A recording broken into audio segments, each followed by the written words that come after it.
y'all. What's up? What's up? What's up? We are back with another video. Y'all come on in the room. Make sure y'all click that like button.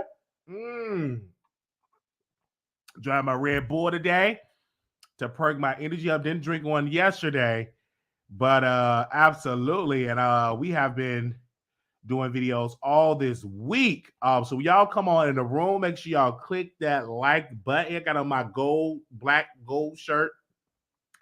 I'm here back with another video. We have a lot to discuss. Let me make sure I tweeted this to Blueface. Do anybody have Blueface Twitter? Let me go to Blueface Twitter. Yeah, I need Blueface Twitter. All right. So if y'all have Blueface and Chrisean Twitter, send it to me because I want to tweet them because we're gonna do a review on the show. And moderators, do not time no one out unless they're cursing. Moderators, do not time nobody out unless they're cussing. All right, and then you can time them out if they're cussing. But other than that, let the people say what they want to say, moderators, unless they are cussing. I don't care if they dragging me, unless they're cussing. Then you can, time them out. Okay. All right. Now I got to talk about Blueface and Chrisean. Chrisean. I watched this show earlier today, and Zeus, get it together. Like, I could tell y'all didn't have that much content. This was rushed because this particular episode, okay, it opens up. It opens up with them, they at the bowling alley. She doing all this crying, and I'm like, I was tired of Chrisean crying. You wanna come with me? You wanna come and lay down with me? Yo, why you on your phone? Why you on your phone? Why you on your phone? What, did you want to come and eat me out? You want to come and eat me out? Like, this woman she was crying so much in this episode. She was outside. So this episode wasn't long. So they outside. They at the bowling alley. Then they get to the brother. Then the brother was talking, and the brother was like, "I don't like you be hitting on my sister." He was like, "Well, Dad, do you hit on women?" Yeah, I got a baby mama. I was like, I said, wait. So you Chrisean brother, and you beat on women. So you can't tell Blueface not to beat on your sister when you got baby mamas and you beat up baby mamas. When you beat up your baby mama. So I'm like, baby, I'm looking at this ghetto ratchet family in Baltimore. They look dirty and ratchet, all right? So they outside. So the mama looked like she got a job being a CNA or something. She said she was a nurse. She probably a CNA, smelling like boo-boo and piss. So she get in there, and then the stepdad, he come. I don't like you talking about my daughter. I don't like you. Like, I guess that's her daddy or whatever. All in Blueface. And Blueface like, what? I'm all about if you hit me, I'm going to hit you back. And I'm like, I'm with Blueface. You touch me, I'm going to touch you back. So the family, they're teaming up on Blueface. All of them, all in Blueface face. Being belligerent, all in his face. Ghetto ratchet, masculine women in his face. And he was like, bag up. Like, ho. Why y'all in my face? Why y'all in my face like this? Like, what's going on? And so the dad, he literally walked away. And he walked down the street. And then he come back in his face. And then he tried to punch Blueface. And Blueface like, we ain't going with that. They was fighting. They was breaking it up. Then Chrisean started to fight, tried to take it up for her man, Blueface. And then next thing I know, Blueface came up, punched the daddy. Wham! He went down by the cones. And blood was just gushing out his face. Blood was just gushing out his face. And I was like, oh my God, did he hit that old man? That old man went down. Blood was just, the blood was just gushing out his face. So they at this prominent hotel. Look pretty clean in Baltimore. They in Baltimore at the hotel. So the white man is like, y'all can't come in here. Y'all like ghetto, ratchet, all outside of this hotel. And he was like, you ain't gonna be hitting me like that. You ain't gonna be hitting me like that. And then Chrisean, she argued with one of her family members. The family member, she took off her little thing that was around her dress. You ain't gonna be doing all that. They argue. They going back and forth. The security tried to back it up. And then Blueface was like, go and protect Chrisean, like get security around her. So I'm just saying, I'm literally getting my life And all I can just see is the daddy just bleeding, like the daddy just bleeding, right?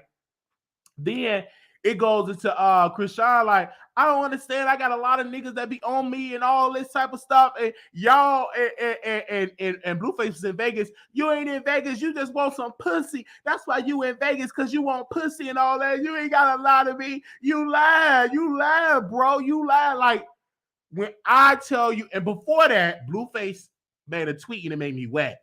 He said, I'm her daddy now. I'm like, yes, Blueface, yes. He was like, I'm her daddy now. So he posted that on his Twitter. I was in love. I love this toxic relationship. But then he go and gamble.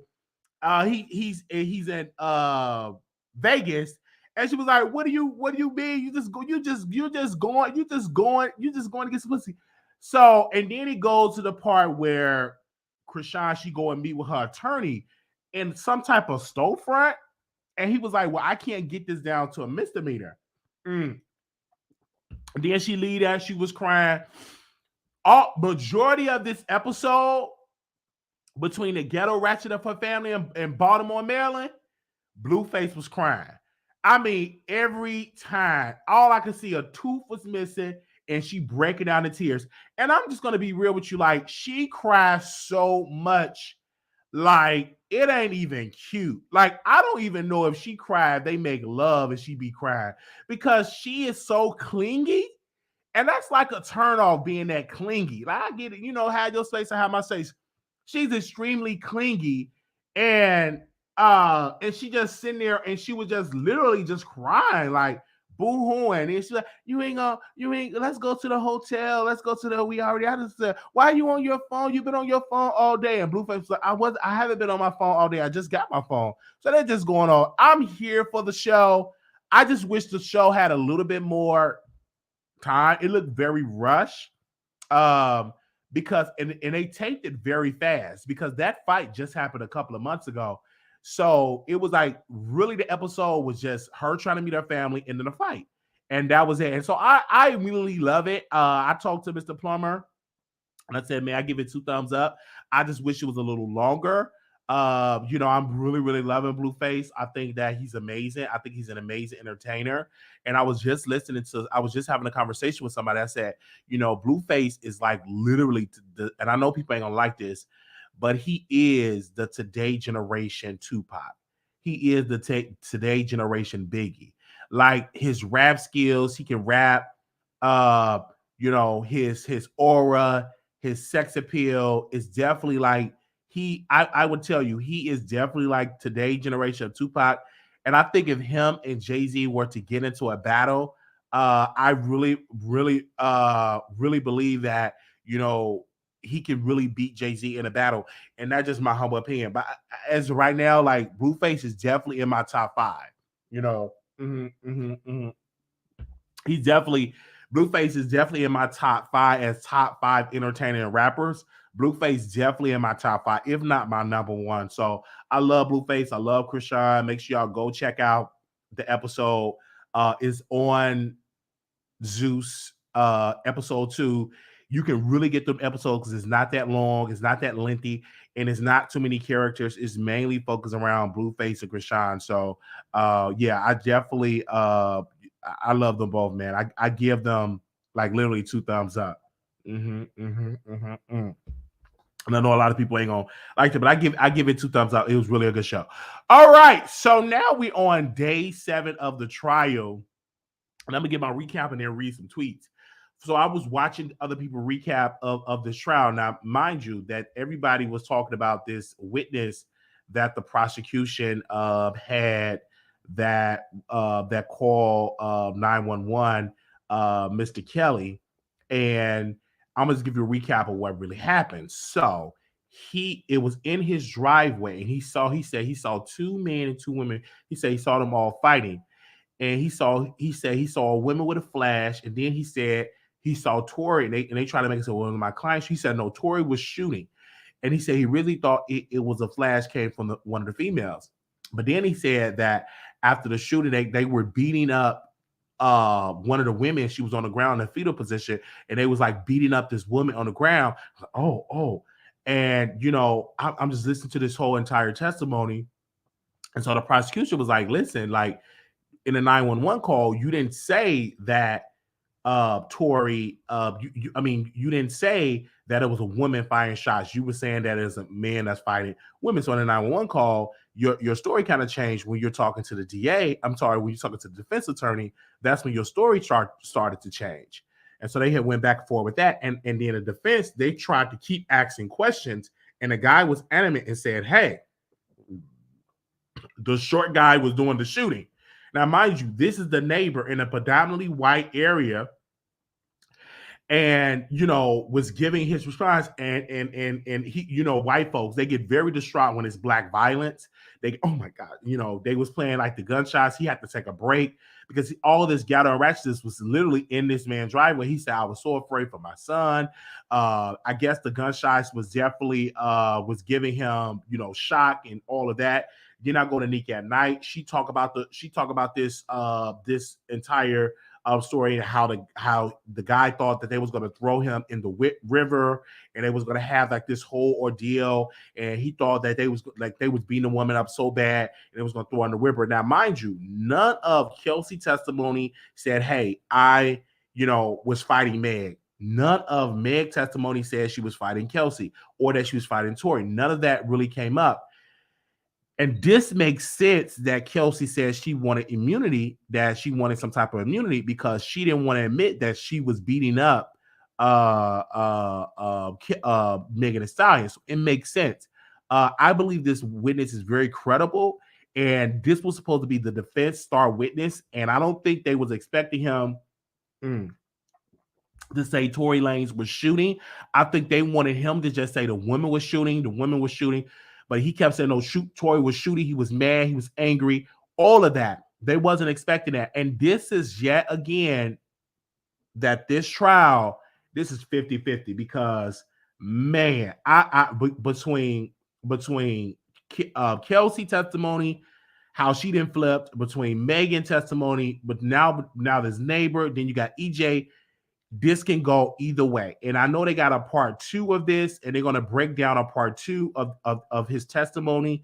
But I do have some tweets that I'm going to read the tweets with you because I think James were in the courtroom.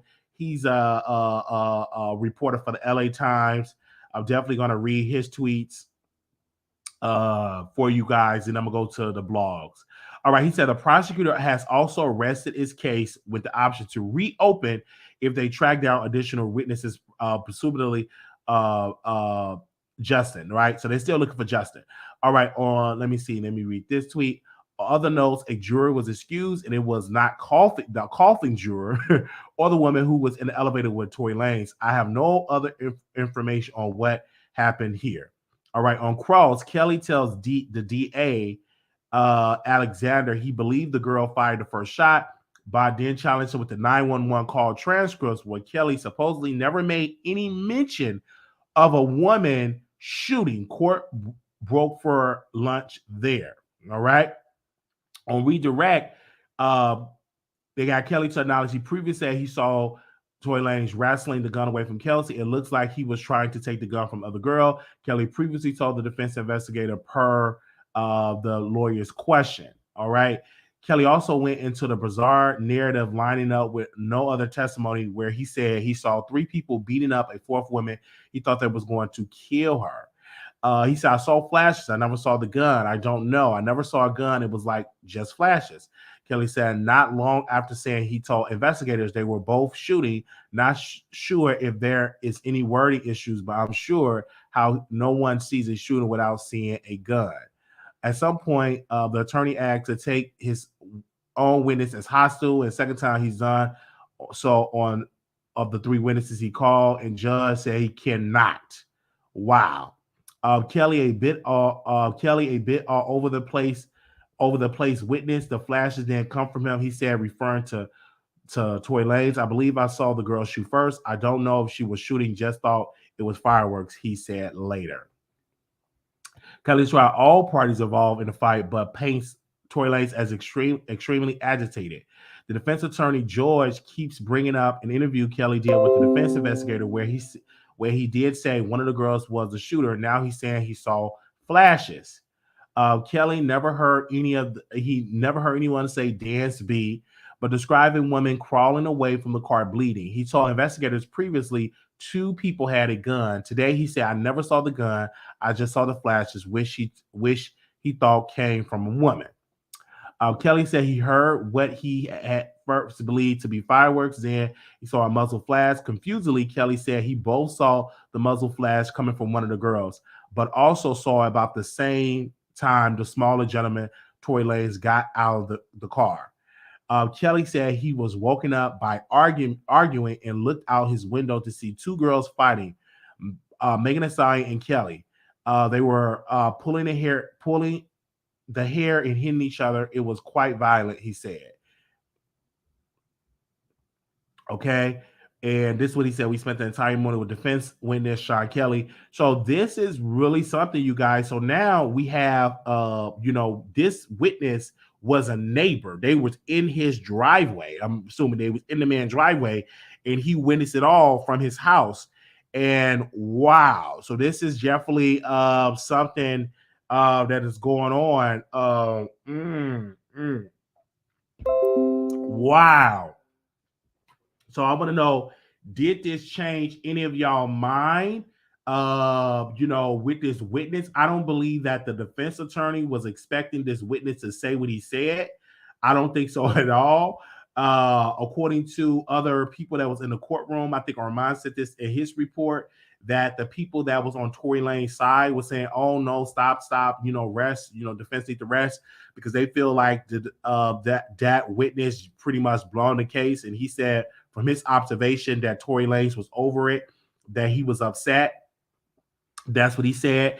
And then also, you had Nick at Night were saying that this witness was really, really supposed to be the key witness, but he came out with a bombshell. You had Lawyers for Workers pretty much saying the same thing. So what I try to do, especially when you have like YouTubers and you have like journalists in the room and they're not like court reporters, you have to listen to all accounts and literally look at the majority of what people are saying.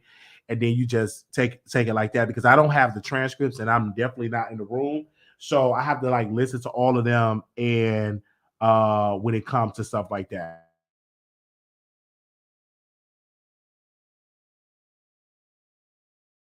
So let me drop the link, you guys. If anybody want to call in, the number is 972-674-9462. We 972-674-90 972-674-9462. I want to know, like, have your thought process. Saying, me personally, I believe that, the jury from today, I believe the jury is going to say guilty on something, right? I don't think he's going to walk around scot-free. It will not surprise me if it's a mistrial, but I do believe he's going to be guilty on some charges and guilty on another charge, in which he will still be eligible for which he still would be eligible for deportation, right? So we will see how this is going to play out, you guys. I'm definitely looking at it. It's really sad, and Tory should testify, because, they could, if Kelsey, and this would be definitely, this could definitely comes out as a self-defense, because if it came first as the woman was shooting, then Tory could say, "Hey, I was shooting in self-defense." He probably could use that argument. I'm not understanding. So I don't know if Tory should testify or not, but he should. In my humble opinion, he should testify that, what's the name was shooting and this is self-defense. But then it was this tweet that was out. That was out. And let me take the number down. And where he said that people are saying Kelsey shot her, and Tory said that's not true. So, it's just a lot that's going on with this case. And, at the end of the day, it's going up to the jury. Now, the prosecution said, "Hey, we're going to rest," but the judge allowed them that if they can track down additional witnesses, that they can go back and resume their case. I don't think they're going to find Justin. I think Justin's somewhere out of the country. He's going to pop back up once the trial is over. So I don't think they're going to find Justin at all. And I'm just being 100% honest. I don't think Justin want to testify because number one, he got to think about his job. Number two, he just don't want to get involved because it's a very messy case. And I think Justin was like, listen, I don't want to mess up, having potential clients because I still got to eat. So I'm just going to hide and wait till this trial just blown on over. I don't believe that he's missing because I was doing some digging. He's not an official missing report. He's not officially missing, meaning that his family have not filed any missing report or anything like that. So I believe that he said, hey, I just don't want to get involved. He could have got a threat. He could have got messages. He could have got his daughter threatened or something. I can't confirm or deny that. What? Yeah.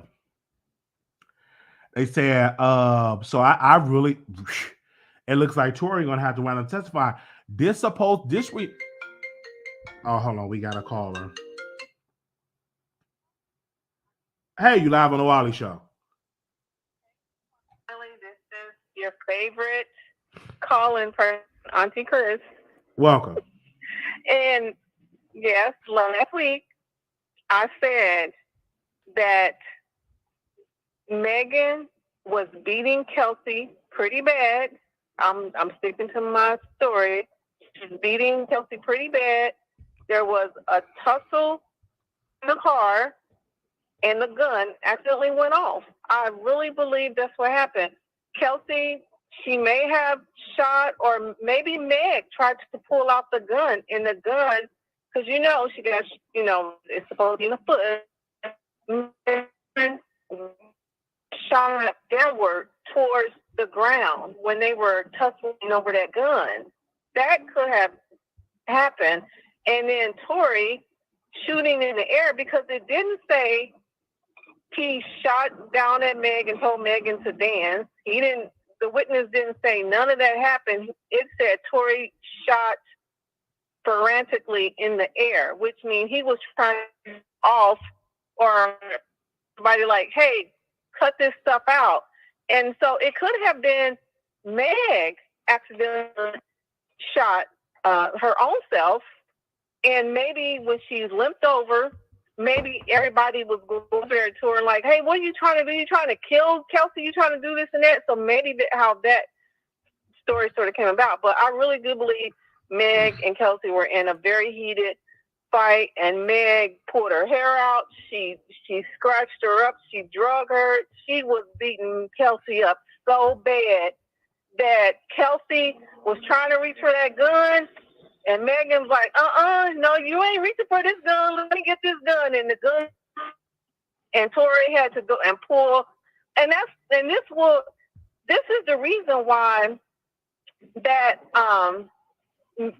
Tory's hands is not on the magazine, which means he didn't load that gun. So if that was his gun, whether he loaded that gun last week or he loaded that gun that day, his fingerprints should have been on that magazine, and it wasn't, because that wasn't his gun.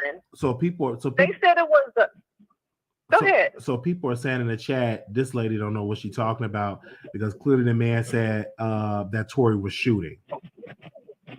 Oh my God. Okay, Wiley, don't have me go off again on your chat, people, because I was the one who said some of us of color were not using logic.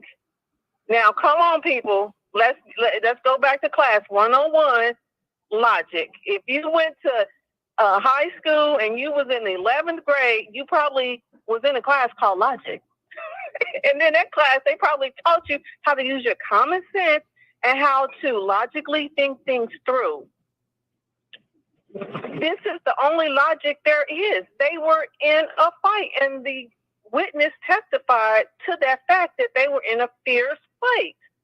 And Megan nor Kelsey recalled that fight. They said, oh, we just bumped in passing. No, y'all was fighting. Y'all was scrapping. You know how we do when we in a fight. We pulling hair. We pulling teeth. We pulling nails. We scratching. We pulling hair out. We bruising. Wait a minute, I feel like Armand right now. Okay, Wally, do you see what I'm saying? Well, I hear you, and a lot of people are saying in the chat, oh, she's slow. This lady clearly don't know what she's talking about. in the chat. But again, I do believe that witness when he said it was a fight. I'm glad that he admit that it was some gunshots that Tory was shooting. The question is in his part 2 interview, and I would like to get more in details. Did he shoot directly at Megan? You know, and if that theory is true that it came from the woman, which was a flash, but he said he didn't see a gun, but he saw a flash that came from the woman. Could Tory Lanez just say, "Hey, this is self-defense. It was self-defense, and Megan just got shot by accident," you know, because this is supposed to be their star witness, and I don't believe I'm reading the chat and I'm actually reading the tweets. They're saying that this star witness definitely made Tory look guilty. It did not clear Tory's name. No. This witness did not make Tory look guilty, not at all, because anybody can shoot in the air. Megan said he shot at her and he said harmful things to her. Whatever he said to her, dance, whatever. She said that's what he said, and he shot at her. This is not what the witness said. He said he shot in the air. Everybody's shooting in the air on New Year's Eve, New Year's Day. Are they trying to shoot their neighbor or anybody? No. They're shooting in the air. People shoot in the air when they don't want to kill a robber, but they want to scare them off.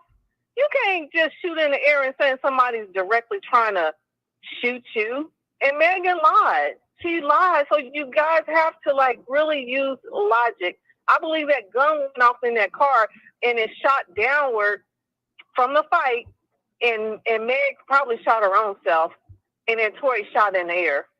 So where are you saying that the man said that he shot in the air? Where's your reason for that? Where did you get that information from? Where do we get it? The witness. The witness says Tory shot frantically in the air. Every person who came on, every person who was in the courtroom, who came out, who gave a story, they all said the same thing. It's all over the blogs. It's everywhere. Not just one blogger's account, but there's 6 or 7 giving the same exact story, that it said that Tory was just firing frantically in the air. It did not say he was shooting at somebody. That means a direct shot. He was not directly. So where did you hear that from? Is what I'm saying, because you're not in the courtroom. So where did you hear that from? I got my information the same place you got your information from. Where do you get your information from? I'm asking you. I didn't say he shot in the air. So I'm asking you, where do you get your information? Okay, so I got my information from at least 4 or 5 different bloggers, reporters. What was their name? I don't know all their names, Wiley. So I really don't. 4 or 5 bloggers said that he shot in the air. They're not slighted towards one way or the other. They're just giving you all the facts. And they said he shot. I'm not biased. I'm not a biased person. Okay. I'm a logical thinker. And the 4 to 5 blogs or reporters said he shot in the air. Yes. What are your reporters saying? He shot directly at Meg?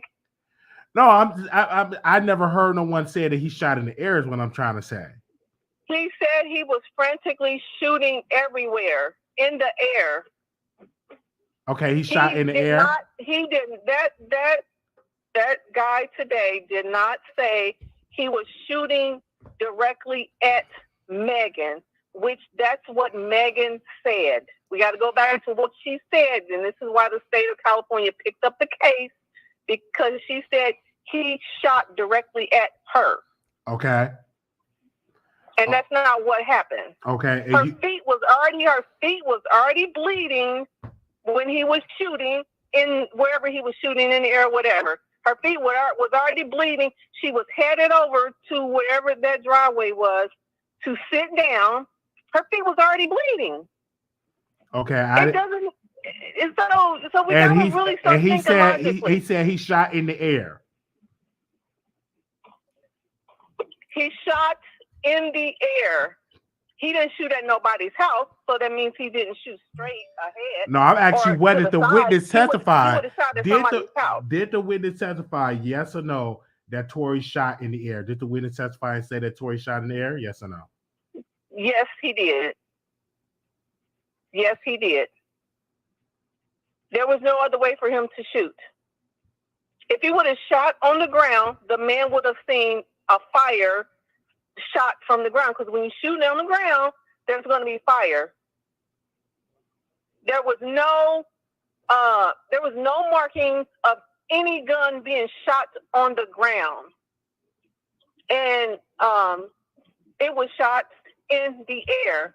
The fire that the man saw came from the car. That means that bullet had to go down to the ground where Megan's foot was outside the car. Her and Kelsey scraping for that gun. They were scraping for that gun. They was fighting. I said it from the beginning. Megan pulled Kelsey's hair out. Kelsey is only 4'7", they say. Megan is 6'1". That's 2 feet taller. So how can a little person beat a big person? Megan was beating her badly. And I believe they started fighting in the car. And that's why Kelsey got all those scrapes on her legs and her ankles and everything. And she was fighting for her life. All right. We thank you so very much for giving your statement. Thanks, Wiley. Bye-bye. All right. Okay. All right. Give me a second and I'm going to call some people back. We have Tommy backstage. Tommy? Listen, I ain't trying to discredit that last caller, but I didn't hear nothing about him shooting in the air. What I thought was, I ain't trying to be messy like that, but what I thought is that Kelsey shot the gun, and then Tory got out of the car and tried to take the gun from Kelsey, and that resulted in 2 more shots. And after that, the security guard got into it, and they fought Kelsey, and they tried to get the gun away from her. And then Megan was crawling on the floor, and they picked her up and take her back into the car.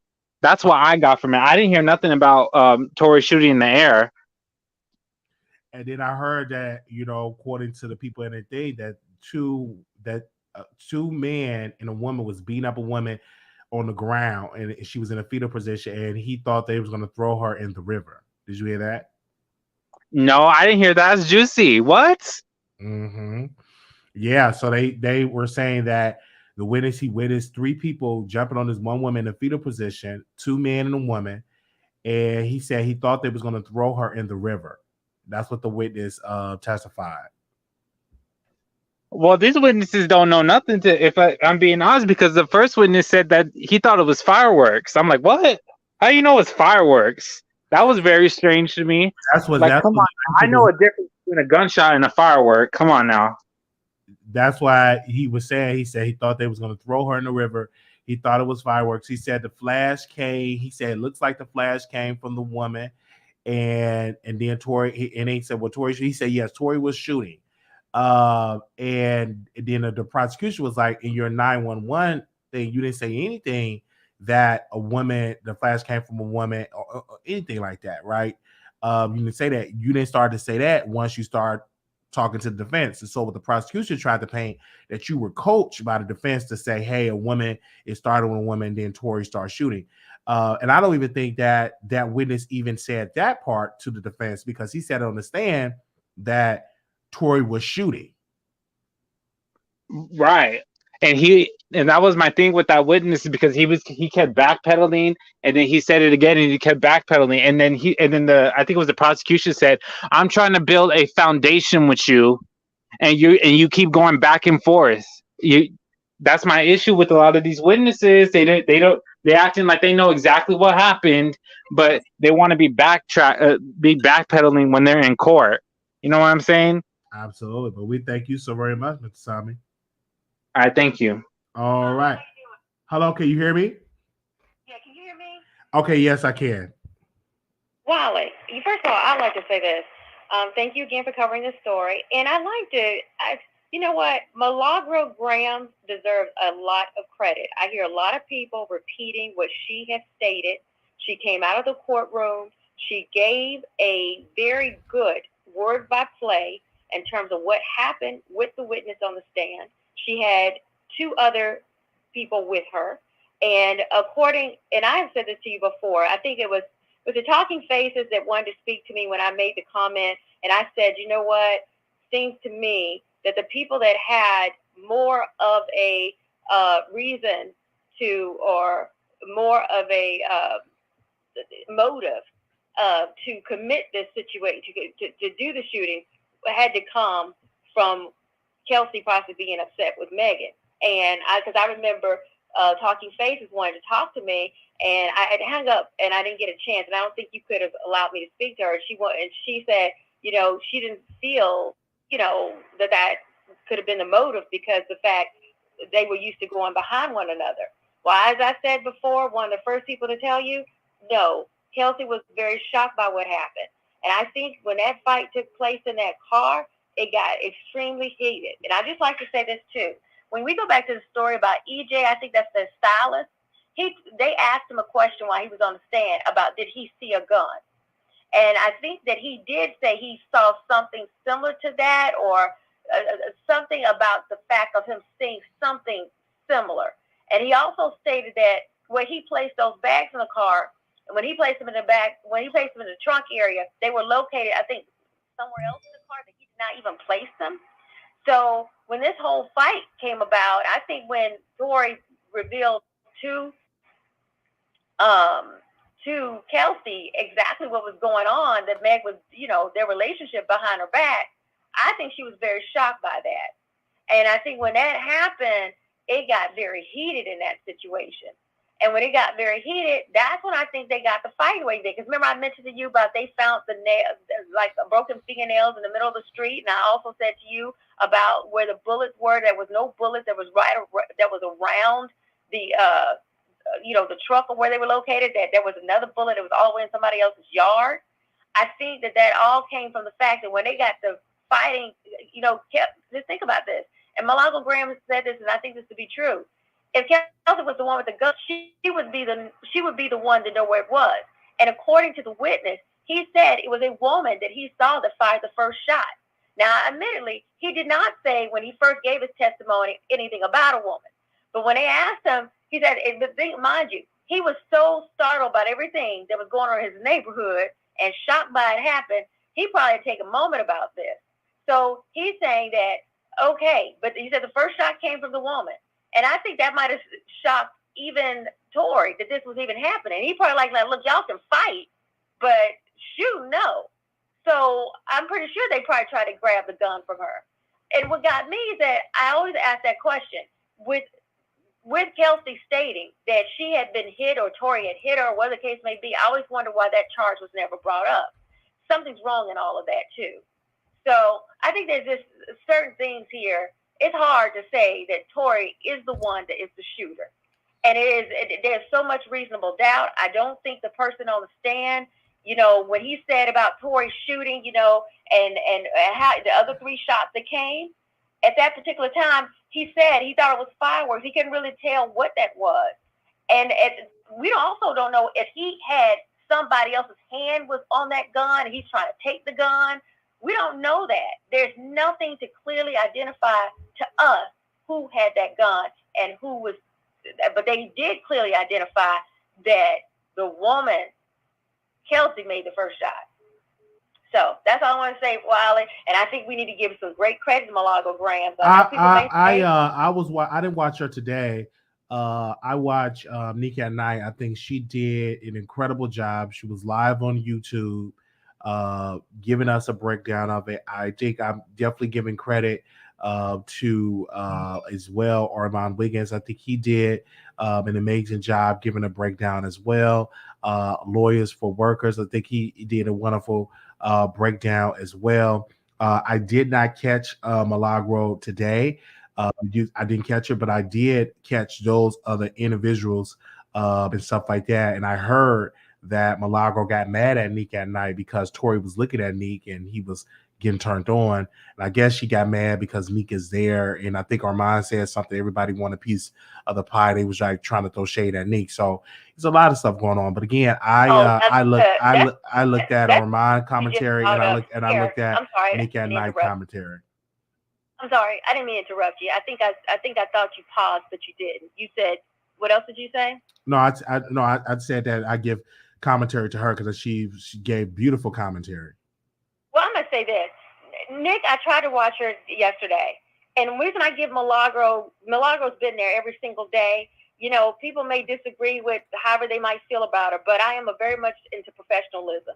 And not that I care for all the cussing and things of that nature, but I must say this. When she reads a statement of what the prosecutor says and what the defense is saying, and she's doing a word-by-word play. And she has been there every day. I did hear about the exchange that went between her and Nick at night, but I think that it was some personal issues that Milagro had prior to that. And I just think when something was asked, that might have been taken the wrong way. I hate to see, women of color go through this situation where they can't get along because there's no need for that. All these women have different platforms. Nick is right in stating that, hey, there's an audience for each one of them, and they may not get along. But I do think Nick could have been a little bit more friendly about it. And Milagro may be in her attitude too. It's not necessary. It really isn't. We just want the facts. And I give Milagro credit. She's been there every day. And even when it came to Lawyers for Workers, he's good. But I must say, she tells you exactly what they say Milagro does in terms of defense and the prosecutor. And there's no way you can't miss it. It's almost like however she's taking notes, she's talented at it. She may, so I give her credit. And also, I definitely have to give credit to King Payne, even though people are not giving him any credit. He witnessed the juror get in the elevator with Tory Lanez, and it was his exclusive that the mainstream media were doing a rewrite on, right? And they didn't give him any credit, not even the mainstream blogs. I was on the phone with people from the Shade Room, and I said that's a disservice because even though I don't get along, even though that King Payne is not my friend, but he is my colleague in media. And I don't think that is right that you use that man exclusive and exclude him from the exclusive. Like, tag him, credit him. You got that information from King Payne. And shout out to Neek. Neek was like, listen, King Payne actually had to give a statement in court today. And I speak to Armand Wigginshame because he heard this and did not give his friend any credit. That's giving coke. That's giving sad. That's giving pathetic. Like, mainstream media don't do that. If they got news from Fox, CNN going to credit Fox. If MSNBC got news from any of the NBC or from CNN, they're going to give each other credit. But in black media, we can't do that. When somebody else gets an exclusive, we must give that person credit. And King Payne witnessed that juror get in the elevator with Tory Lanez people, and it was his exclusive. And then today in court, he had to give a statement regarding that. So again, I feel like we should give each other, and that's why I'm glad that Nika at Night is there, because Milagro did not give that statement at all because she's Team Tory. She's eating Tory dinner and lunch and prancing around Tory and his people. But I think we should give that credit, and I would have never known that haven't been for Neek, a intelligent black chocolate woman with a massive platform, and I wouldn't have known that if she didn't say it. But she came out and said, no, this was King Payne exclusive. And she said today that King Payne had to give a statement. Did you hear that today, ma'am? Oh, you was watching Milagro. I'm going to say this. When I heard about the story of King Payne and what he had to say, I actually heard that on Media Takeout. And they didn't just say what he had to say. They showed the video clip of him. So but I do say this. You are right, Wiley, in what you're stating. When I look at what the other media outlets, we're talking Maine, NBC, CBS, Rolling Stone, a lot of them pick up on what black media YouTubers are saying and give them no credit. And that's why I think it's so important for YouTubers to just, be more supportive of one another and not have this beef and really support each other. And like I said, I have no problem with Nick at Night. And I think, and I don't know what's going on with that, because I hate to see women kind of go through that. I don't feel now. I do see that Milagro is supportive of Tory, but I don't think that when she's given her, when she's stating, what happened in the courtroom, it's not causing her to not state what exactly was said. And that's the professionalism. Now, she does, when she gives what she thinks about it and her opinion, she does. But she also, I must say this, what she's saying is backed up by testimony. And I think that's the thing that I can respect about her. And, Nick the only thing I didn't like about Nick is the other day, Nick was trying to give her story. She probably was just trying to be nice. But there was a woman that came over there, and it just totally took Nick off focus. And instead of Nick continuing to give us the play-by-play, which I know she could do, and she would have done, she kind of got focused on something else. And people have to understand, when you're giving,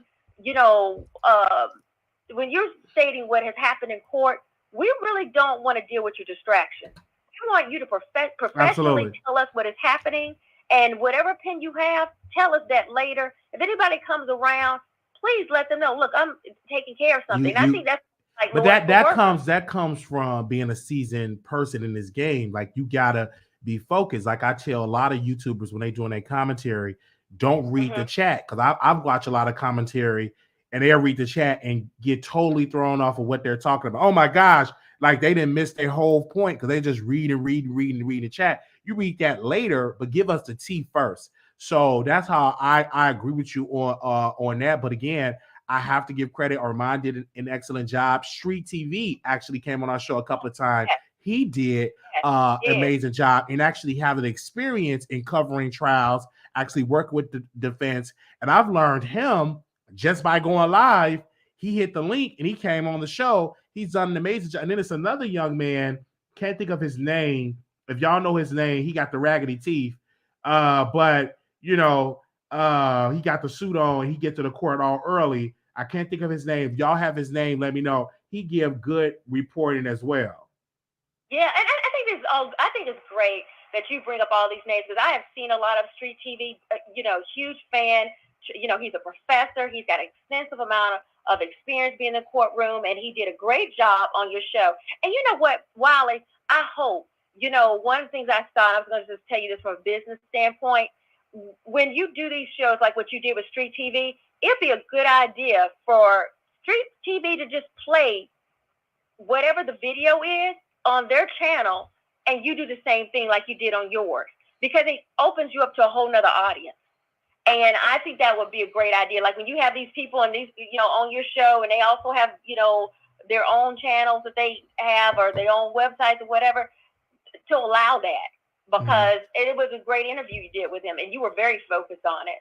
And like I said, I think, we can all have a difference of opinion, but we have to be careful how we say things negatively about one another, because you just never know what you might need. And some of these people that come on your show, they are getting their information from Milagro, and they don't even want to say it, or they got it from, hey, Street TV, or they got it from Lawyers for Workers. And my thing is, just like you all give credit, we that call in should give you all credit for when, you know what I mean? I mean, it's good for us to have an opinion, but it's also good to say, hey, where we got it from, because when these news outlets listen to you all, it's good to see what we're hearing. And a lot of us are paying more. I pay more attention to you all than I have the news. I even looked at the news, because I feel like I'm not going to get the kind of coverage that I'm getting here.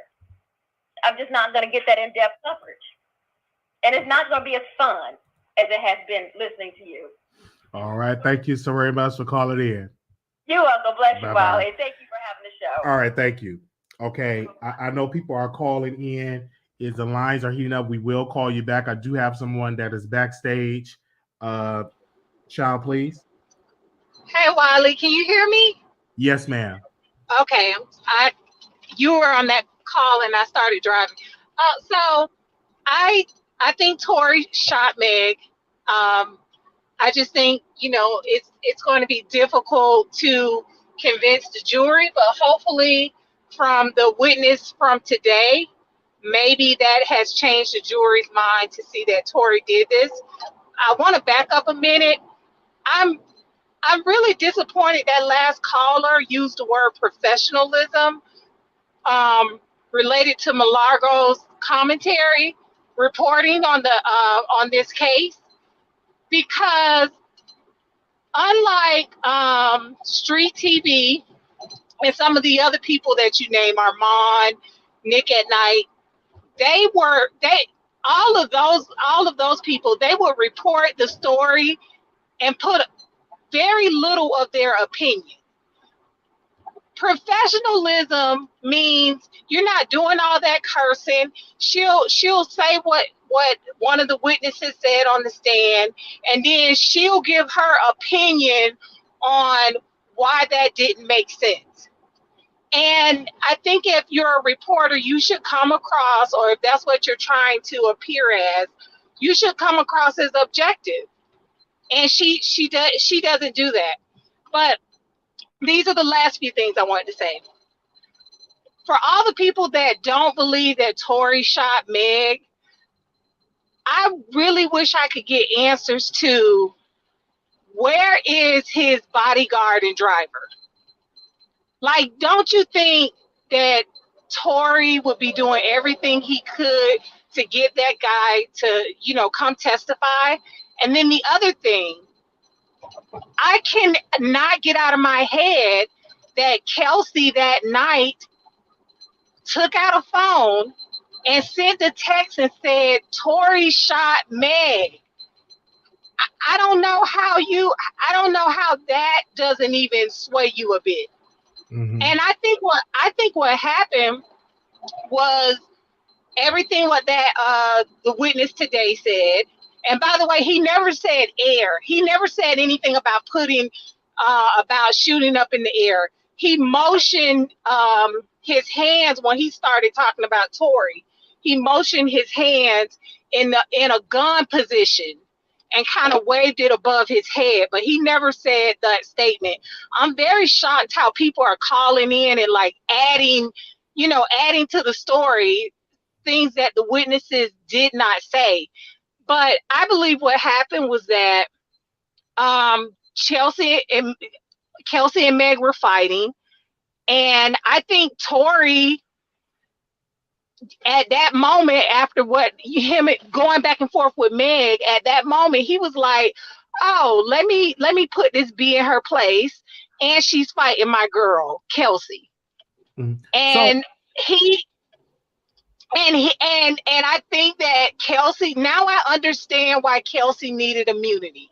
Because when the guy said that they were kicking, Meg was in the fetal position and they were kicking her, and he thought that it was going to get to a point where they were going to throw her in the river. Now, because I was trying to figure out, like, I don't get it. Why does she need immunity so bad? Now, it definitely makes sense. I want to know, because today this juror is supposed to be a star witness for the defense. Do you think that was a good day for the defense? Because that witness came out, looked like he was a star witness for the prosecution. Right. This is the first time where the defense got played in all this. Because usually, it was the prosecution, Yeah, uh-huh. So... And then if you watch some of the commentary from like the people that were reporting that were just very objective, they said that witness when the defense was like saying, how did you see my client with a gun?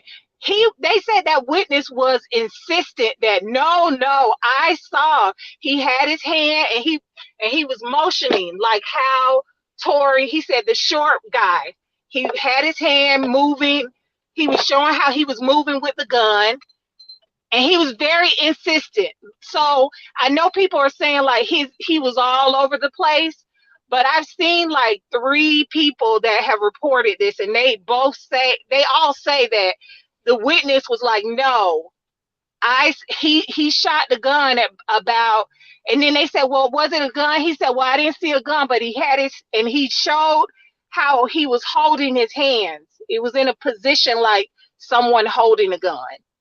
And he said, and he shot like, it was like 4 or 5 times. And then my last thing, Wiley, when Tommy said, he said, what do you mean fireworks? I've heard like guns, on the 4th of July, sometimes people are shooting and doing fireworks. And I can't tell the difference all the time. So I think initially in that type of neighborhood, especially when that guy heard, yes, exactly, Tom, that's why I was like, come on, Tommy, in that neighborhood, when he heard that sound, I think because of where he lives, he thought, fireworks at first. Until he later, went out on the balcony and observed everything else that was going on. But I just wish, because even for myself, I believed early on that Tory did this, but I've challenged my thoughts. I wish the other people would do that too. The people that think that Tory is innocent in all this, and stop making up all these stories. Like, what we know for sure is that Meg did not shoot herself. I still see people talking about, oh, it was really glass. We already know that no, it wasn't glass, and somebody shot her. So that's all I have to say, Wiley. Thank you so very much. Thank you. Thank you, ma'am. Okay, I wanted to show y'all this tweet from Megan. This is a reporter that is definitely here. That's definitely in the courtroom. And she said this. Give me a second while I bring that up. Okay, the phone lines is blowing up, you guys. I want to share this tweet really quickly. It said this: regarding Kylie Jenner testifying for Tory Lanez, I'll make the not so bold prediction right now that there's no possible way that's going to happen. The police detective is to testify this afternoon. Tory Lanez could testify, but it doesn't. But if he doesn't, this trial is going to end real quick. That was that tweet that she wrote. But of course, we are going to go for this other. We're gonna go to the other person backstage. You guys, I'm gonna take StreamYard first, and then I'm gonna go back and take the callers. You can call in, and I will call you back. But please do not call in block, because I cannot return your call if you call it in block with a block number. So again, we're gonna go backstage first. We're gonna take StreamYard first, then go to the callers. You're live on the air. Can you hear me? Is it Williams? Yes. Hey, Wiley, how you doing? Doing good. Good. I just don't understand how people can side with Tory when he's a known liar. Of course, Meg, she's lied too, but it wasn't so long ago that Tory, he assaulted August Alsina and lied about it, and it was on video. I'm wondering, could they use something like that in court as well on his character? Again, that's only what will be opened up if he testified, I'm assuming, but they can't bring that up because that's kind of like irrelevant to this case. But if he do testify, that opens that door up for him for those questions to be asked.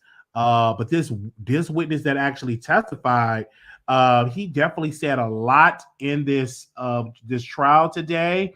One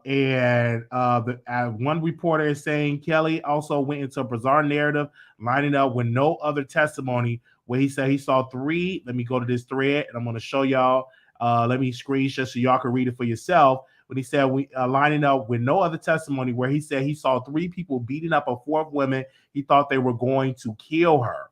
So that witness, wow, like said something that we never heard before from another witness.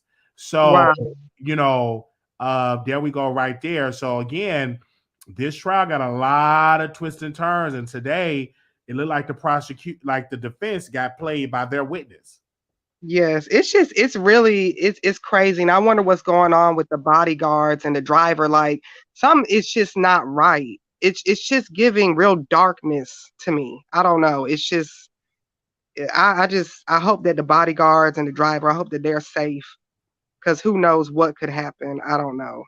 But that's all I wanted to say about the situation, especially with Tory. All right. Thank you so very much. We're going to go backstage.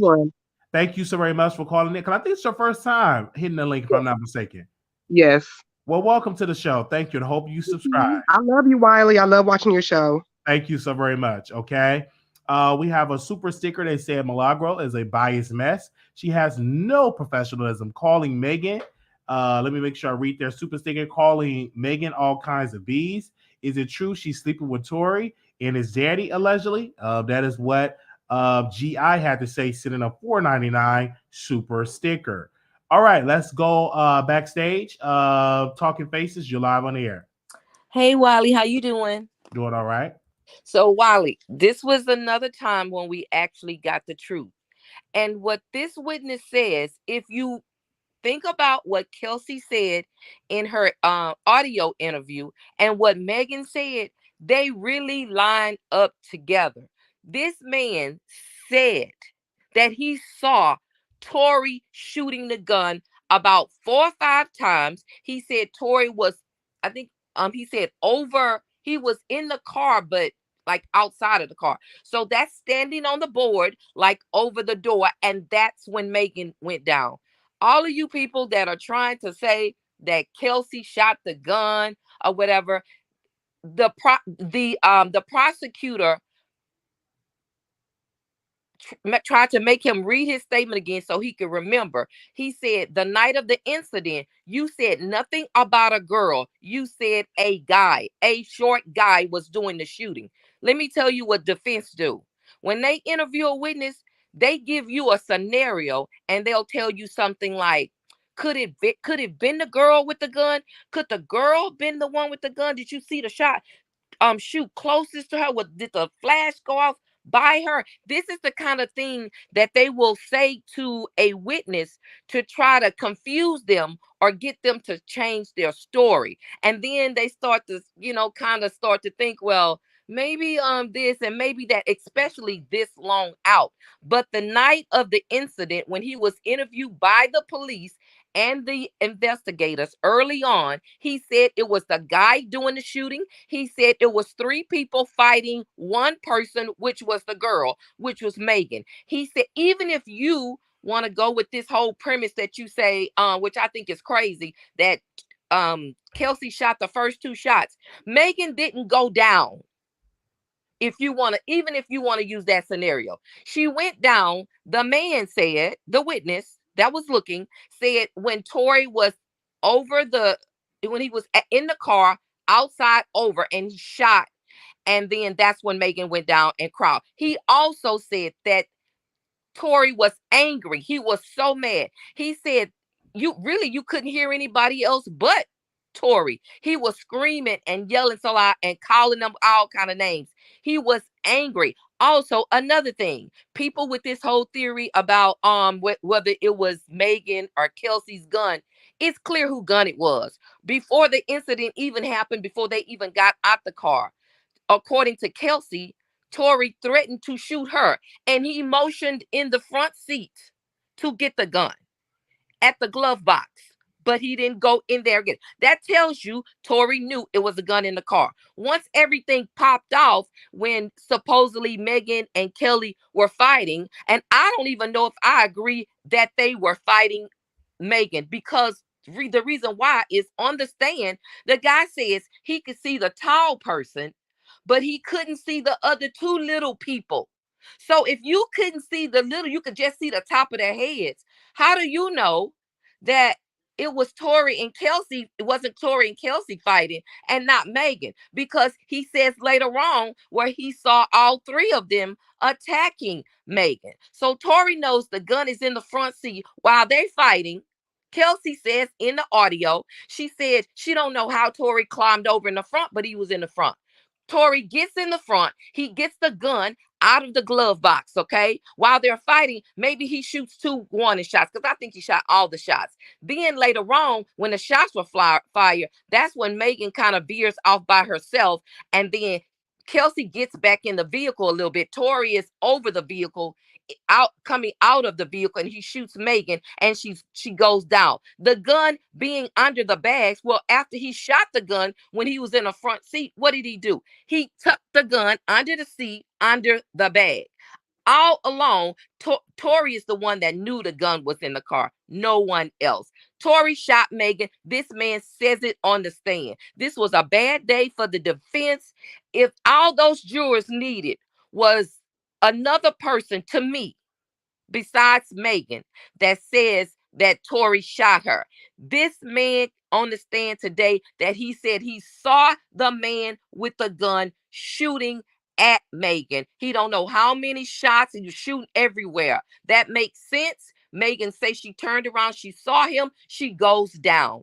He shot her. That's the case in a nutshell. All of this other stuff that they said, if I was a juror, all that's nonsense. I would go with what this person said and what the victim said. And I would also pay attention to what Kelsey said earlier on, because if you really think about it, all of the really logical things came early on when the incident happened, not later on. That's when you got the truth, was when this stuff happened. And that's it, Wiley. Hello. All right, so you definitely have your thought across. Give me a second, you guys, because we are definitely getting updates regarding this. I'm going to definitely do a poll regarding this. I'm reading tweets right now. Thank you, Talking Face, for coming on. You're welcome. And you can hit the link back on. We have somebody that's definitely calling in. Here we go. Caller, you're on the air. All right, can you hear me? Hello? Can you hear me? Yeah. Yes. The last caller, she just did what every last witness that came up on that stand did. They mixed a little bit of truth with a little bit of made up stuff. That man never said he saw anyone a gun. He said he saw flashes. And then he also said that he thought they were going to throw her in a river, and three people were beating her. Mm-hmm. You said throw it in the river. You said yes. Yeah, that's what the witness said. He said that he saw three people, the big guy, two little people, beating her up, kicking her, and all of this other stuff. And he thought that they were going to throw her in a river. That last caller in his call, she just made up. Like she told some of the stuff he said, but then she just started making up stuff. Mm. I just think that it's clear that Megan is the victim. It's unclear as to if they both shot her or just one. We don't know what bullet hit her. We don't know if it was the three. They're saying that it was 3 shots and then it was a pause and then it was 2 shots. So we don't know if the pause was Tory taking a gun from her, from Kelsey. We don't know. So what we do know is the case is not like 100% he did it, she did it. So when you don't know, what do? You acquit, right? Mm-hmm. We know OJ did it, but he got acquitted. I just think that people just need to just relax and not do what all of these witnesses are doing that's taking the stand, making up stuff. But they all need to go to jail. Even Megan? They all need to go to jail for wasting all our tax dollars and all of our time. It's Christmas time. They need to wrap this case up, either give them all some jail time or some probation. Because ain't none of them innocent. And that's all I have to say. Thank you so very much for calling in. All right, I'm going to go. We got a lot of people that have been calling in. So give me a second.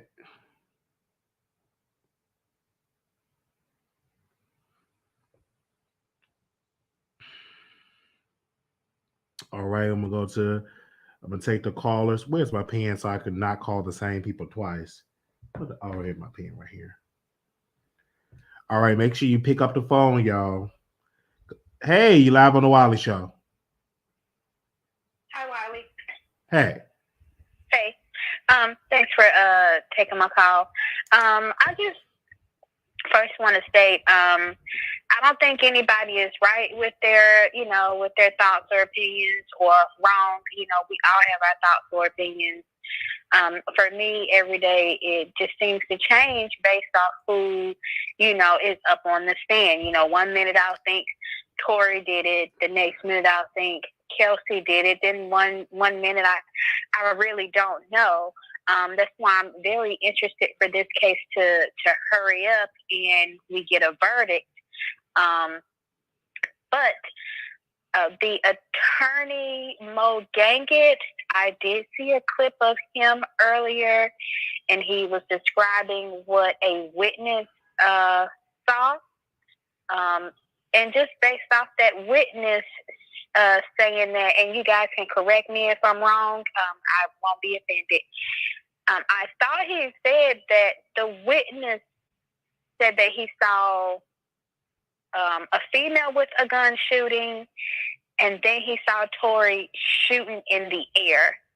Is that right, is that right? What Tory did? He didn't say nothing about him shooting in the air. He said, and he really didn't even say nothing about a gun. He said he saw a flash from a female. Then he said he saw, you know, Tory shooting. He didn't say that he was directly shooting in the air. He said he was shooting. Okay. And even with that, as a juror, I would be so confused. You know, if someone was to ask me based off just what I've seen on social media, if I was a juror, if I could give my opinion on who, or if I would let Tory off or not, I would have to say, based on what's happened so far, I want to believe that he did it, because why would Megan lie? But based on all the uncertainty and the evidence that I see, I'm not in the courtroom, I just really do think that he is not going to serve any time. And I hope no one is mad at me about saying that, because if it was up to me, maybe I would ask different questions. Maybe I would have tested everyone. I just would not have let it go on this long, because witnesses do tend to go missing or change up their story. You have to move quickly, but that's just not the justice system. But based off what you heard so far, Wiley, how would you rule? Guilty. Okay. And I understand, I respect that, but I'm just looking forward to, you know, all of this changing. You know, for a verdict. I don't want Megan's career to be over with, because she's very talented. But then again, I don't want Tory's career to be ruined. But if he's found guilty, then that should be it. If R. Kelly strings are being taken down, then maybe Tory's is too. But then that just goes on to a whole nother subject. But thank you for taking my call, Wiley. Y'all have a good evening. Thank you so very much. Okay. We got a lot of people that's that called in, so we're calling them back. Let me make sure. All right, I'm coming for you, 8477, because you called in about 4 times. Talking Faces, if you want to come on, you have to be patient, and I'm bringing the calls on, then I'll bring you back on. So if you hit the link again, we'll bring you back on, because I know you were backstage. So again, okay, you live on the Wiley Show. Hello, Mr. Wiley. How are you? Doing good. Doing good. That's good. That's good. Would you? I just wanted to call in. I've been watching your show, and I actually really like your show. I actually watched one live, and you had a gentleman named Alex Alonzo. I believe he's a defense attorney. Mm-hmm. I'm not sure if you remember him or that live, but I thought it was very interesting when he gave your take on the situation. How do you feel with him stating everything that he told you while he was actually in court taking notes? And without giving any bias, based on what you've heard from Mr. Alonzo, because to me, actually, out of everybody that you've received calls from, and he's been really the most neutral person that's been in the courtroom. How did you gauge his interpretation of this whole case versus that, given those testimonies and all the evidence given? I think I don't know if you're talking about Street TV, but I will tell you this. He have been the most non-biased. He was just giving the facts. He wasn't really, giving the theatrics with his reporting. He did really, really great. And I also think that, again, I believe Tory Lanez is guilty. I believe what Kelsey said to the prosecutors was that even though she left out that she was fighting, but she did say that Tory shot Meg, and then also Meg said that Tory shot her. And so again, and this quote unquote witness that's on the stand now said that Tory was shooting. So again, I do believe that Tory shot Megan. Well, that is, and I respect your opinion. I mean, at the end of the day, I like hearing everybody's opinion. What I will say, though, even with all that being said, I mean, let's even go back to September, which was a couple of months ago when Kelsey gave her testimony. Now, even with her saying the audio verse, based on what even Mr. Alex said, there's still some inconsistencies based on what Megan said on the stand. There's, did they go to the front or the back of the car? Now we kind of find out that they indeed went to some part of the car, and they describe in both of their testimonies as a bump. Now, we all know, like, come on, they lined that shit up in the back car. I mean, the witness before then, EJ, he said those bags were moved. How the bags get from the back of the car to the front of the car or the middle console. I mean, I'm not saying ultimately Tory is all the way innocent, but clearly there was a lot that went on that all three of them do not want to talk about. There was alcohol involved, maybe drugs, we don't know. But at the end of the day, I mean, when it came time to at least prove that this man indeed fired out the car 5 times and yelled, "Dance, bitch, dance," because that's what the prosecutors are saying. They're saying that Tory stood on the console, fired off the shots 5 times out the window and said, "Dance, bitch, dance." Even Mr. Alonzo said, even when Kelsey gave her testimony and stated, when they asked her, both parties, prosecutors and defense asked her, "Did you hear dance, bitch?" She was like, "Now where did y'all get that from?" I mean, so do we believe that was said?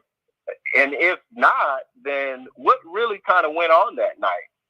I think we all can agree that there was a lot more to the story, even with Kelsey's testimony in September, because even Mr. Alonzo even said, which I kind of agree, what for us to believe that she was in there with her husband and with not the lead investigator, which he's been in trouble for domestic violence. And if you looked him up, he's had some trouble in the Army as well. I mean, so, and that was the man that was the lead investigator on the case. He can't be trusted. And he had an incentive to kind of treat this with ultimate care because he's already gotten in trouble for beating women. Oh, allegedly. So I'm just saying with all of that, I think we all know, even with all the evidence, because I've heard different stuff even from this witness. A lot of people saying different things. I don't necessarily think it helps the prosecution, but if it does, I mean, they had 2 of their witnesses that pretty much debunked their opening statement. All of their witnesses said, "Oh, I didn't hear no dance, bitch, dance." Where did that come from? No witnesses said that. A witness that was with them the whole night stated, well, one of the girls was aggravated that night. I heard this and that. I don't really think Mr. EJ would just spew up lies out of jealousy, especially if he didn't know he was going to be called in to be a witness. I'm sure they didn't think it was going to go that far. Now, even regarding the bodyguard, I watched soccer. That man was at the soccer game. If you do a little bit more research, I saw your video. He does indeed have children. His children happen to be with the grandparents. If you look a little more deeper, they got the Christmas tree up. So I don't think that gentleman is hurt. I don't think nothing's, he's kidnapped or bribed. I think he was overseas and he's having a good time, either bodyguarding or just not wanting to come back to the States. That's kind of what it looks like as a neutral person. I don't know how Tory was able to hop across the sea and get GSR on Miss Chelsea, and the bodyguard did. But even with that witness testimony today, I mean, they all were clearly fighting. They all, except the driver. They all were clearly drunk, except the driver. Now, where's the driver at? We don't know. Maybe he doesn't want to get in the mix. Maybe he was paid off. Who knows? But we're going to go by the court's evidence that we have thus far. And right now, I'll agree with you with your statement yesterday. It looks like a pretty weak case for the prosecution, especially if their opening statement is, Tory got out the car, shot out 5 times, yelled, "Dance, bitch, dance," shot Megan. In the process, Kelsey goes to help Megan.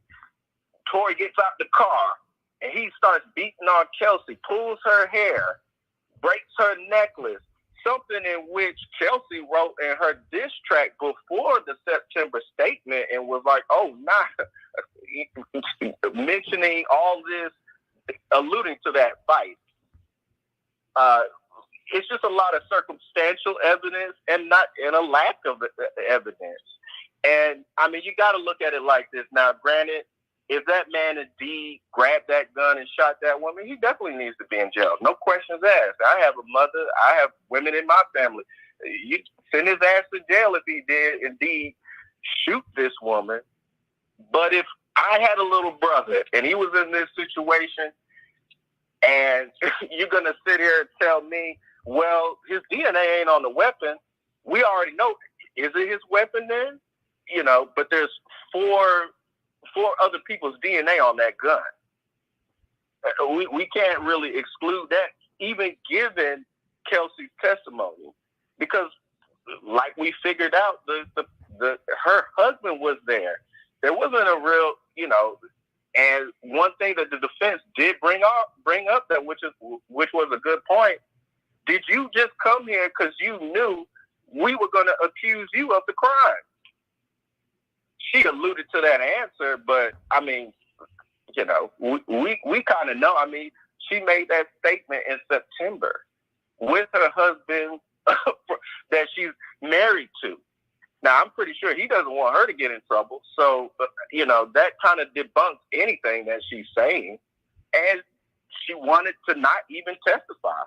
It went from that to, well, I plead the fifth. I want immunity. Anytime you do that, you know that you did something that incriminates yourself. It was a smart play, especially if you don't want your wife to get in trouble. I mean, that makes a little bit more sense to me than, oh, the bodyguard was kidnapped.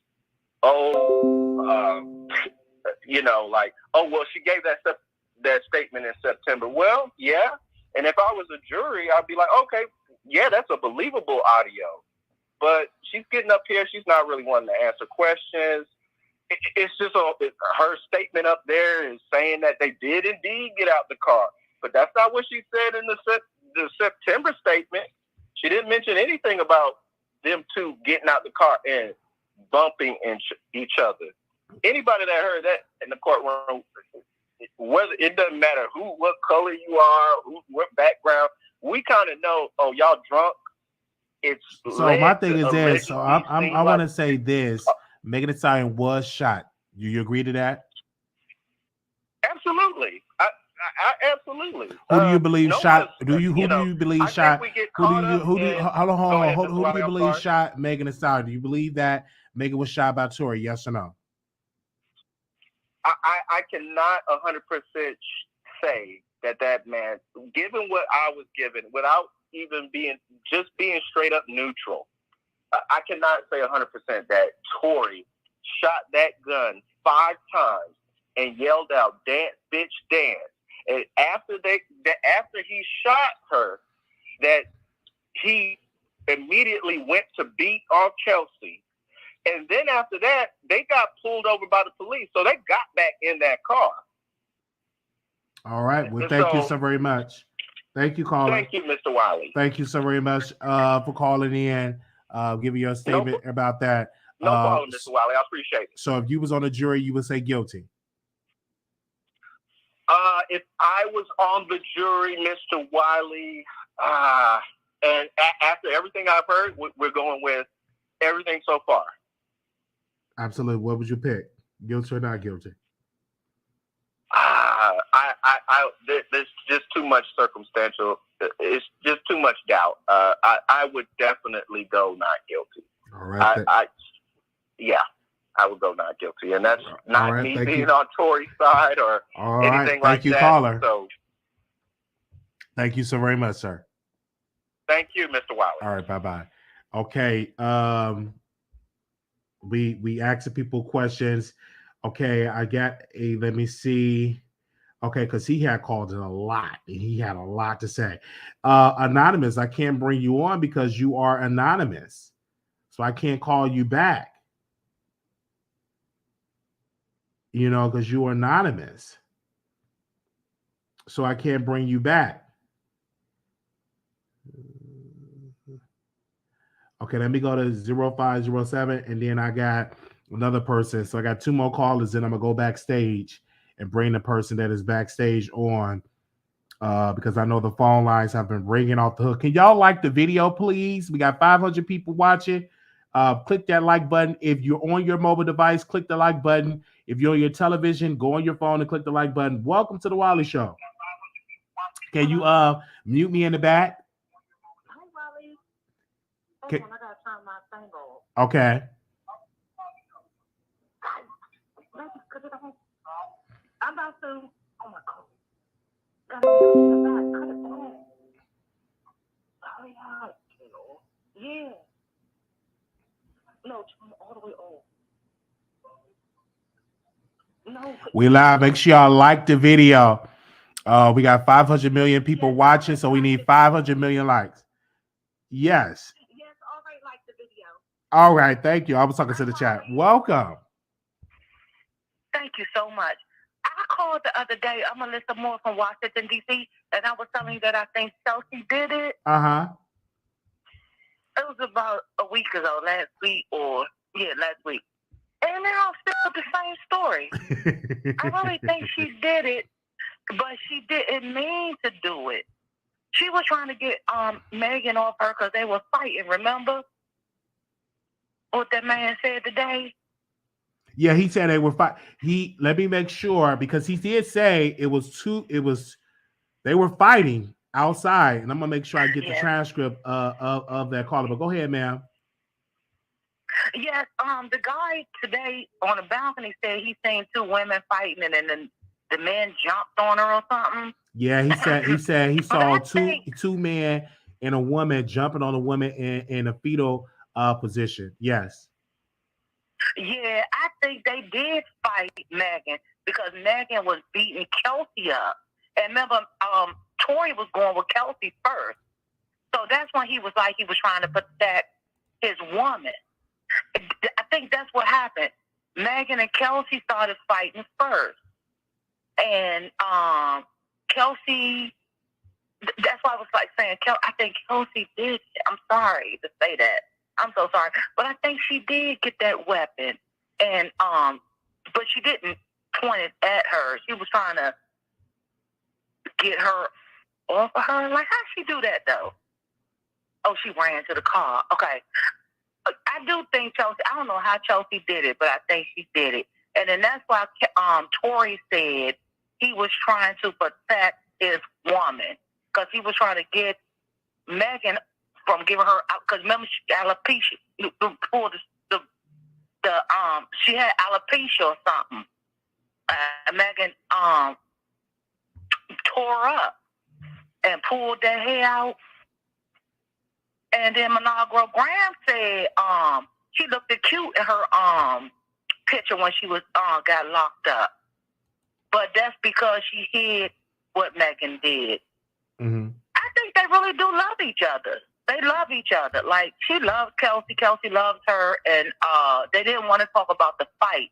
But I do believe when Kelsey got that weapon and boom, boom, boom, because she was trying to get Megan off of her. Because Megan was molly-whopping her. Bam, bam, molly-whopping her. And then that's when Megan ran up them steps or something, or no, up the driveway. And then that's when Tory grabbed the weapon as well and said, bam in the ass. Yes, bitch. I'm sorry. I don't think he really said that. I think he didn't say anything, actually. I think Megan made that part up because she could twerk and everything. Everybody knows she could twerk. So that was just in her head because she was intoxicated. Twerk, because everybody in the whole world wants her to twerk all the time. I like when she twerk too. I like it. And I'm not gay or nothing like that or bisexual. I just like it. And I know she could do it because I want to do it as well. But I'm a little heavy set. I can't do it like her for sure. But that's what I was trying to say. I think, yes, sir. I think she did it, and I'm sticking to my story. I'm sticking to my story. She did a mollywop. Get this girl off of me. I don't care. I don't think she's 7'2". They lying on her height and stuff like that. She's probably 5'11" like me, because everybody knows that I'm tall. But I wish I had a shape like Megan and them knees, but I don't. But yeah, and that's what I wanted to say. All right, yes, well, sir. All right. Baby, cut it on. Hurry up. So I can take Wiley on. Yeah, and then I'm about to cut you back on my live. Okay. And I already pushed the like button. I already pushed it. All right. Thank you, ma'am. Okay, love you, Wiley. Love you too. Bye-bye. All right, Bye-bye. You just never know who's gonna call in. She told her baby to put the Wiley Show back on. Give me a second. She said, put the Wiley Show back on. Oh man, let me make sure. She said, put the Wiley Show back on. Give me a second here. Okay. Oh, they hung up. All right. I'm going to 9789. The last four. Wow. We are live, you guys. The Wiley Show is live. 9789. Hello. I'll be calling y'all back, but y'all do not be answering, child. Okay, and then I'm gonna go backstage and bring somebody on, so don't nobody hang up. Okay, let me try you again, 9789. Let me try you one more time. All right, I'm gonna try you one more time, and then I'm gonna go to 7752. All right, let me go. Okay, 9789 didn't answer. Let me go to 7752. I'm gonna text you 9789. So I'm gonna go to 7752.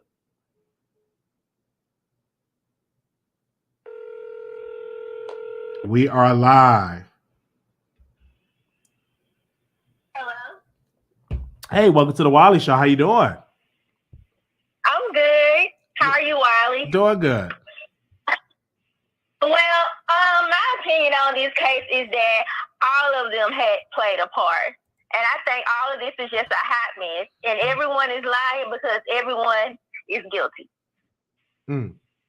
So if you was on the jury, what would you pick as a juror? If I was on the jury, you know what? I do like Megan, but it's just a mess. It's just a mess. And I would just do a mistrial because it's just too messy.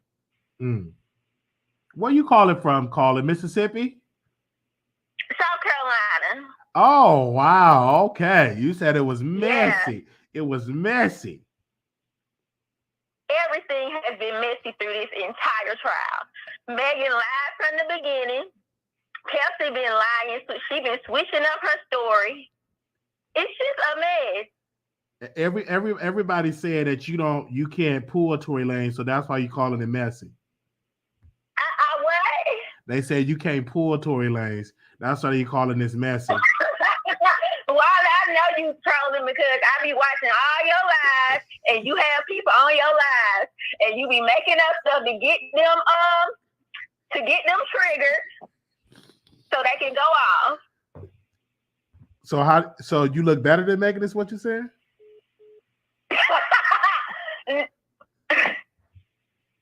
Yes, I do look better than Megan Thee Stallion.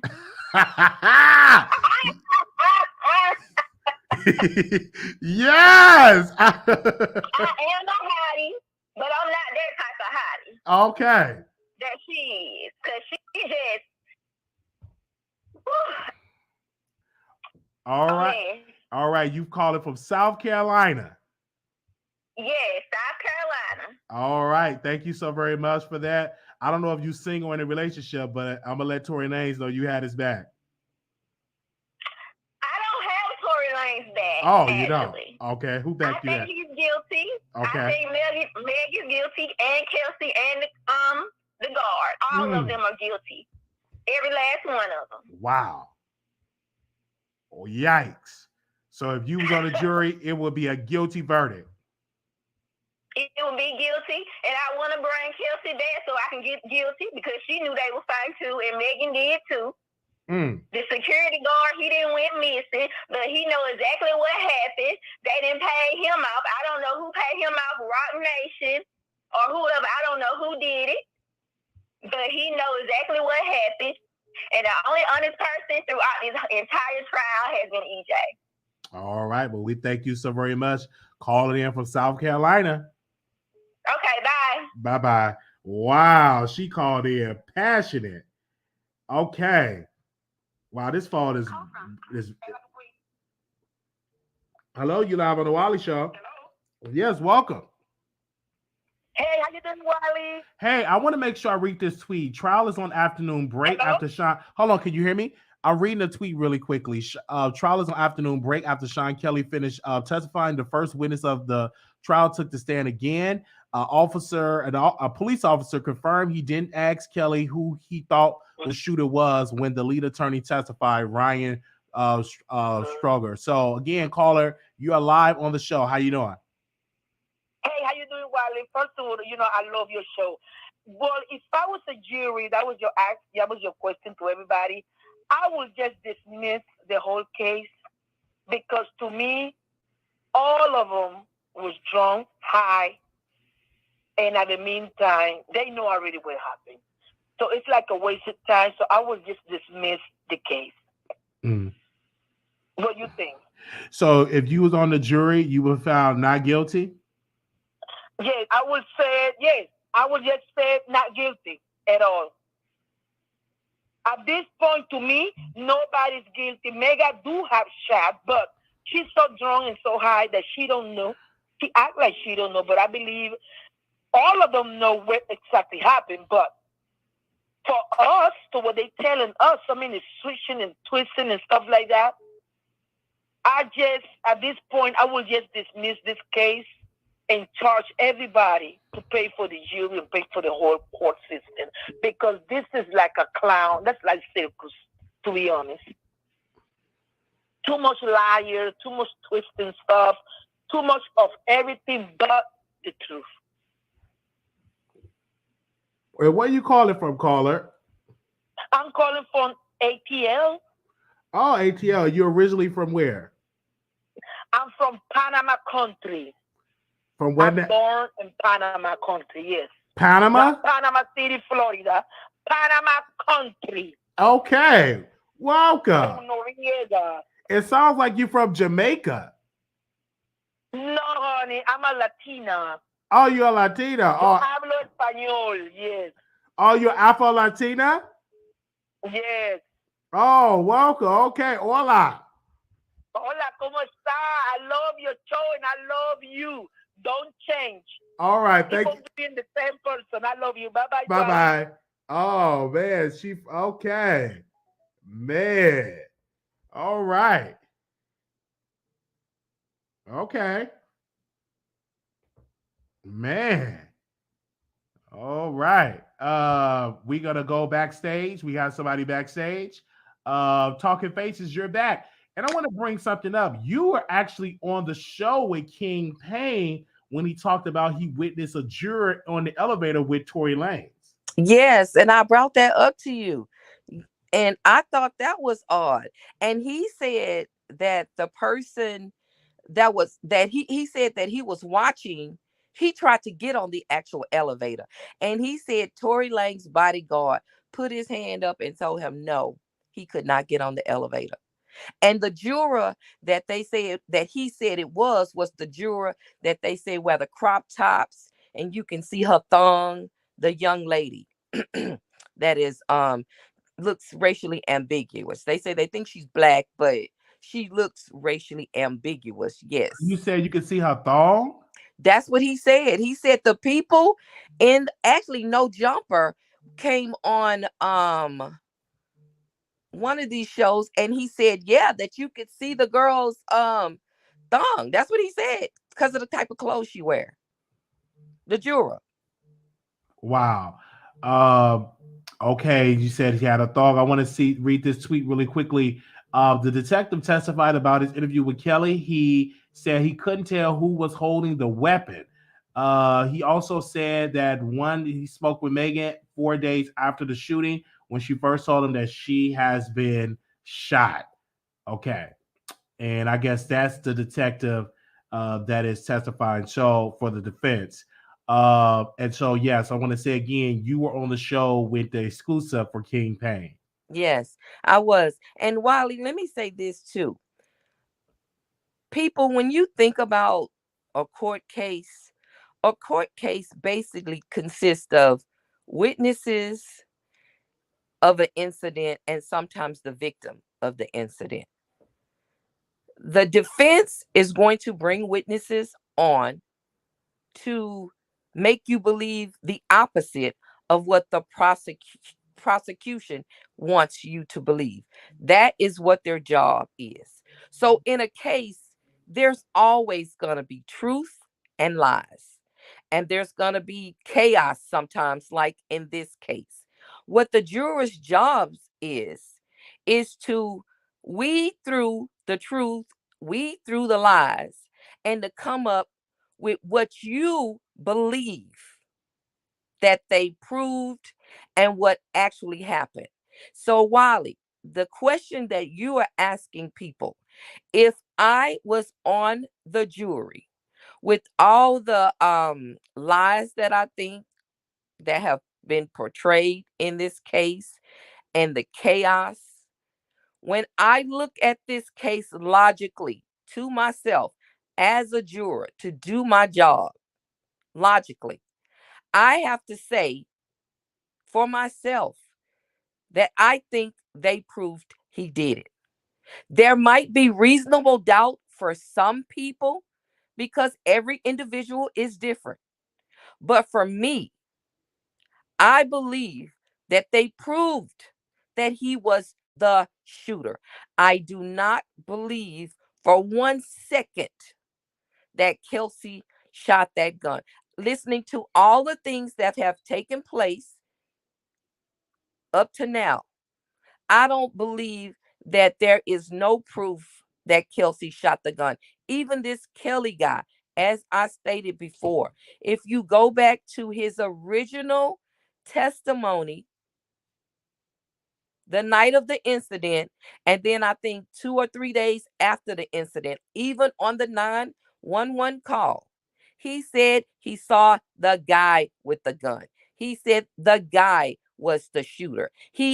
And you know what? And then somebody called in and said he never said he saw a gun.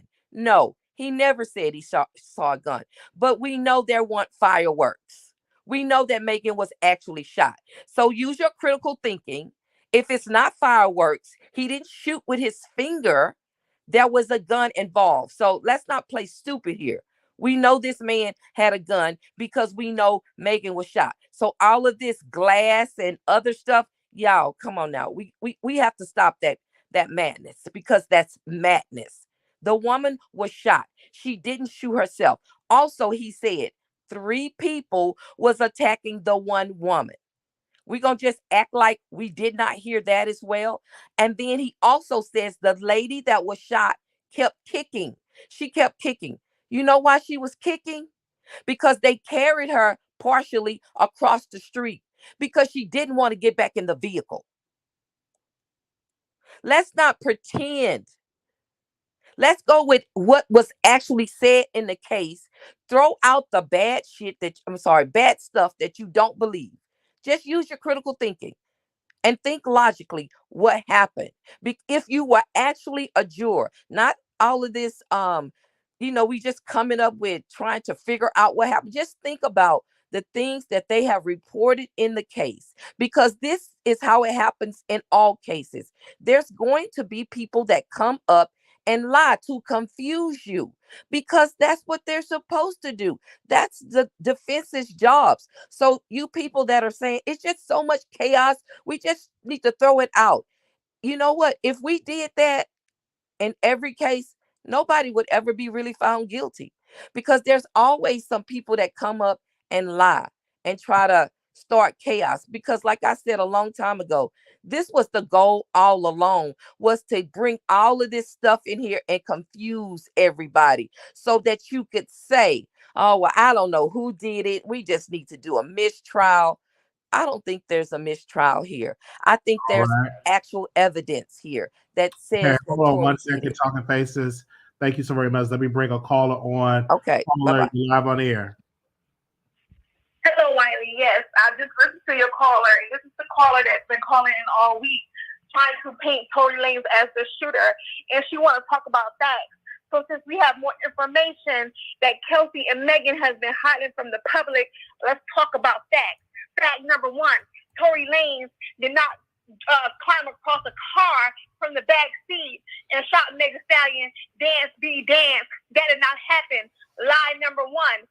Lie number two, the witness said there was a woman in the front seat and she was kicking another woman, kicking her and kicking her and kicking her. We're going to assume that was Megan Thee Stallion kicking Kelsey, okay? And they said they were fighting. They were continuing to fight. And then, where was the gun found? The gun, we're assuming that there's a gun in that front seat, right there where Meg Thee Stallion's other foot is, not the one that she's kicking Kelsey to death with, but there's a gun. Somebody grab a gun. We don't know who it is. The gun goes off. There's a flash. Lady, let's speak facts. He said there was a flash from the inside of the car. Somebody inside of that car let off of a flash. And he said with the flash, when he saw a flash that he thought was a firework, they were still continuing to fight.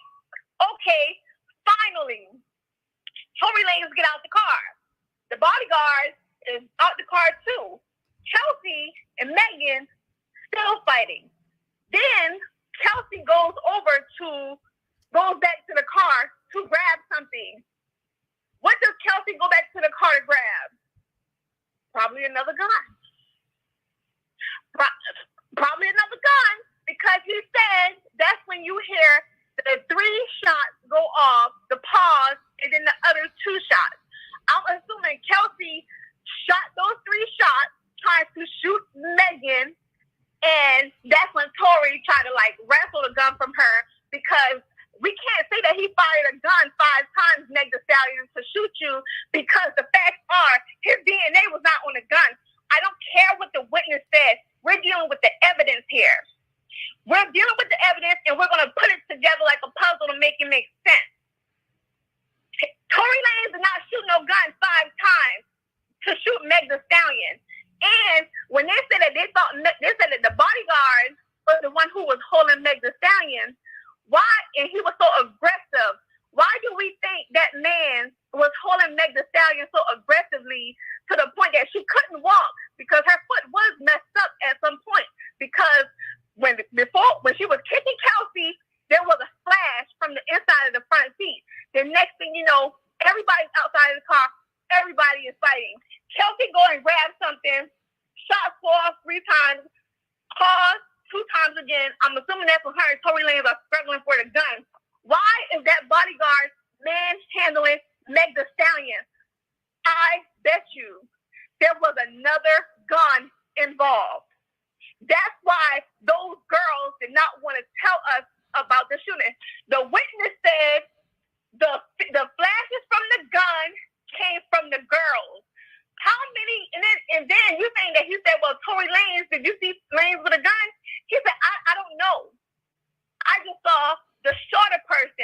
who? Was it the woman who fires the shot first? It was one of the girls. I bet you there were two guns. Megan pulled the gun first.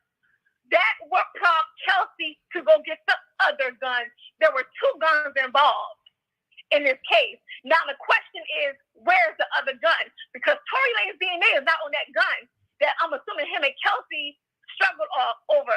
He just had gunpowder residue on him, which he would if he's struggling from a gun that Kelsey is firing.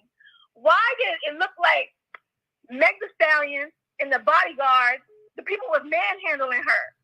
They said that 3 people went to jump Meg Thee Stallion. Why? Mm. Because I bet you she still had a gun. And they was trying to get it from her. Now the bodyguard, the question for him is, where was his gun at in that car? All right. Well, we thank you so very much for calling in. Okay. All right. We're going to go backstage. Again, you guys, the lines is heating up. I'm getting phone calls, I'm getting emails. You live on air. Wiley, can you see me? Go ahead. Can you see me? Go ahead and talk. Okay. Can we cuss on your channel? No, ma'am. Damn. Oops, sorry. I am so mad about this situation. Is you telling me that this whole time Megan Thee Stallion told us that Tory powed her when Tory was trying to protect her the whole time? Please don't tell me that's not the case. So did you listen to the testimony of Mr. Kelly? I did. The London man, he said that that he saw Kelsey. He said he ain't see a gun. And then he said that he saw Tory with the gun, whatever. So he was contradicting himself. But he also said that he saw Tory shooting in the air 4 or 5 times, but it was only 5 shots, right? So that means that they was tussling over the gun. All right. If you were on the jury, what would you think he's going to get a guilty verdict or not guilty verdict? For Tory? For Tory Lanez. I think it's gonna be not guilty, because the London man, he said that when Kelsey went to the car to get the gun, he said that Tory was still in the car, and then he basically said that Tory didn't get out the car until Kelsey started shooting. So it sounded like to me that Tory was trying to protect Megan, and the reason why I'm pissed off is because Meg, girl. She on some spiteful. She being spiteful. You know what I'm saying? I hear you. And so you're gonna say it's not guilty, is what you're saying if you were on the jury. At this point now, up until this point, I feel like Tory is not guilty. Now before then, I did think that he was guilty, but after hearing the testimony today, I did hear the testimony. you know what? I feel like. I don't know what's gonna happen with Megan's career after this. Can we smoke on your page? All right. Thank you so very much for calling in. Okay. Because you talking about smoking. All right. Hello, you live on the air. Hi, Wiley. Hi. Hi. Yeah. I'm just. You know what? All these people that's calling in don't know what they're talking about. They really don't know what they're talking about. Tory Lanez shot Megan. He is guilty, period. It's no question in that at all. So what do you think? So again, I want to hear what you think. So why you say that? Because I know he's guilty. He's guilty. They said it. The story that Kelsey gave in the beginning was the real story. When Megan said that Tory shot her, he shot her. This man did not contradict himself.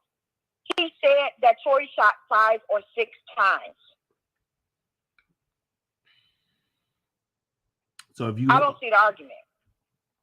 So if you was on the jury, you would say guilty? Guilty, automatically. All right. Guilty verdict. Did you watch the testimony today? I want to make sure that you were caught up. No, I did watch it. And you're still saying guilty?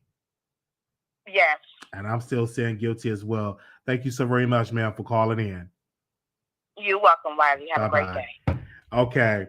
I'm going to drop the link again, but then I'm going to go and drop the link again. I don't know if they're done with court. I think they're still in court. Again, somebody called in anonymous. I can't bring you on and call you back. So you got to call in with your real number, child, so I can call you back. If not, you just have to keep calling. Coming for you, 4144, last 4144. Calling your number. Can you hear me? You're live on the Wiley Show. You call me back, Wiley? Yes, yes. Oh, did you already called in or no? Yeah, I just talked to you. Oh, you just talked to me. Okay, thank you. Bye-bye. Okay. That's all right. Okay, I just talked to her. Okay. Oh, yeah, she right. I was trying to call anonymous back, but I can't call him back. So let me go to 0889. All right. 0889. This is a Chicago number. And y'all pray for Chicago. They got a blizzard that's coming. 0889.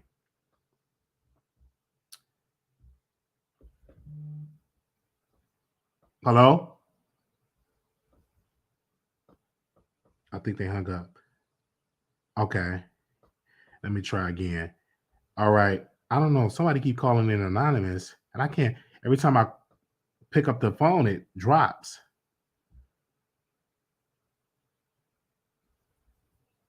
Hello. Hey, you live on the Wiley Show. Can you hear me? I can hear you, yes. Okay. That lady just called in talking about Tory was guilty just because, she wrong for that. And a lot of people out here, they're going to have to apologize to Tory Lanez because Tory did not shoot Megan Thee Stallion. The evidence don't say he did, and he say he didn't. And my thing is with Kelsey, Kelsey was paid off. If don't nobody see that, I don't know what court they're watching. Megan gave her an apartment, condo, paid the rent, and Tory gave her money. She was paid off. It's just that Tory gave her more money. You know what I'm saying? And they paint this picture like, Tory, jumped from seat to seat and was shooting. No, Megan was acting a motherfucking fool at Kylie's house. Language. Okay. Huh? I said language. Go ahead. Oh, okay. Yeah, no, Megan was acting a fool at Kylie's house. It took 6 security guards at Kylie's house to put Megan out, but ain't nobody talking about that. Okay? And she set up there, this eyewitness in court today, he just put the nail in the coffin. He just told y'all, Kelsey had to shoot Megan because Megan was beating Kelsey down. She was in that street beating that girl down. That girl can't be no more than 5 feet. Megan is about 6'2", 210 pounds. Megan was pounding on that girl. The pictures of her with her hair ripped out, bruised up. Megan did that. Tory didn't beat up Kelsey. Megan beat up Kelsey. That girl was trying to defend herself. And it said that black women getting on here talking about, Tory shot Megan. No, he did not. He had no reason to shoot her.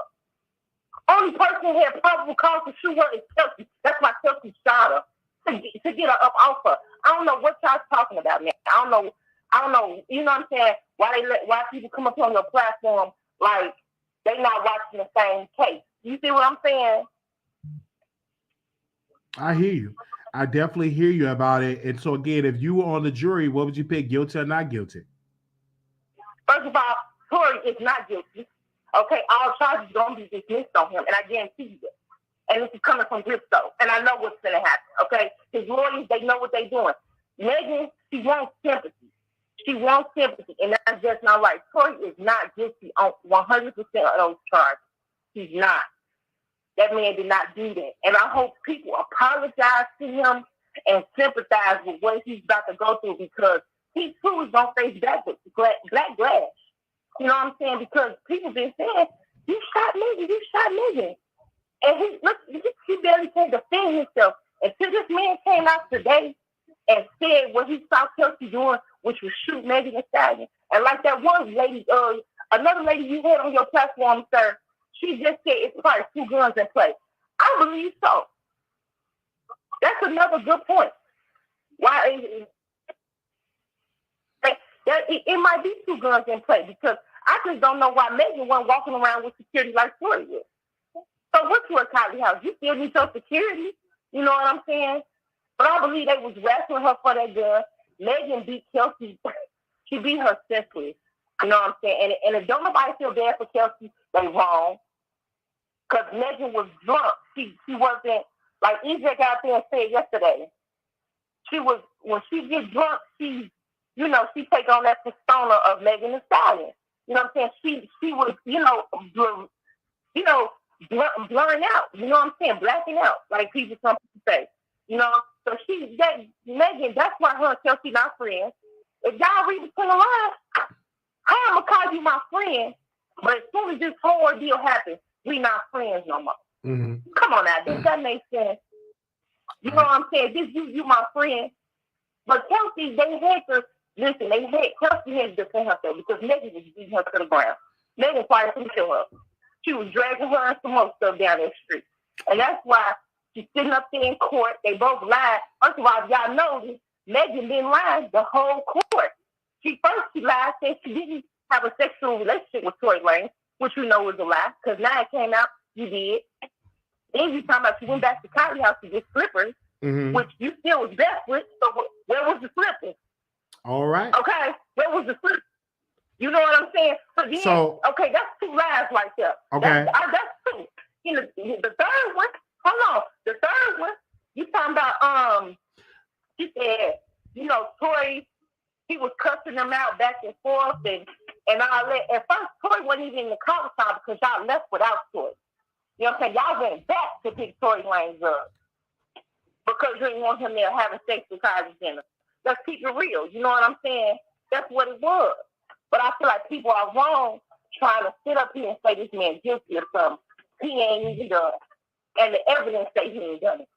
So how y'all gonna get up here and say, I know Tory guilty? You know, just to paint another black man as something he's not. Just to paint another black man as something he's not. But I want to see how they gonna paint Megan Thee Stallion after y'all find out she been lying this whole time. And if the jury not going to convict that man, they not. The people not going to convict him in no way, shape, form, or fashion. You know what I'm saying? He's going to go on with a great music career. Megan Thee Stallion will end. This don't end her music career. It's right here. All right. Well, we thank you so very much. I highly doubt that. As long as she make hot records, she will continue to sell. Thank you, Mel, for calling in. Okay. All right. Okay, I'm gonna go to backstage. We got somebody. Oh wow. Okay, we got somebody backstage that wanna say something. You're live on the air. Hello, Wiley. Hey. How are you? Doing well. Doing well. Okay, you've been doing really good with this coverage. Let me just say this. Megan Thee Stallion, she's been very inconsistent. Like the only thing consistent in this case has been the lies that everyone has been telling. You know what I mean? With the testimony today, it looks like it's the second day where the defense will win in this situation. Honestly, I don't feel like they'll get a conviction because it's too much room for error, and this is like literally someone's life on the line. I hear that, Tory Lanez wasn't even on probation. So where did that lie come from? And then the whole dance be dance. No one heard that. And then more so, even if Tory Lanez was the person who shot her, from the witness version of events, it seems like it was incidental. Like she made it seem as if he intentionally shot her in the foot. At this point in time, I don't know what to believe. Like, honestly, there's so many different like accounts of it. I feel like they were all drunk, they were all behaving irresponsibly, and they all should be, fined or something regarding this situation. I don't believe that he should be incarcerated or convicted on this, crime. But I just want to be mindful. A lot of people are letting her slide with all of these lies, and it's not okay because you painted him in a bad light. If you had nothing to hide, then you should have been honest. If this was an accident, then she should have said that it was an accident. I want people to remember back when this initially happened, a lot of people were like dismissing Tory. It's almost as if he was getting blackballed. I remember he was trying to purchase a house for the mother of his child. Just the simple things that he needed to do, to provide for his child and his family was like hard for him to do because of the way the media was dragging him. So yes, every lie that she has told actually matters, because if this was an accident, then that should have been what it was portrayed. The only thing that's consistent is that the women were very aggressive, including Megan. And I'm not saying that she deserves to be, shot in the foot, but I'm just saying the truth deserved to be told, and no one has been honest. So I would vote against it if I was in the jury. All right, thank you. You said you would think no, not guilty is what you said. I would say not guilty if I was in the jury. Honestly, if we're going based off of what has been proven, the prosecution, the DA team has not made it beyond a reasonable doubt, if you ask me. But that's just my personal opinion. All right. Well, we thank you so very much for calling in. Alrighty. Okay. All right. Okay. Oh, wow. Yes, you're live on the Wiley Show. Hold on 1 second. Let me put you on speaker. Give me a second. All right, go ahead. Okay, y'all. Let's go back to 2020, right? When this first happened. Why did Meg Thee Stallion come out? Because when we saw the TMZ footage, it was a running joke that she shot herself. She got pissed off. The internet was laughing at her. That's how this whole thing came out. Tory shot me. Tory shot me. Tory shot me. Okay, y'all, let's look at it from the DA point of view. This is your case. You have to prove it. Why the DA is not calling that neighbor? He is the only one who got some kind of, he's not drunk. He don't know these people. He's the only one that can tell us something to fill in these holes of this story. Y'all, that gun, the green olive gun that everybody's talking about, was unregistered. Whose gun is that? We know it's not Tory Lanez bodyguard gun. You know why? Because they would have told us already. They would have said, yeah, that gun belongs to Tory and his people. Tory Lanez bodyguard on him who had a gun that night. It probably wasn't on him. It probably was in the armrest of the car. But it's important. Why didn't the DA call this neighbor? Why Tory Lanez defense attorney had to call? Because we're missing what happened with the story. Meg said that she got shot from inside the car. Megan, you also told us, you didn't tell us that you were stomping Kelsey out in the front seat. If Kelsey would have shot Megan, and I'm saying this, Kelsey shot a gun, and it was in self-defense. When Megan Thee Stallion was stomping this girl outside that car, according to the witness, the door is open. These girls are strapping. Megan is kicking her. Wiley just kicking her down, like just stomping her. And Megan can't, Kelsey is scrapping this girl like she's not giving up. What does Megan do? Grab the gun. A gun went off. That's what a guy said. He thought he saw a firework that was from the inside of the car. So what did Megan told us? That Tory shot her from over the driver's seat. The door was open from inside of the car. Baby. Tory didn't shoot you. He was still in the back seat while you was kicking Kelsey out. You pulled that weapon and shot that gun by that girl. So if you had got hurt, it was because of the gunfire that you shot. I'm asking the LAPD this because we know it's some cover-up going on. Where is that gun that Meg Thee Stallion fired? Who fired that gun from that front seat? It wasn't Tory Lanez. Because if it was Tory Lanez, he would have fired. He would have fired 5 times, like Megan said that he did. So we know that's a lie. Wiley, when Megan pulled that gun, that's when Kelsey let up. And Kelsey went to the other side of the car to go to when Megan got out. Megan still had a gun in her hand. The bodyguard trying to break these fools up. Kelsey got out the car and was going to the back seat to get the other gun. There was another gun in that car. And that's when 3 shots rang out. Tory Lanez sprang across and wrestling Kelsey for this gun.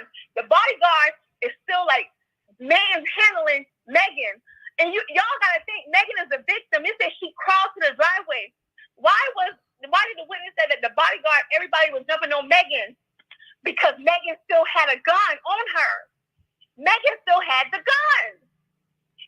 These 2 fools, these women, they were the ones who was, the man said, shots fired came from both women. There were more than 5 shots fired at that crime scene. We need the full ring camera footage. They only played the 5 shots fired that came from the gun that Kelsey and Tory were struggling with. Tory Lanez is on somebody, and this was, I don't know if this was playing in the, I hope his defense attorney played this, but it said Tory Lanez for the police. I was just trying to help my girl. I was just trying to protect my girl. Well, Megan, he was trying to protect you, girl, because you almost killed Kelsey. And then you had the audacity to shoot by her. And Kelsey was like, girl, are you crazy? And Wiley, Kelsey was going to shoot Megan. They were shooting at each other. They was literally about to have a shootout in front of this man in this man's backyard. Tory Lanez and the bodyguard is like just basically trying to disarm them. There's 5 bullets in the gun that Kelsey got. Now, pop, pop, pop, pause, pop, pop. There's no more. There's no more bullets in that gun. They said everybody ran and jumped on Megan. I promise you, the gun that Megan had still had more bullets in that gun. They jumped on her and they wrestled and they carried her. He said it looked like they were going to throw her in the river because they had to disarm her. They had to disarm her. That's why Megan Thee Stallion is foul. That boy literally saved your life. Your best friend was going to dun you, girl. And you do this to him? Shots were fired inside that car in the front seat. Right there where Megan said the door was half, y'all remember when she said it was half open? I was walking away and he fired magically from the front seat because there was a shot fired by the front door. And the door was open. She was still in there. But she fired that gun. And because this witness is, and that's why the DA didn't want to call him because, he didn't want to tell what he saw. Because according to Megan and Kelsey, they didn't have no fight. That's why they don't want to talk about the fight. Because they got to tell the whole story. It wouldn't make sense. So now we got this witness. His story's coming. He's saying that he don't know if he sees Tory with a gun. He sees Tory air out. He sees muzzle flashes in the car in the front seat with Megan at. And then he sees muzzle flashes with Chelsea at. And when you listen to this, there's 2 guns. There's 2 guns. We thought they was wrestling over a gun. Everybody wrestling over guns. No. There's 2 different guns in that car. Where's the other gun? Rock Nation. That's the question. And who was this all to protect? Chelsea didn't get no protection. Tory Lanez, his life is on the line. Megan Thee Stallion has told a complete lie. And everybody's trying to cover up to protect her. She fired and she pulled the gun first. And she should be in jail for the 22 years that Tory Lanez is facing. And she's an effed up girl. And nobody should want to be near her. That boy saved your life. You was drunk. And you was about to kill your best friend. Chelsea. Chelsea is the victim in all of this. Honestly, if you want to talk about it, because she fired back at Meg in self-defense. Meg should be charged with attempted murder. Now, let's talk about that. Give her 25 years. Good day, Wiley. All right. Thank you so very much for calling in and giving your thoughts. With that, ma'am, okay, we got a couple other people that are calling in, giving their thoughts. Give me a second here. 1 second. I want to know, is they still in court, you guys? Okay, someone's calling in from unknown number. I can't call you back. I'm going to go to 2098. And also they said if Tory Lanez testified all of his rap lyrics is fair game, the judge said.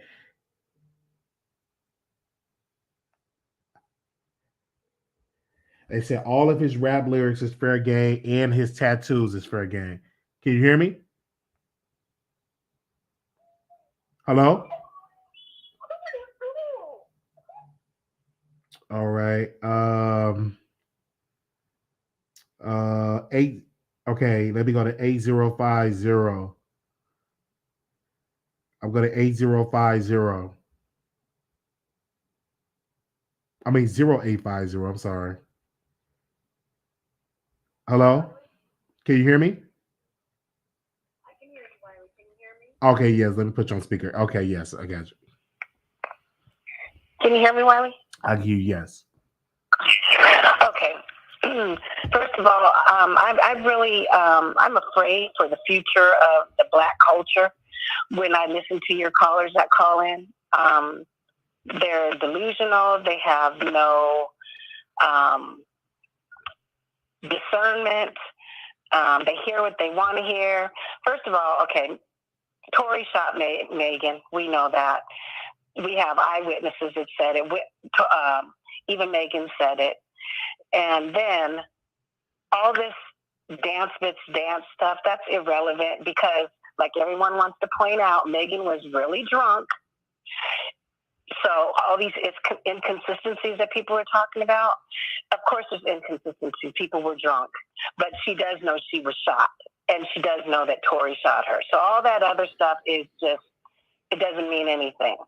Okay, you got this man that came on here and said the little man shot Tory. He saw him with pointing his hand like a gun and shots firing out. And that's when Megan hit the ground. He shot her. And then I want to talk about Kelsey. I'm so tired of everybody talking about how Megan is such a whore and how she slept with all these people and yada yada yada. The fact is, Kelsey slept with everybody that Megan slept with. But everybody's calling Megan the whore, okay? Have you ever had one of those friends that every time you go into a crowd of people, every man they see, oh, girl, he's mine, or he's fine, I like him. They like him. So, as per girl code, your friends can't try to talk to him because your friend, the one girl, likes him, so everybody stays with. That's what I get from Kelsey. Every man that she comes into contact with because of Megan, because she would have never been around any of these people if she wasn't with her friend that was a star. So now she's meeting up with the baby and all these people. And, I like him, girl. I want him, and so Kelsey's fucking up. And then now she's mad because Megan's fucking him too. Like, just shut up with that. Kelsey's a whore. She's a groupie whore. And all this. So wait a minute. So you're saying that about Kelsey. What about Megan? And why does that matter? I'm just saying, my whole thing is, everybody wants to talk about Megan's sexual stuff. But the fact is, everybody that you guys are naming that Megan supposedly had sex with, Kelsey screwed him first. So what does that make Kelsey? That's my thing. I don't really care who Megan slept with. She's a woman. She's free spirit. She can sleep with whoever she wants to. So that's the same thing with Kelsey. Huh? That's what you should have that same grace for Kelsey. No, I do, but nobody's talking about Kelsey like that. That's my issue. I don't care who anybody. Because Kelsey's not the celebrity, ma'am. You say what? Kelsey's not the celebrity. Do you have me playing in the background? Because I hear myself in the back. Do you have me playing in the back? No, I don't have you on in the background. You're on headphones. I have you on headphones. Do you have me on your cell phone playing? I might. Hold on. I'm sorry. Okay, is it better? Okay, yeah, it's better. Okay. Okay. Go ahead. So I want to ask you the last question. Do you believe that he's guilty? Because who cares who screwed who? Do you believe he's guilty? Right. Right. Do you believe that Tory He's Lanez is guilty. guilty? If you was on the stand, what was your verdict would be? Yes, he's guilty. He's guilty. The first thing you have to look at is what is your very first statement when an incident happens. That's usually the truth. Megan said he shot her. That's the truth. Why would she lie about that? Why? She liked the man. If everybody wants to go back and talk about how she was so jealous of him because she was afraid he was going to sleep with one of the Jenners or whoever those little hookers are. But then now you're going to come back and just accuse this man that obviously she has some affection for, right? So that goes back to why she did not want to tell on him, because she probably actually cares for the man. But the fact is he did shoot her, and she didn't press charges against him. These charges are being brought on him by the district attorney, okay? So that's what this is about. And to me, what I get out of this whole thing is the little leprechaun is mad because she's denying and didn't want to tell everybody she was sleeping with him. She slept with him. She embarrassed because she didn't want to be known for sleeping with him or whatever. Nobody wants to admit their full body count. So she didn't want to tell it. But Megan is a bad bitch. Everybody, that's why you got all these people wanting to come out talking about they slept with Megan, the baby. Everybody wants to brag about sleeping with Megan because Megan ain't claiming them. Okay, Megan is bomb. That's why you got all these pick-me, mammy women on here that want to believe what this little angry mother is saying when everybody he comes in contact with, he's abusing for no reason at all, and then lies about it, even though it's on video and was all over TMZ, caught live, whatever, is all over. It's just proof of it. He's a liar. And then the fact that all these people that can actually give testimony directly saying that he's guilty are coming up missing. It's just like, this is tomfoolery, and people need to stop talking about that whole dance, be damned statements. None of that even matters, because like you said, she was drunk. So maybe in her head she heard that. That's not an inconsistency. She was drunk. But one inconsistent thing that is consistent is she was shot. And she said he shot her, and that's what happened. So, yeah, she probably did beat Kelsey, and Kelsey probably needed to get her butt whipped. They was fighting, whatever. Who cares? But I personally don't like Kelsey. She's just like, yeah, this is supposed to be your best friend that's giving you a life, letting you be around these people that you would have never been around in your whole life, and then you're gonna do that to her over a guy? When you know this man shot, what if he had shot her and killed her? Everybody wants to talk about he shot her in the foot. What if that bullet had ricocheted off the ground and shot her in her head? What if? Then what? And then this whole thing where she was kicking, she didn't want to get back in the car. Just like that white man on the jury said, if he thought they were going to take her and dump her somewhere, they might have. You don't know what would have happened if the cops hadn't pulled them over. Because they're liars, and they're covering up the stuff that actually went on when he did shoot her. And that's exactly what happened. All this other talk is irrelevant. Right. It doesn't make any sense at all. Okay. And we need to shut up with all that. All right. We thank you so very much, ma'am. Thank you. Oh, man. Okay, let me charge this up. I'm going to drop the link for StreamYard because the phone is like literally is like, I could take about 2 more calls on the phones, but on StreamYard, I could take a lot. All right, Gigi, you live. Hey, what's up? So since everyone's like bringing up their conspiracy theories and like making their own storyline, this is what I kind of think happened. I believe they were all fighting because Tory was flirting with Kylie. Meg got a little jealous. They told her to leave because she was too drunk. She didn't, you know what I mean? He didn't want to leave. They're all fighting because no one wants to leave. Some people want to leave. Okay. So they're all fighting, right? They all started fighting. Pull over the car. Meg says she wants to get out. They're like, no, you ain't getting out. They fought. As they saw the gun, Kelsey and Meg were fighting.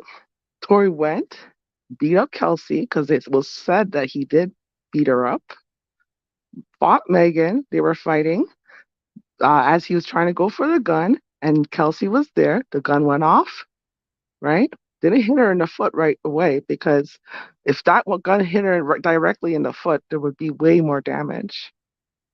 Right? She got out because the gun went off. She went out. Tory did say, "Dance, bitch, dance," because he's cocky like that. And he shot at her feet, not to shoot her, but to scare her. That's what I believe.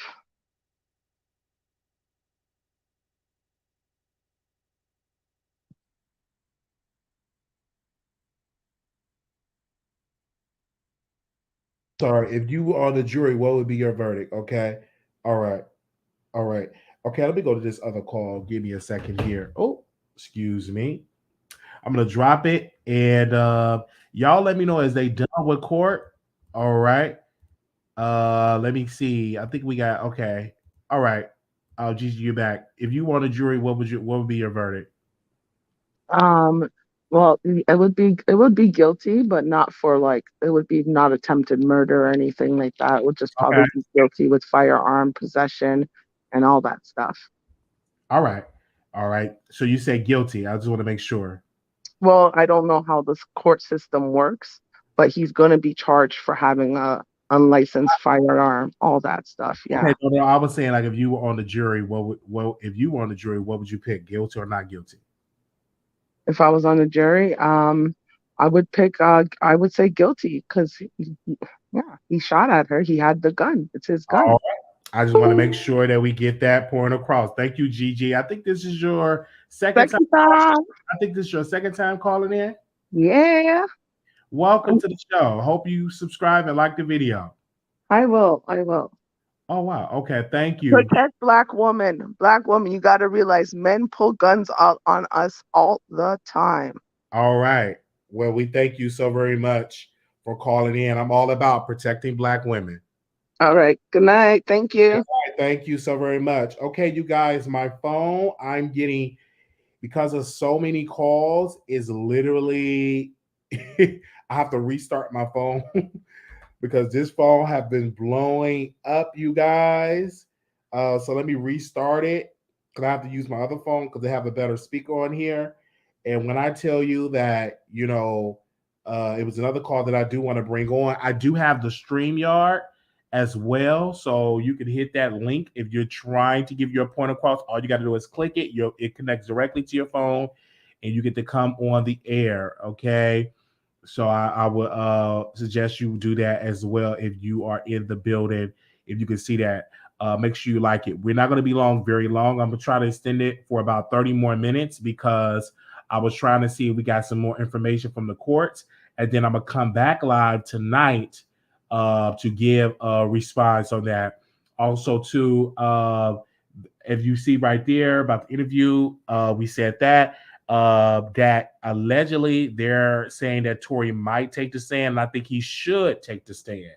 So give me a second. Let me go and look at the phone log. Give me a second. If it let me bring the caller on. Okay.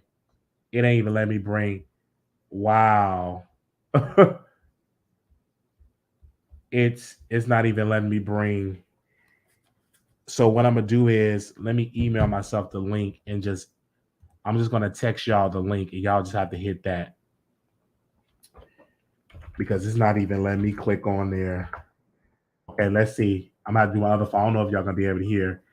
Hey, oh, they hung up. Okay, let me email myself the link, and then I'm gonna drop the link. You guys, do not send me some. Hold on. Why are y'all sending me stuff? Oh.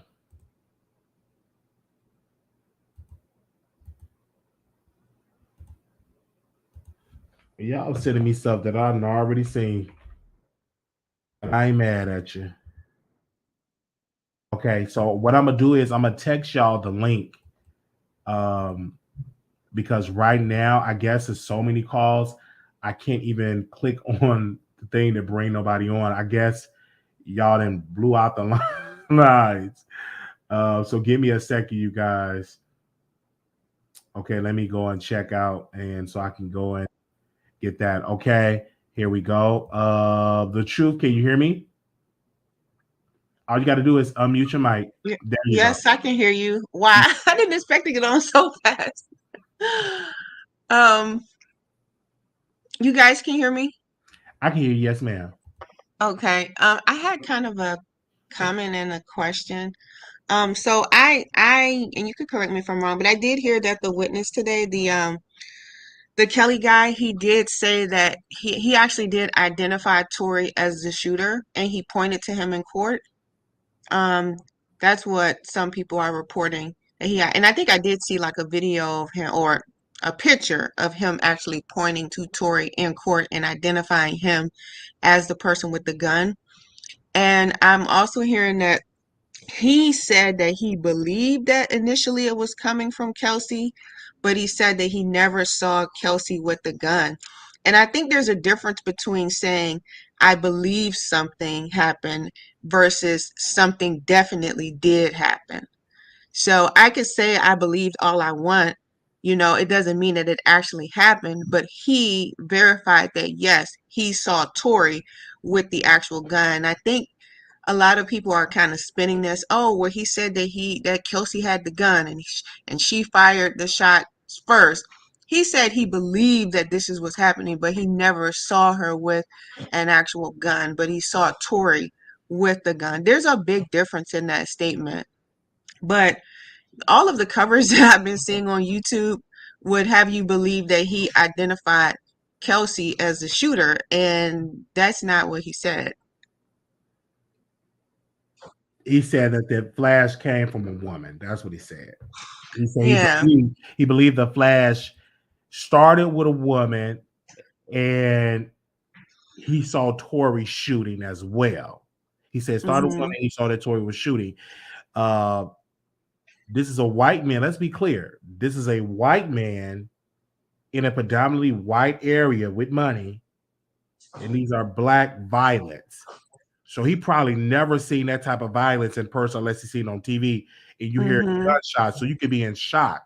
You know what I'm saying? And this is something that is going on by his home. You know what I'm saying? And it's quite interesting that those blacks decide to act like that in this area. It's really, really sad. I believe that the defense have just had a bad day today because that star witness literally he was supposed to say it came from the woman. He didn't even supposed to say that Tory shot the gun, but he did a 180. Oh, Tory shot the gun, and then the defense tried to have him as a hostile witness, and the judge said no. And then now the defense thinking about bringing Tory on, and the prosecutors was like, well, if they bring Tory Lanez on, we should be able to use as evidence his music. We should be able to use his evidence. Let me see. We should be able to use fighting with other people, his tattoo and his other actions, right? All of that. And the judge said yes. If he hit the stand, that is fair game. So I don't know if the defense going to bring Tory Lanez on, but if I was defense, I would have to bring him on because you know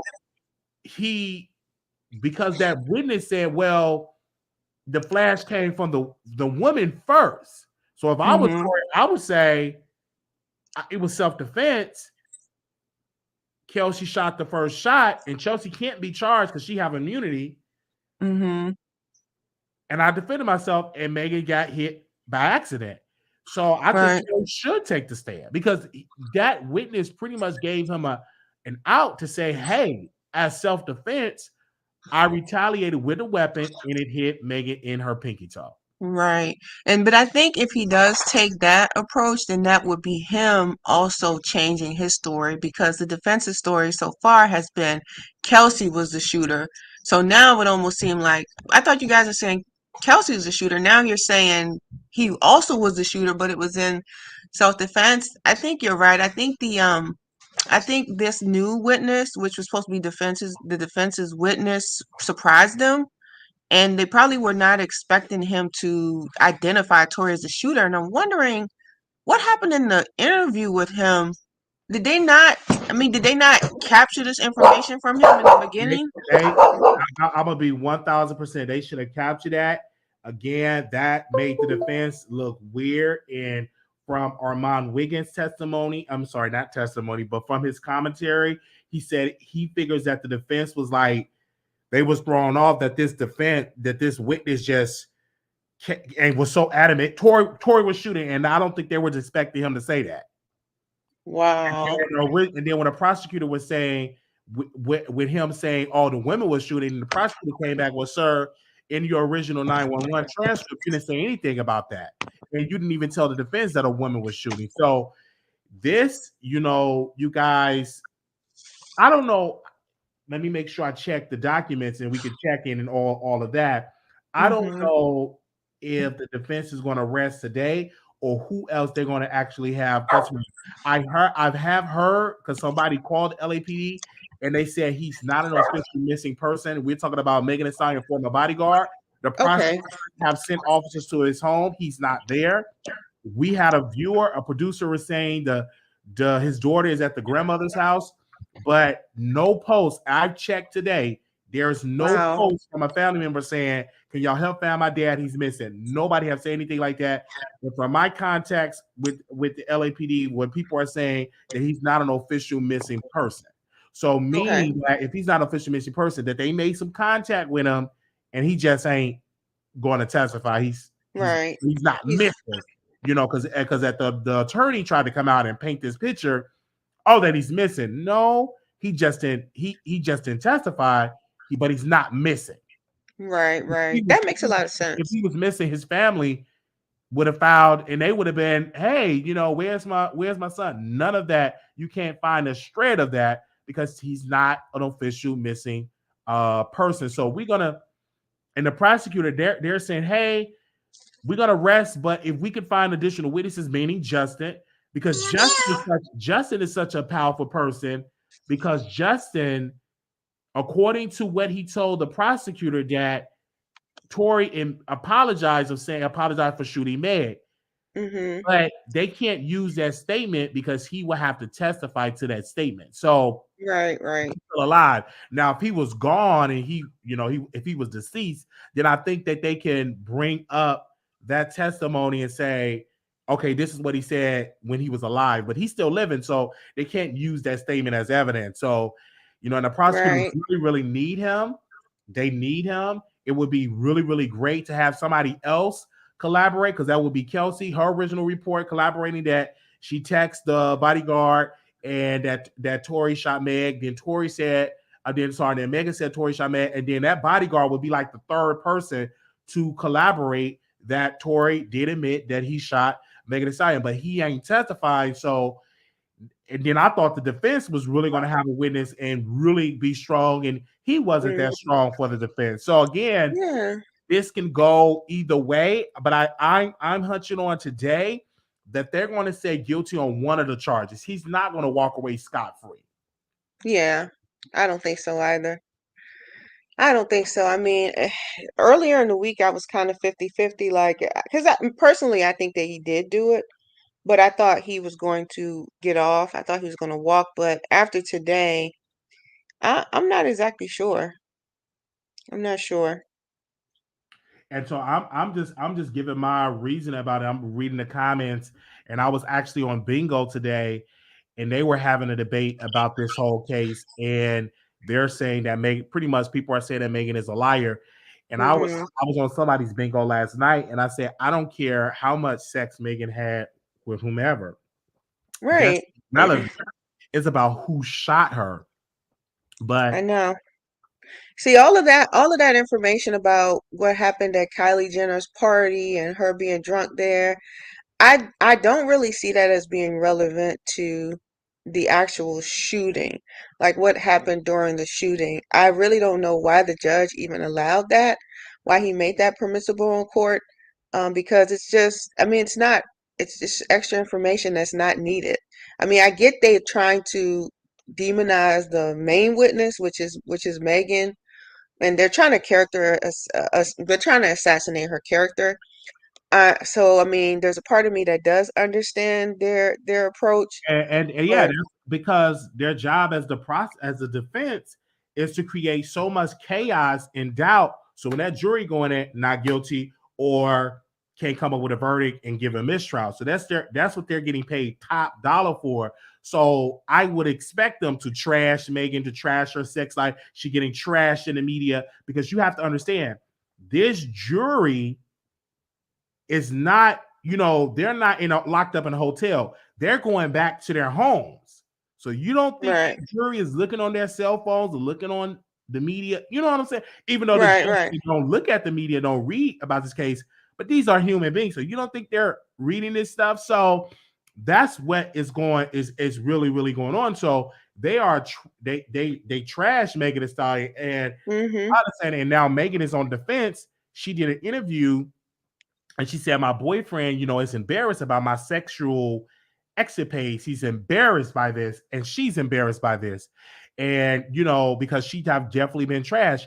And you don't think you don't think Nicki Minaj is not going to use that in a record?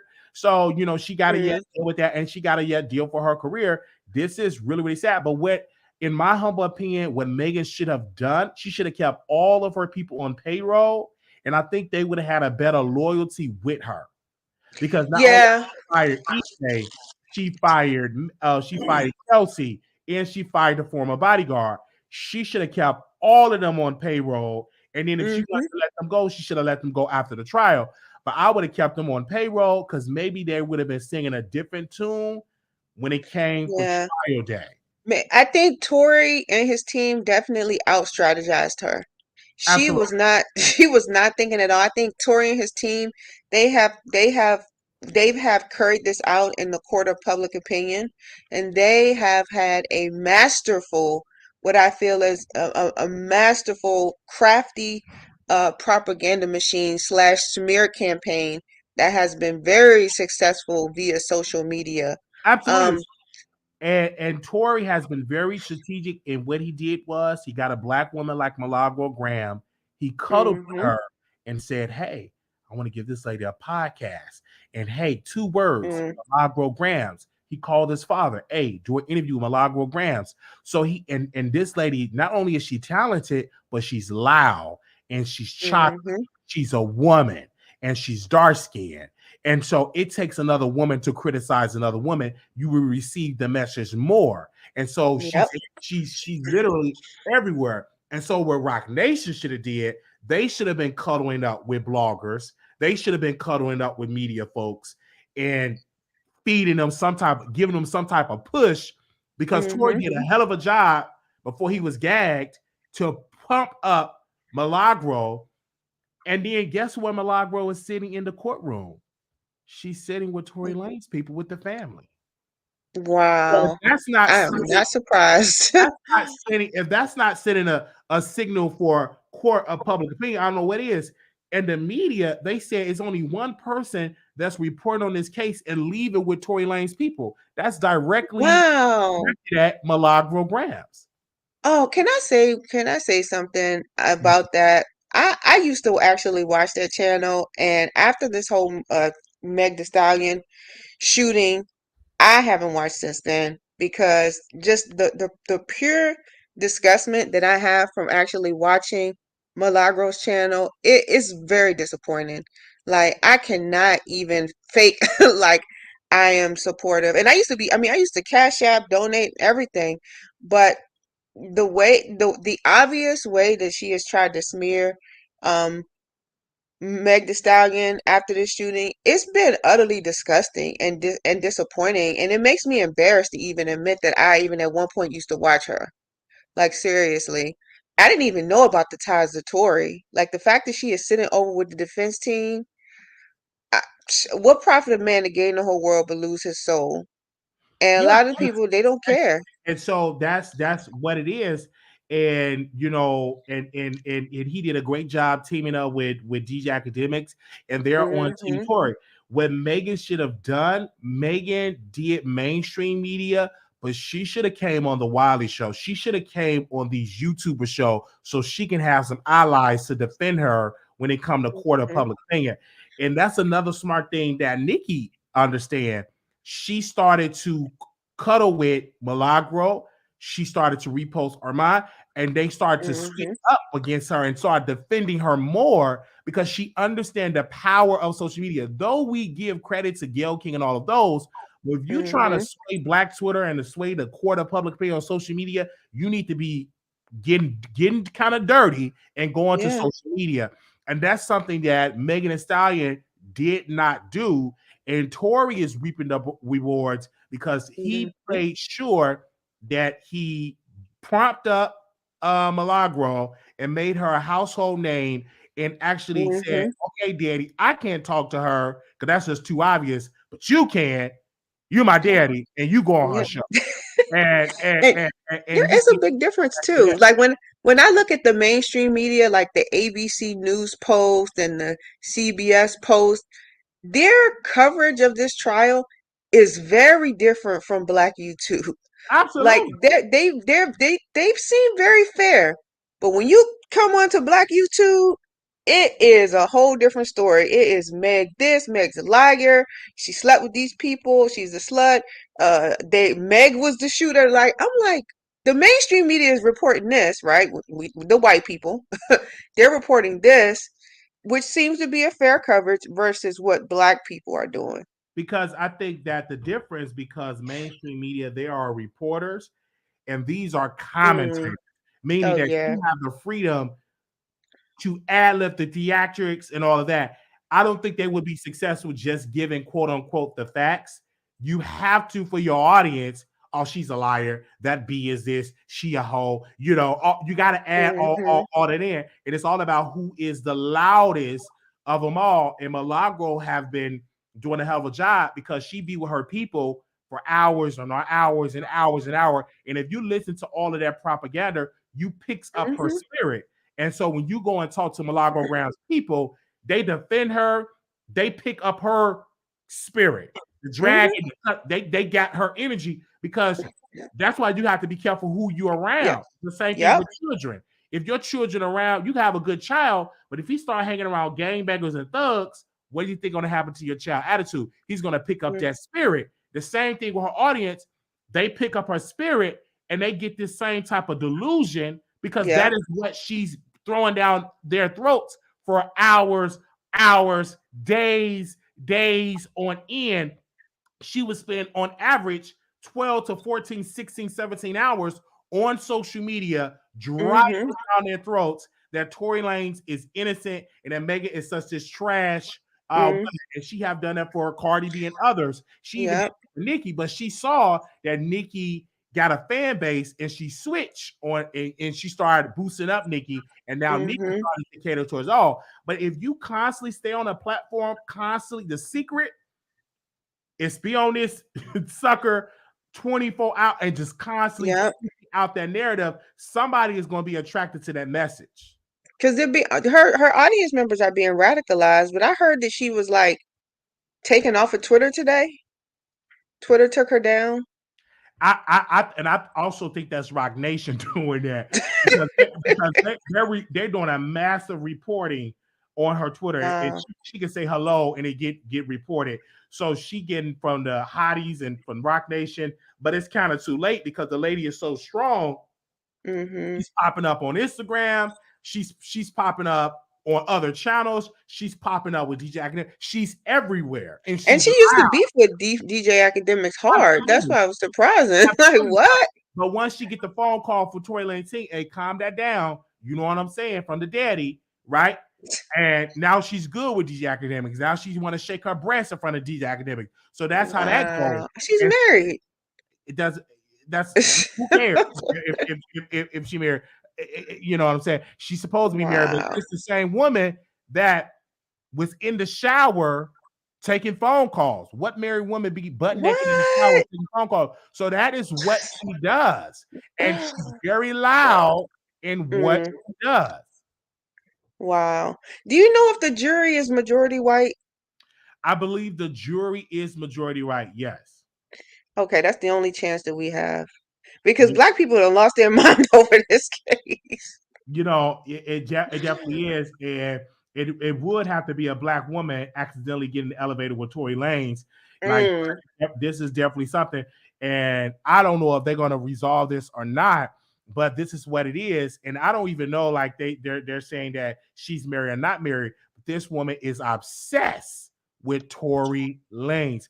And Mm. obviously she's attracted to Tory. She want to be with Tory. And Tory Mm. already manipulated her mind, so he know he can get the coochie. So, you know, so if God. she is married, he can just snatch it at any moment. But he probably will give her some pain if he get off, just some sympathy pain. Oh, she did that. Oh, blah blah blah blah blah. She could be my propaganda machine and all of that.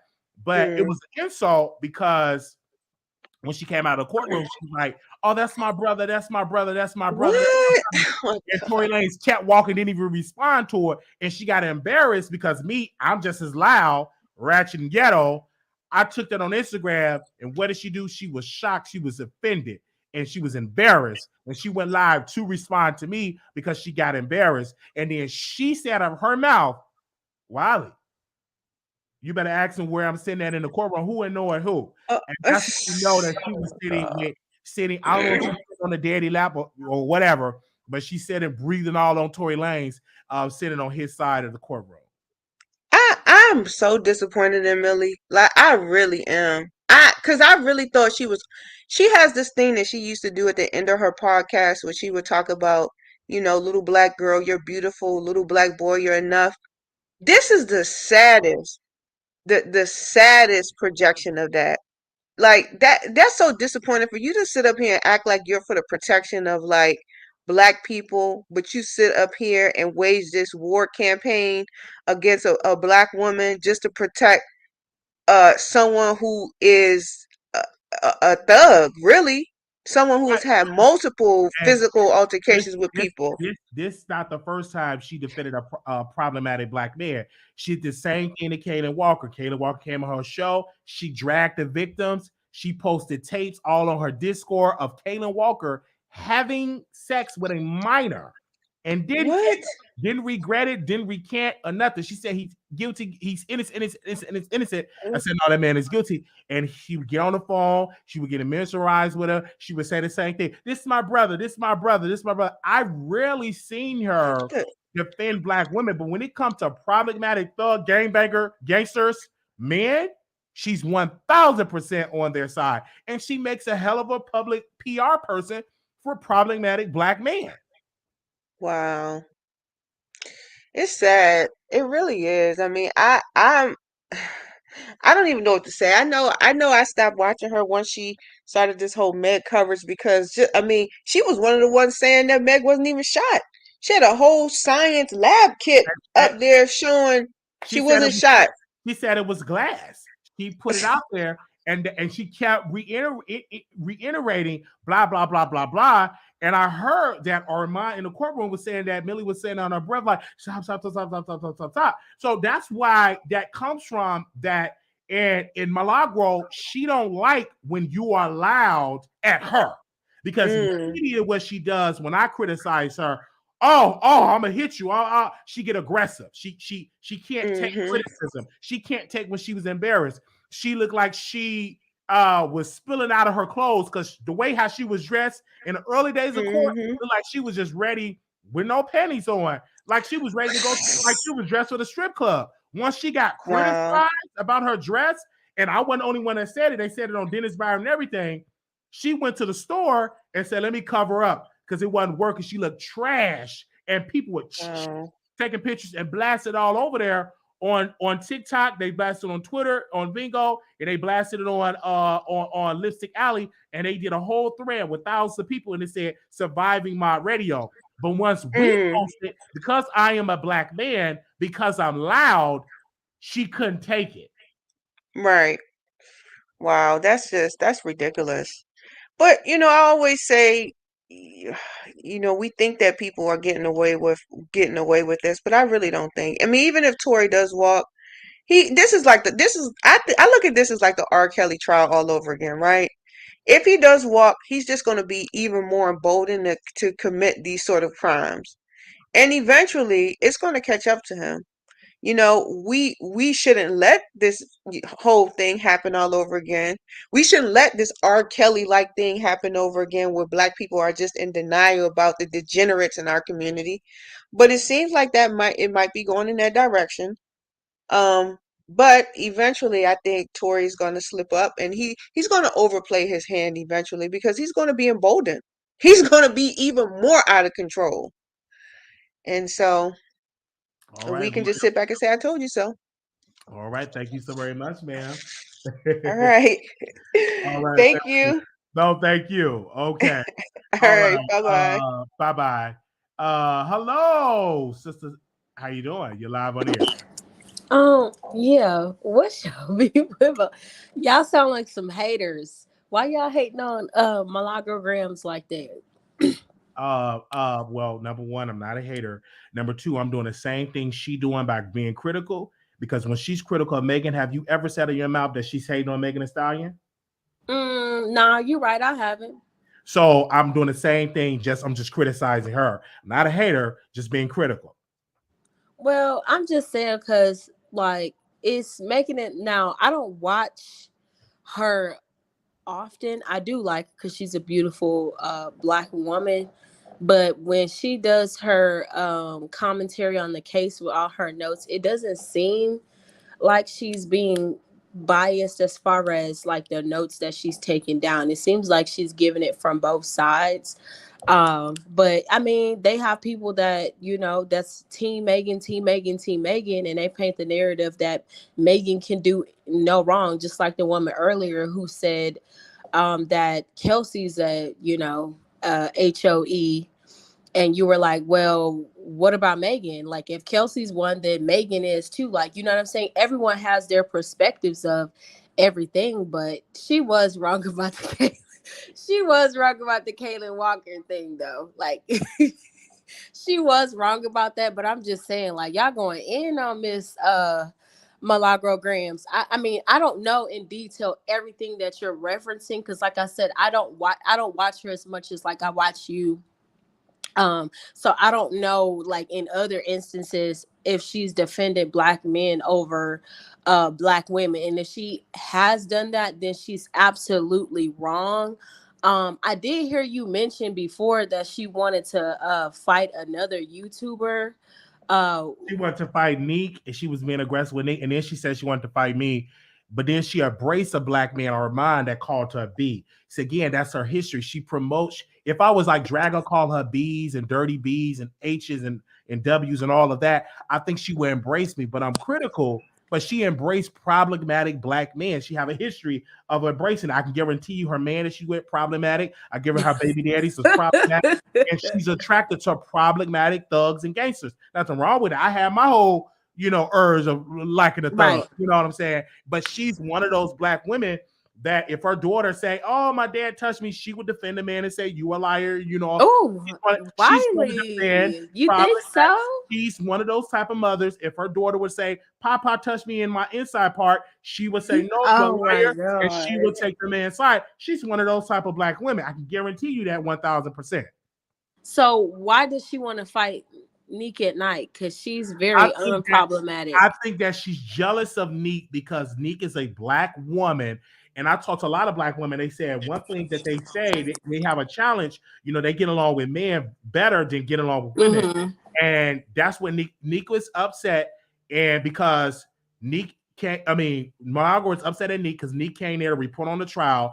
And Milagro has been the only leading black voice, and she's mad that she have competition with Nika. Right.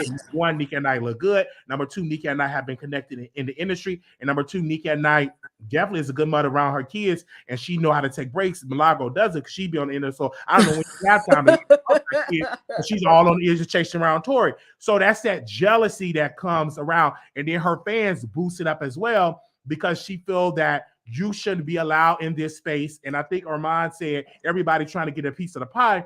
But Armand failed to realize that he came to the trial late and his friend King Payne had the exclusive, but Armand ignored that part of it and said he heard, but no, that came from your friend that when your half of his face was frozen and he was homeless and needed somewhere to go and lay his head, he stayed at King Payne house. But now that you're in high rise and now you're trying to distance yourself from King Payne, that does not make any sense. And you want to cater towards Milagro, you wish you trashed Milagro, and that's fine if y'all want to do that.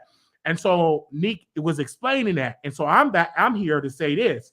People can't stand the fact, Milagro can't stand the fact that and Armand can't stand the fact that Nick is there because Nick have teamed up with Official King Payne and they're not the Oh, only okay. duo I see. that's there. So that's what that jealousy and stuff. And it started on the Wiley Show because Milagro came on the show and she was screaming and yelling and talking about how she don't like Nick at Night. Instead of her saying, I still don't like you, she lied. And then in the courtroom, she came out with that aggressiveness and started coming at Nick. So, and then she went on her station, dragging Nick at Night. So again, she's mad because Nick is connected. She's mad that Nick looked better than her and her body is built better than her, and that she know how to dress and her thighs and her meat ain't like biscuit. And so I get that. And so women so you think that Milagro just basically peddles to any celebrity that gives her attention? Any celebrity, especially men. Right. Okay. And also Nikki, but she paddled to the highest bidder, and she know how, and she can be manipulated by powerful men. It is what it is. Right. She rarely talking about her husband. She rarely posts her husband because number one, she ain't got no husband. Number two, she just sleeping with him. I was wondering that, like, if she's married, why isn't she never like posting? She rarely talk about her husband. She rarely posts her husband. She rarely do any of these things because she don't have that. She don't have a marriage license. That ain't her real government name because we researched this stuff. So right. She wow, I didn't know that either. She just have baby daddies, baby daddy. And for what she said, she lied to one of the baby daddies, said this is your kid, and that wasn't even the person kid. She was trashy. So who's funding her trip to the court? Because she's from Houston, she's from Texas. So absolutely. Who's funding her trip? Her fans and Tory Lanez team. No, she's on the payroll. Absolutely, she getting paid. Her fans are coming through, and also Tory Lanez team have dropped in her cash app. Absolutely. Well, this is T. Wiley. You got all the T. Wiley. Let me. So that's how that goes because we researched for the marriage site, couldn't even find it. And she stayed in Houston. We looked in most of the right. Couldn't find it at all. So no husband, never post her husband, and I can guarantee she would never post her husband because she already about to dump him and be with the highest bidder. So she ain't gonna stay with her regular husband. So that's you think she fooling around with Tory Lanez? I think she wanna fool around with Tory Lanez. Tory Lanez is not. He's not attracted to her because she's dark skinned. Tory Lanez don't like those type of women. Oh, okay. And Tory Lanez might, if he get off, he might give us some sympathy pain. He drunk enough. He might just do that. You know what I'm saying? Just because, all right, you did that. All right, I'm gonna give you some sympathy pain. He might give us some sympathy pain, but you could tell that Milagro won him because she was dressed prerogative. She was dressed, her titties was right, trying to get his attention. All trying to give her attention. Once she got dragged, now she dressing like conservative now. She covering up her breasts. Right. She covering up her thighs, and she doing all of that. Absolutely. Well, I know that she's been like really friendly with DJ Academics, and I'm like, that's what kind of turned me off because it's like, why are you being friendly with him? Like, he's been known to attack Black women in particular. So maybe you do have a point. Maybe she does have a thing for problematic men. Absolutely. Because she have a thing for problematic Black men. And she can't say, you can't say, she drags Black women. And then she got her karma when she got dragged, how she was dressed. And she couldn't take the drag. She couldn't take it. And she told Dennis, oh, why would you post that ugly picture of me? Then she mentioned Wiley. Now, I'm not in LA, right? Oh, wait, it's an ugly. Okay, I got to see this picture because they were on her earlier today because she had the filter and, the filter with the eyelashes. She had put on some shades. And so you could see the eyelashes through the shades. And they're like, take off the filter. And she's like, no, it makes me have a smooth face. And someone was just like, well, girl, how about you just take care of your face and you won't need a filter? Yes, so that's how it is, and she definitely have filters, and she wears a lot of filters and makeup. I see. What do you need a filter for if you have my makeup? But okay, I just wanted to get the tea. All right, thank you so very much. All right, thank you so very much. Also, right here on his torso, on his stomach area, Tory Lanez got a gun tattoo, a semi-automatic weapon gun tattoo on his body. on his body. As you can see, it's on his body. I can't post it, but it's on his body. I'm definitely getting that from the people. Let me drop the link because y'all want to come on. Give me 1 second. Do not, and then I'm gonna get the phone calls. I'm gonna take this one person that's behind stage. Give me a second here. Here we go. Talking Faces, you live. Hey, Wiley, I just wanted to say I totally agree with you about Tory's team.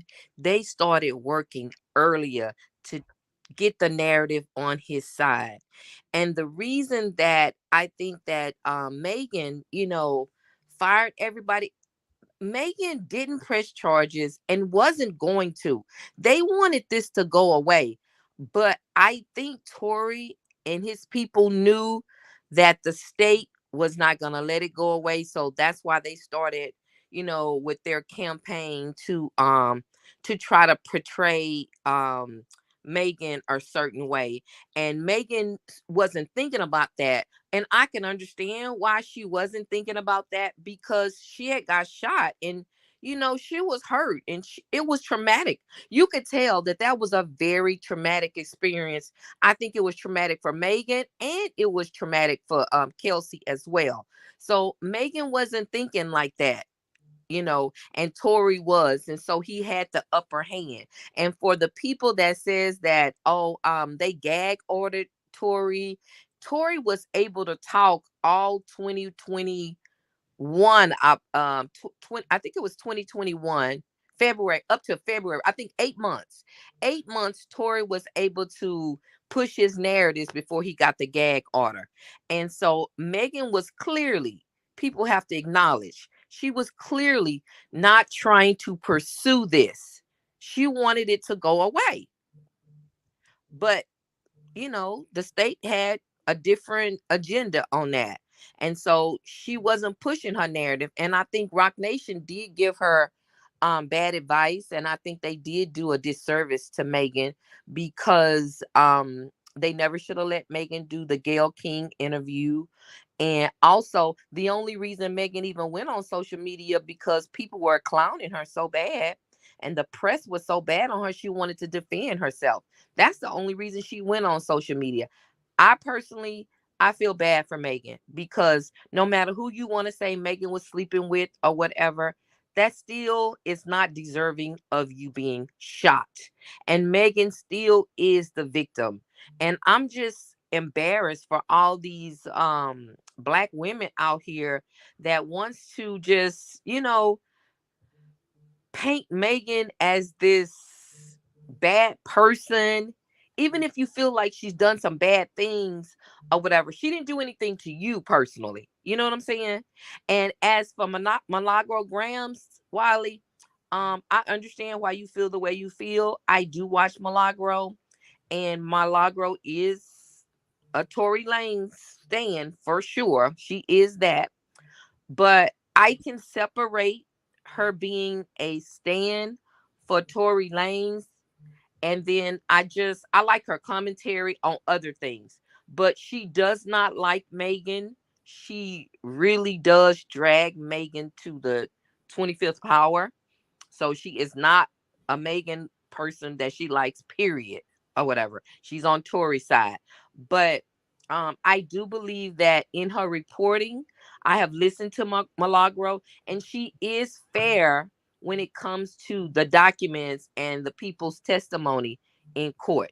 Now, she is not shading that. I listened to her. She's giving out the facts, and then she gives you her opinion. And one thing about Milagro, when she's even on her own show, she will tell you, these are my opinions that I'm giving you. She will read to you the documents of a case or an article, and then she'll give you her opinion or whatever. So, I mean, I have to be honest about that. So I do listen to Milagro, and I can be objective, say the good and the bad. But she does not like Megan. Even when I listen to her, I write in her comments sometimes that Millie, you're not an objective person when it comes to Megan.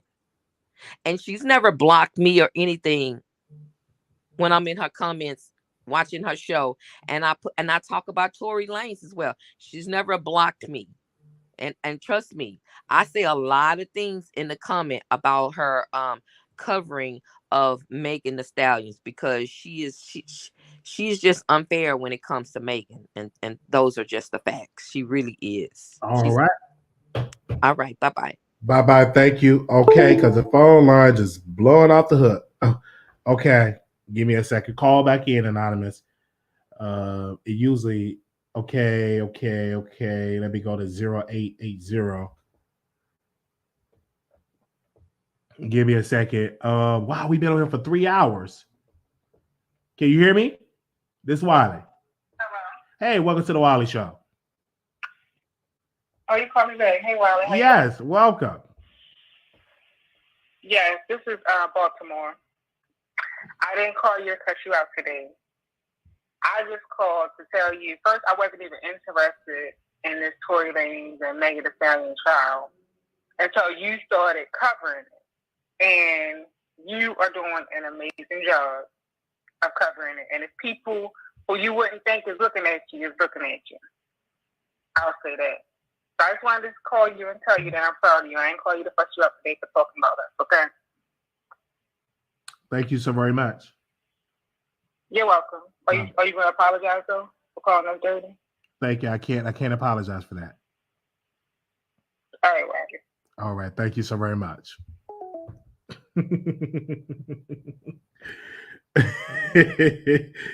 Oh man. Oh man, she won't be able to apologize. I can't unless I see some other changes of Baltimore. Okay. Hey, you live on the Wiley Show. Update. Go ahead. Concerning the case? Yes, just give me a little time here. Okay, this is per, they had, what's his name? Sean Kelly on the witness stand. This is per Malala Graham. I'm going to give her credit. I got a chance to hear it. So I'm just going to give you based on statements. It was said he never, Sean Kelly said that he never saw the object. He saw he saw flashes. Nobody asked him to describe who the shooter was. He said that a female shot. He said it was a woman that was closer to the muzzle. He said that both had the gun. Okay, hold on 1 second. This is a tweet that I do want to read. So they're saying that I believe the MGDESYN, I guess that's Tory Lanez's attorney. So they're saying right now, saying that was very inappropriate, asked judge to is it admonish him, but the judge shrugged it off and moved into discussion of exhibits and the jury instructions. More to come to that.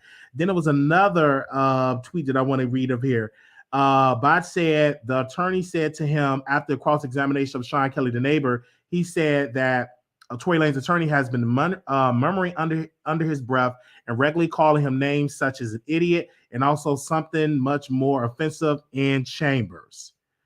Okay, so this is definitely heating up in this trial. Go ahead. Okay. Who is that he said was mumbling underneath his breath? They're saying Tory Lanez's attorney. Oh, okay. All right. Well, I'm just going to go back to what they said while he was on the stand when they were questioning Sean Kelly, okay? As I said before, he said that it was a female that shot, said woman was closer to the muzzle, said both had the gun.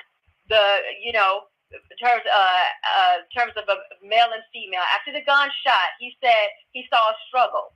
He said that they all were struggling at one point. He saw a gun. He saw that. He saw the. What's that? I think he saw. He didn't. He said he did not see a gun, but he saw the muzzle flash. He also said that they were all fighting. Then they went to Officer Diaz, and he spoke. Officer Diaz said that he spoke with Sean Kelly. And they spoke to the lead detective, which was Detective Stockner. And he said he spoke with Kelly as well. He said again, they reiterated, muzzle flash went off. And the women, the muzzle flash went off.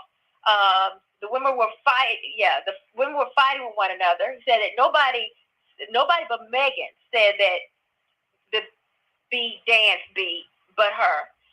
Said that there was not anything said about or any mention about the bribery, or there was something else here. I forgot. I can't see what this is, but that's what I have thus far.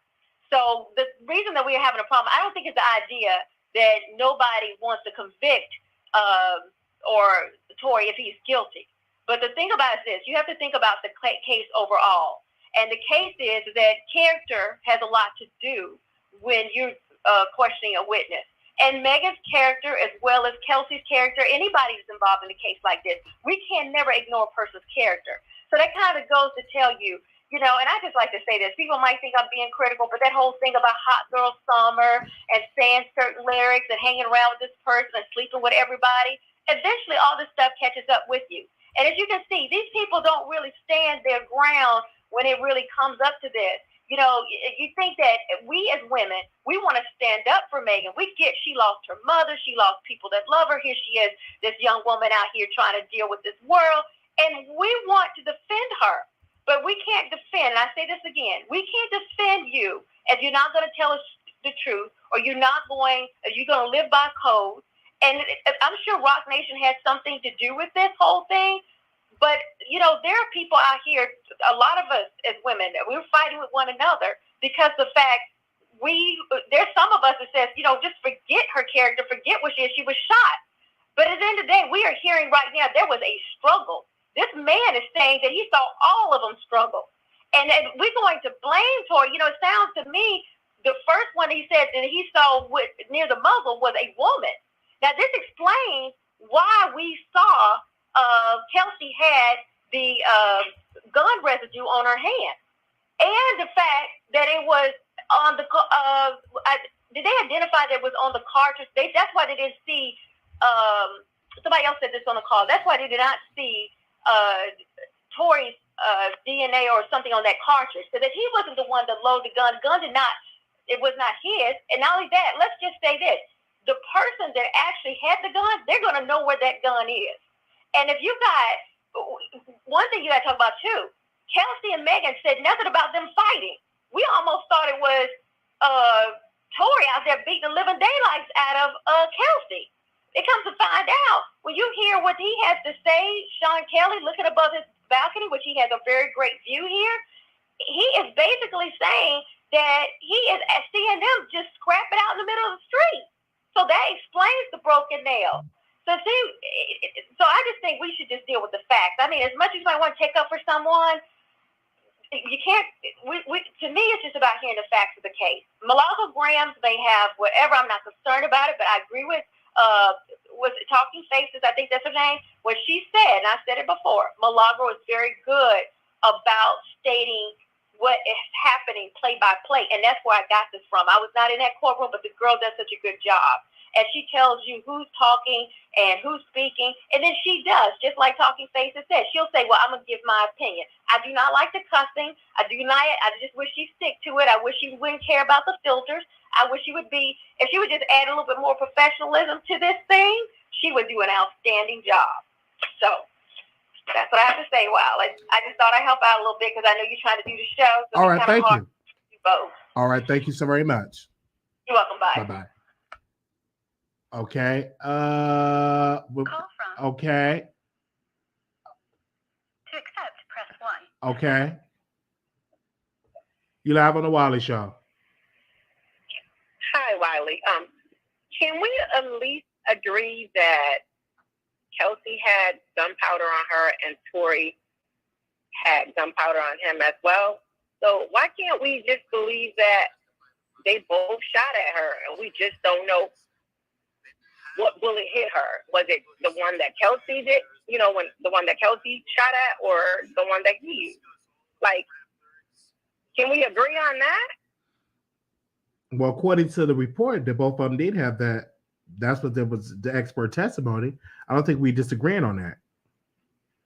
So they both had gun residue on them. So they both have evidence that they both had the gun or shot the gun, because that's the only way you get gun residue on you, right? Is it if you're shooting it? That if you can shoot a gun, it sprays. It can come on you if you close by it.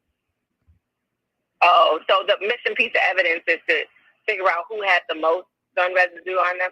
I just don't understand that, because if them two they were the only two with gun residue on them, you don't think that there was a struggle over something?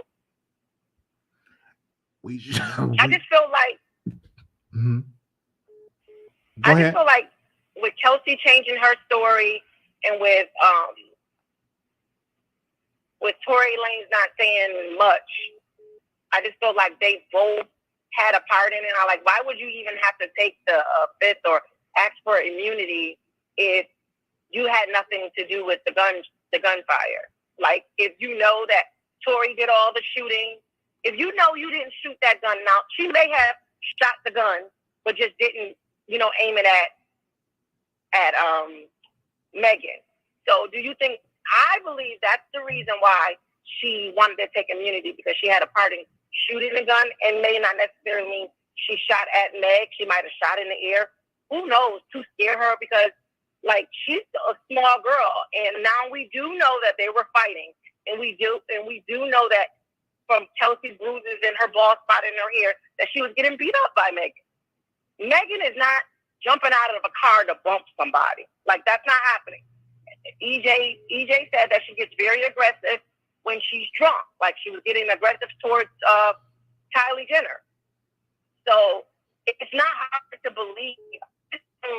I feel like they both had something to do with it, and I don't understand why we're so just gun-ho on Tory and Tory alone. When is Kelsey gonna have some of that flack that everybody has towards Tory? Because she's the victim of her friend sleeping with her man or somebody she was sleeping with, but I don't really even think it mattered, because Tory and Kelsey wasn't in a relationship with each other. They were just sleeping with each other.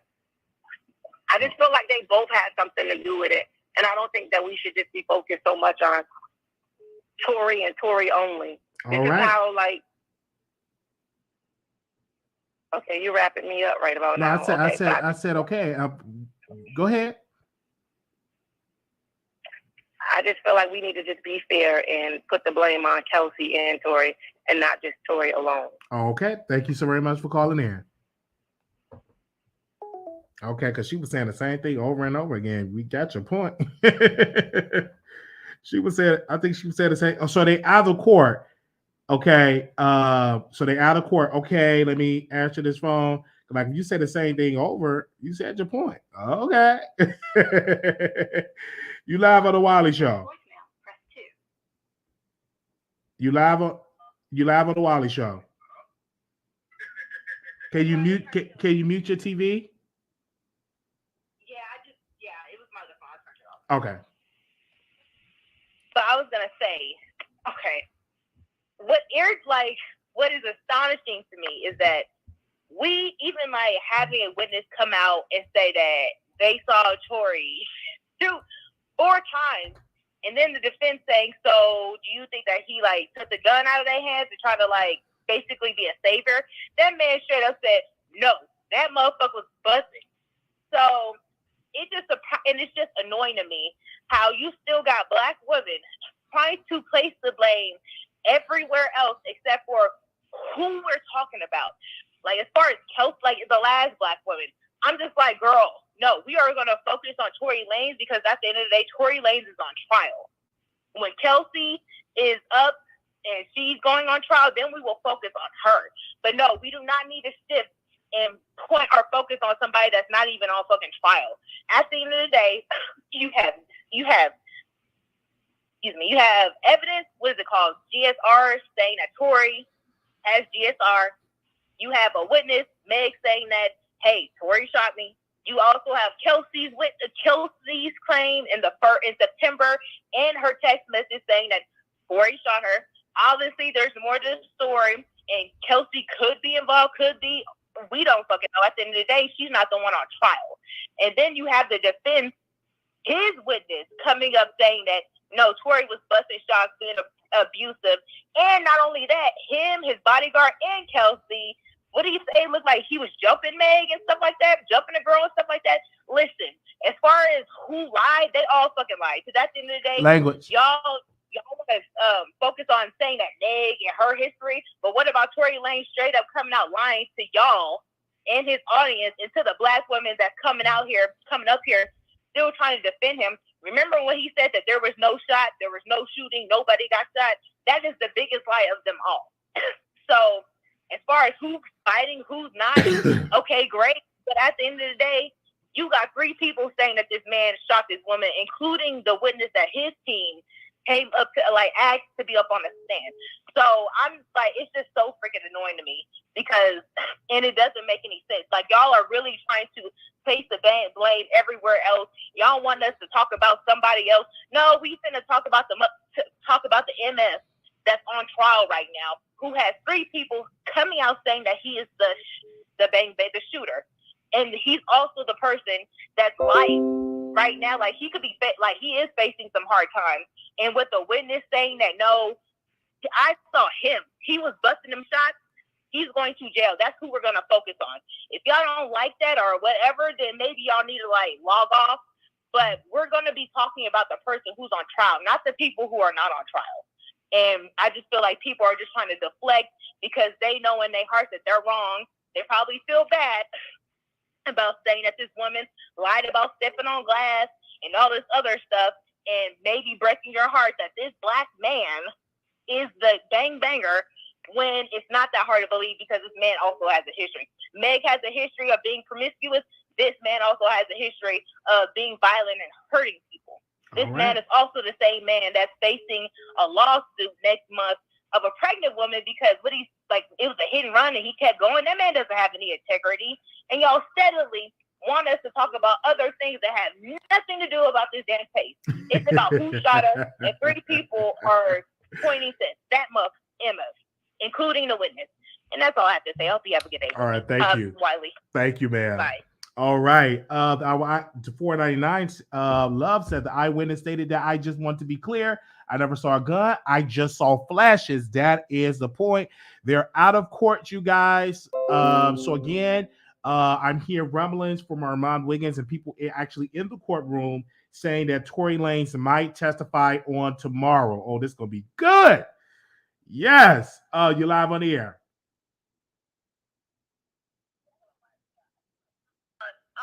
Off on what that woman just said. Yes, we have 3 people that named Tory Lanez as a shooter. Witness number 1, Megan Thee Stallion, liar. Witness number 2, Kelsey Harris, liar. Witness number 3, what did he say? He saw Lanez with something. He don't know if it was a gun. He said he just saw him waving his hands in the air. He did saw a muzzle flash go off by the female. Which female? Megan, Kelsey? We don't know. Okay, and yes, and Tory Lanez is going to trial. So let's go ahead and speak facts. Y'all, Megan Thee Stallion is an aggressive drunk. That's a fact. She is a whore. That's a fact. She sleeps behind her friend's man that started all this mess. That is a fact. Her character is on trial too. You know why?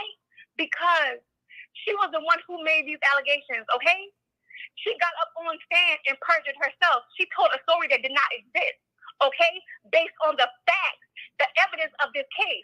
Tory Lanez DNA cannot be proven to be on the gun. So guess what? That charge is thrown out. He's not getting charged for that.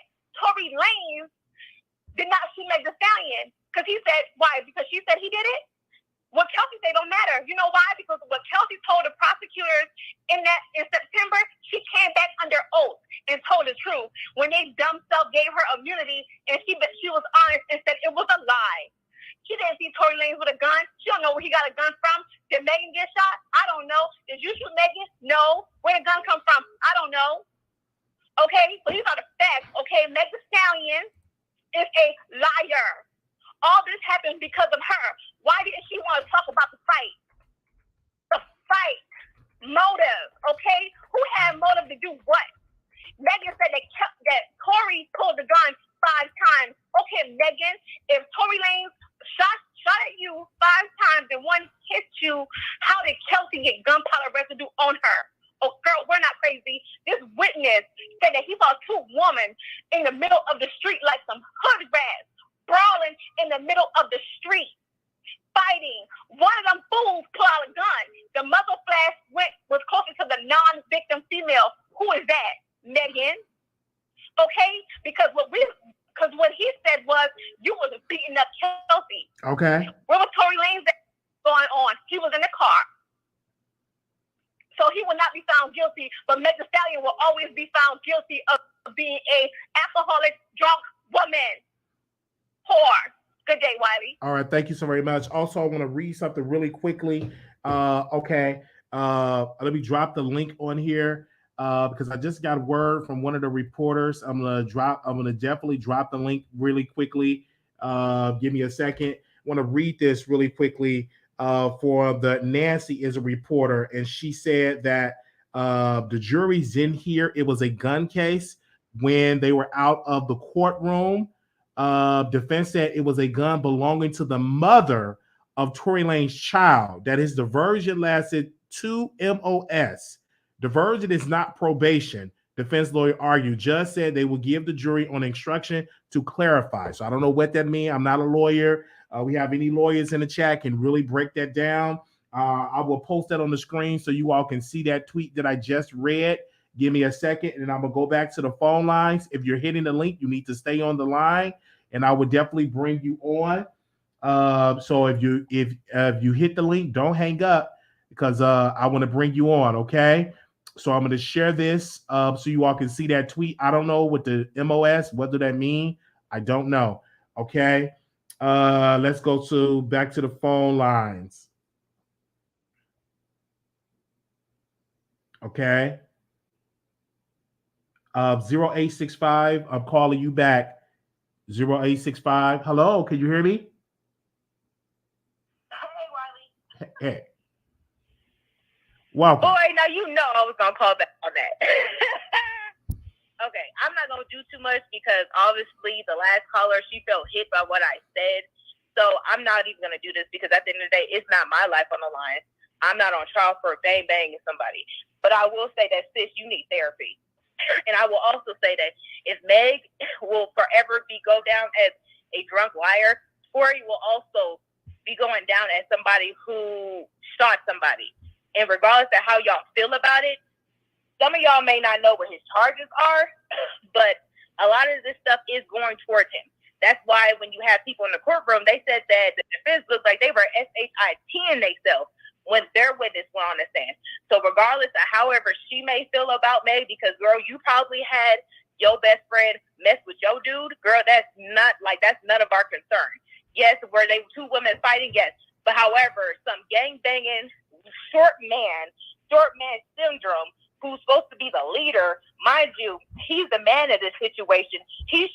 Nobody should be saying anything about him being abusive, him hitting no woman, or him banging up in the air with his GUN and stuff like that. I'm trying not to say too much, but as if y'all want to take it there, the facts also show that he also has GSR.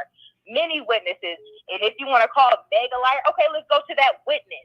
The witness that the defense called. He named Tory as the for sure shooter. Let's just be honest. He said that it seemed like, as far as the woman, it looked like it could have been on her side, but he may not know, but for sure he named him as a shooter. So, sweetheart, before you want to say something about facts and all this other stuff, Tory, like I said before, Tory Lanez has a history of violence, sweetheart. Okay. He is known as a violent little man. All right. Thank you, Cam. So, thank you. Yeah, you're welcome. Thank you. Okay, let me bring somebody new on. Queen B. Hey, Wiley, how are you? Doing all right? Hey, as far as Meg goes, I kind of feel like everybody's being a little hard on her. You have to remember she lost her parents and all the stuff that she probably was doing around that time. Well, she's probably just trying to cope, just trying to be happy. And I know she lied about, sleeping with Tory, but I mean, who wouldn't? Look at him. I mean, he's half her size and he was with her friend. I kind of feel bad for her, but she's kind of damned if she do, if she damned if she don't. If he gets convicted, Megan's career is gonna suffer because of this, because the whole hip hop community is gonna turn on her even worse. Just imagine if he get 20 years, how they would all feel about Meg Thee Stallion. And then if he gets off, she's gonna look like a liar. So it's just a bad situation for both of them. And I do believe that Tory does need to testify. If he doesn't testify, he's gonna look guilty.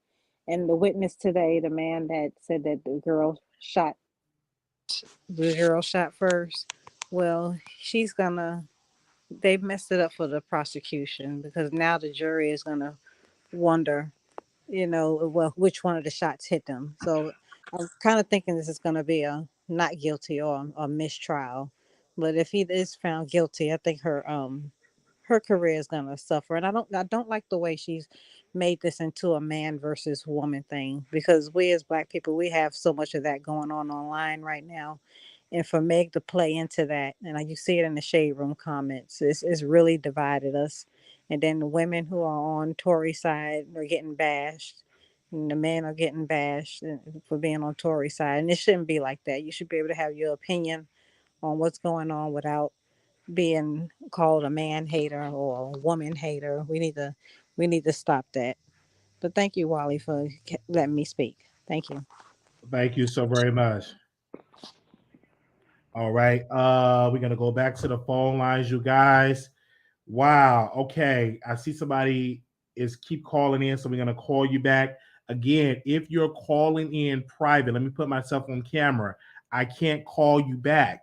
So, and some of y'all call in and hanging up. So again, if you're calling in private, I can't call you back when you call in private. Okay.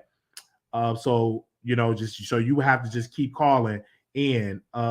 Give me a second. Hello, can you hear me? Hey. Hey, this is Ashley. I just wanted to call in to give my opinion on the Megan Tory trial. I think that Tory did shoot her. I really do think that. I think they're just having a hard time proving it. And I think that they're attacking Megan's character more because just people in general, they always want to feel like a whorish woman is just something so horrible. But I don't see what she was doing any different from what he was doing. Like, he was going around trying to mess with different women, and they say he was trying to mess with Kylie in the same night, so I feel like he should get the same backlash as her. Both of them have crappy characters, but at the end of the day, just for her being a bad friend and promiscuous, I don't think she should have got shot for this. I agree. So that's just my opinion on it. Like, she is a trash, friend. She getting around just like the men in the industry getting around. I don't see her no different from these whorish men like Diddy and all of them. But for whatever reason, they feel like by her being a woman and promiscuous, that's a reason to, I guess, shoot at her, because they feel like, oh, she was wrong. They don't want this black man to get in trouble, because that's what black men, it's basically what they saying. That's what black men do. They sleep around, and so that's okay for him to do it. But for her to do it, that just makes her just so much worse. And I think some women, all women, I feel like they're a little jealous of Megan or something. Like, do y'all want to get around and sleep with Tory and sleep with all these other men or something? Because it's like the hatred is just kind of crazy. It's like they disregarding the actual facts and just focusing on her character. But if you strip all of that away and make them another race, would it still be the same outcome if it was a white lady? I just wonder, if she was a white lady, would they still be coming down on her? Because I feel like in other races, when they are promiscuous, because it's like they could be going with the brother, the cousin, anybody, and they still will get love. They don't get the same hatred. Because we are still living in a society where women are, especially black women, are being criticized on who they sleep with. And that's an old tactic, but a tactic that still in 2022 that you can have it because lately, for the past, I would say 6 days, this have been the only day out of the days of me covering that we probably got one male caller, but our phone lines were majority men that were calling in. They were criticizing Megan Thee Stallion. One of the reasons is because she was out there being promiscuous. So thank you, ma'am, for calling in, for giving your thoughts. Thank you. Okay, we're gonna go to the next caller. You live on the Wiley Show. Yes. Hi, can you hear me? Yes. Okay, how you doing? All right. I just wanted to speak on this Megan Thee Stallion issue. I've been listening to the commentary, I guess, of the past week or so, and all the folks that are calling in, and it's interesting how, especially women, I hear the women dragging Megan Thee Stallion, saying that she's, a slut, a whore, and she's all these names. But the only difference, Wiley, between Megan Thee Stallion and a lot of these women calling her all these names is the fact that we know who she is. We don't know who they are. And they may have done the same thing she's done to the 10th degree. And so, it's interesting how people can sit in their glass houses and throw stones, And so I just called in to say that, hey, she's a black female like I am, like we all, the other women that are calling in. Suppose it was your daughter, or someone in your family. Do you want people to get on social media and drag them like that? I don't think so. So we have to take a step back, as women, and think about the things that we're saying about each other, because we're our sister's keeper. And I'm just not with all the negative commentary. Yes, she made a mistake. They probably all did. We all make mistakes. But do we have to crucify her? Or even Kelsey? I'm sure they all had part in everything that went on. But I mean, let's let the courts do what the courts have to do. And all these conspiracy theories, people, please look at the facts. And that's all I wanted to say today. Thank you. It's my first time calling in. I just couldn't sit back anymore and just listen.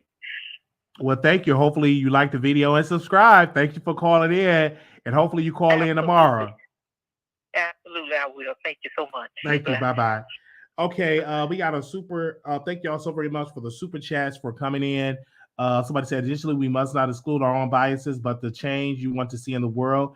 You fit the story and stereotype when you speak out of turn and show bias against any participating party. Okay.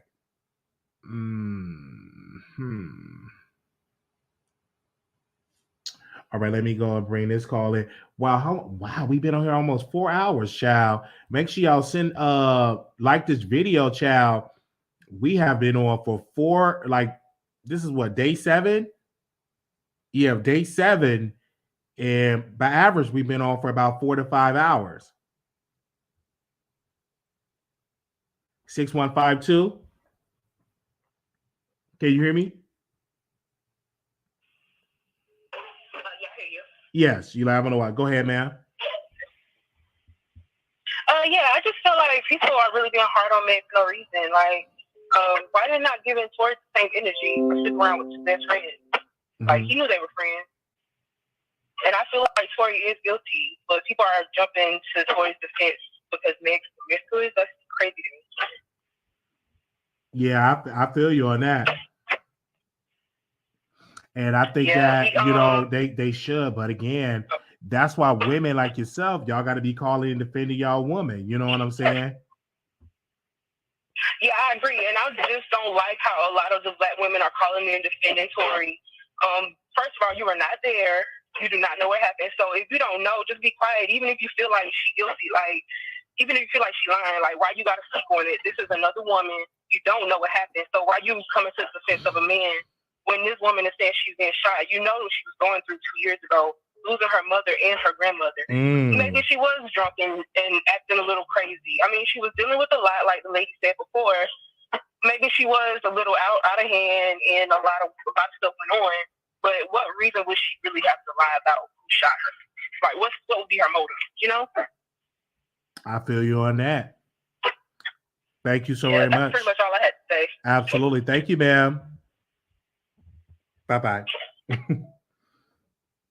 Okay, I'm going to make sure I got everybody because, hold on. I think I did. Let me see. Okay. Hold on. We live, y'all. Can y'all like the video and share the video? I think I called this person, but somebody called me blocked, but I can't call the number back. Can you hear me? All right, I'm doing fine. Hello. Okay, darling. Day 7 was a mess. I just have this to say on this whole situation. I believe the case is going to be dismissed. I mean, they all are lying. They all were fighting. And it's like, why are we here? I mean, it's good. It's good drama. This is like a Zeus Network series, reality show. It's out of control. That's all I had to say. Tomorrow, Tory, they said possibly he's going to testify. So we'll see what happens. All right. Thank you so very much. What do you think is going to happen, Wally, real quick? Well, I think he's going to be guilty. And that's what I was saying to him. I think they're going to be deliberating for a while, for a couple, maybe for a day. But I do believe it's going to be a guilty verdict.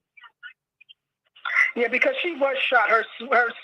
Who she's having sex with, that has nothing to do with the fact that she was shot. And that witness said that the 3 of them were beating on Megan. That was just like, wow. But something that just came out now, Wally, that says that the jury is just like confused and hung now. So I think it's going to be a mistrial. All right. That just came out on Twitter. All right. Thank you so very much, ma'am. Okay, darling. All right. Bye, Wally. Have a beautiful evening. All right, now. All right. She said she saw on Twitter there's going to be a hung jury. Can you hear me, Anonymous? Yes. Go ahead. Wally? Yes. I was wondering this. We all are thinking this might come out to be a hung jury, but I have a question, though, so that we don't be so divided, because I am concerned about how we as women are viewing this. I think I try to stick to the facts of the case and what's going on there, and I see issues with everybody involved. We can fault Tory for being very messy about this whole thing. Like you said, he's just as probably out there as Megan is. But the only thing is, Megan is the one that we see as being the victim in this. And like I said before, we want to be able to defend her. But this kind of goes to the other question is this. When you're out there like that and you're drinking and and you get intoxicated and you get out of character that, and you don't really remember what is happening, how are we to... I'm just torn in how people are saying we should just take up for Meg. We should just be okay. Because I keep thinking, okay, but when I think about other young women, young girls, members of my family, I don't want them to ever think that it's okay to live this life and great things are going to come to you. Bad things happen to good people. So you imagine when you put yourself in these predicaments, how bad it can be for you. Dealing with a guy like Tory, dealing with situations where you betray your friends, and then being this type of person because of hurt in your own life that you haven't really resolved. So I'm just like, what message are we sending by who we decide to defend? And how can we tell our kids any different if we're going to say you can be this way and it's okay? Because the life is not going to treat you like that. They're not treating Megan like some, at this point, her whole idea of being this rapper, her street credibility is rested on this. But there's so many young girls that have listened to WAP and different things like that and had their hot dog summer and think it's okay to be that women empowerment is about sexuality. When in reality, they don't really have any idea that it's not about what's between your private parts that makes you who you are. It's really what you have upstairs in your head. And all these people right now, they need what's right in the heart, what's good in character, or what's right in the head. All that stuff that they have just propaganda they pushed out here to our young people. And hey, I've listened to it too. I've been young. We all enjoy it. But when it comes down to it, it can be so hurtful to our community. And it's so hurtful to Megan, Kelsey, and Tory. They all got issues. Tory and Megan, they had trauma bonding. They both lost their mothers. And who's to say what happened with Kelsey's situation? But whatever it is, they all need some level of therapy, like many of us do in the Black community. So I don't think we should have to be divided. I think we should just be on the side of right. And we don't have to put down somebody else to do that. We really don't. I hope this is a teachable moment for everybody. Thank you so very much, ma'am. All right. Thank you, Wiley. Bye-bye. Okay. I think that was it. I think I called everybody. Yes, I think I called everybody. That's a song. I think I called everybody. All right, I think that was it. Let me put this phone on the charger because just in case if I go back live, I think that was it. Wow, I think we called everybody in this that wanted to call in. I think everybody said stuff. Today is like a mixture. Let me do a poll really quickly and see. Let's see where's people at. Let's see.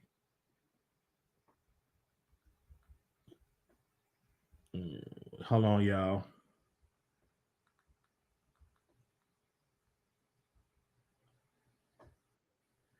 Guilty or guilty verdict. Hold on. All right. Somebody want to hit the backstage? Give me 1 second.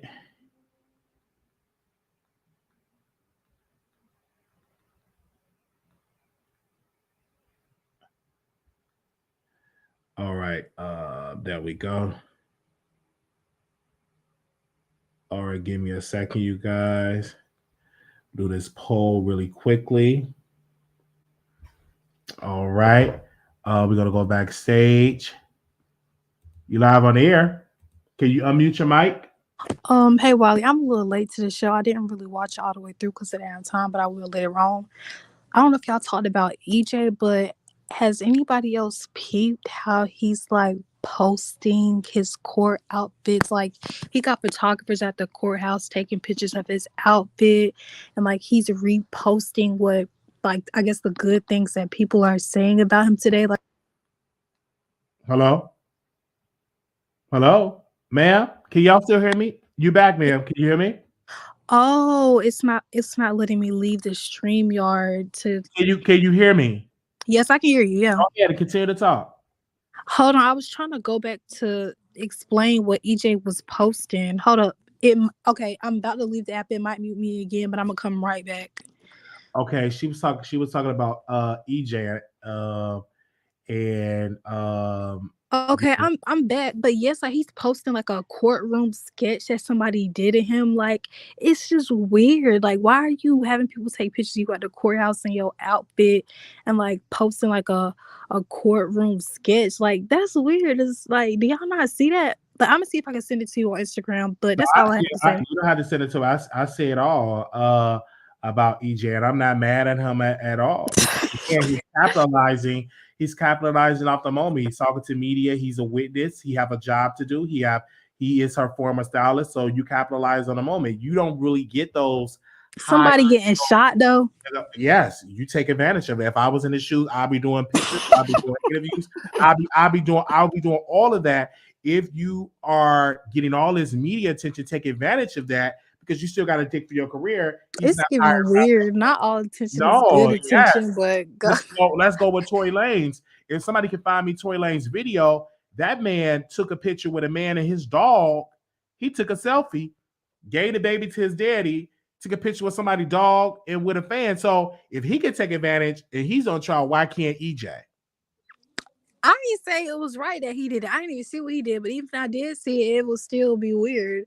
But that's all I had to say. You take advantage of that. Again, you don't get this moment. Nobody really was talking about EJ. This is the first time I've seen him or heard about him. And I was like, man, take advantage of this moment because it's only going to last for a little while. So while you got it, while the door is open, take advantage. So this is publicity, and this is good publicity for him because that's how you get new clients and all of that. So you say you disagree with that? Yeah, like it's weird. No matter how you put it, take advantage of the opportunity. Is it weird because he's gay? That's what it was. You cannot be serious. No, it's not. So why is it weird? It would be weird if anybody else did it. Like that's like Kelsey making a whole diss track after the whole shooting happened. Like it's just weird, and it's not because he's gay. I have love for the gay community. So again, you mad because he was taking advantage of the moment? I'm not mad. Like it's just weird, and I'm pretty sure other people in the comments is agreeing with me, even though I can't see them. But it's weird. It's very weird. I'm sorry, I cannot take you seriously right now. You said it's weird. It's because he had on pink? No, I think he looked good, but like it's like you don't got anything else going on for yourself that you out here doing stuff like this. It's not weird at all. I mean, like the pink isn't weird at all, but like the fact that like really like your ex, I was just gonna get him more client. Your ex client got shot, and you out here capitalizing off of the court case. That's gonna get him more clients, Wiley. Yeah, absolutely. You trolling right now, No, but all that's right. the truth. Like you're gonna get more clients. He's a stylist, and he's attached to one of the hottest celebrities. So yes, he's gonna get more clients. You don't understand my point, but all right, that's all I had to say, Wiley. I just disagree with your point. I understand it And clearly. you more than open to doing that. If you don't agree with it, you don't agree with it. But that's what it is. It is what it is. All right. Thank you so very much. I just disagree with your point. I understand it clearly. I just disagree with your point. But I understand it. I do. But this is me. I'll be taking pictures. You can I'll be taking pictures and videos as well. Okay? So that's how you do it. I'll be right there taking pictures. All through court, talking to media and everybody. So if you say that's weird, that's weird. But I'll be taking pictures and videos with everybody. Everybody. Okay. Hello? You live on the Wiley Show. Hey. Okay. I honestly think all three of them should go to jail just because Megan should have never lied about somebody shooting you. If somebody shoots you, are you listening? Can you hear me? Go ahead, ma'am. Oh, okay. If somebody shoots you, you should tell who did it. You shouldn't be trying to lie for whoever and cover up for your friends and all that. You shouldn't do that. Why are you looking like that? No, I'm listening to you. Go ahead. Why are you looking like that? I'm looking like that because you talking. Hello? Hello? Did she hang up? Why she? What? What is going on? Did she hang up? I'm looking. What is going on? Hello, can you hear me? Welcome to the show.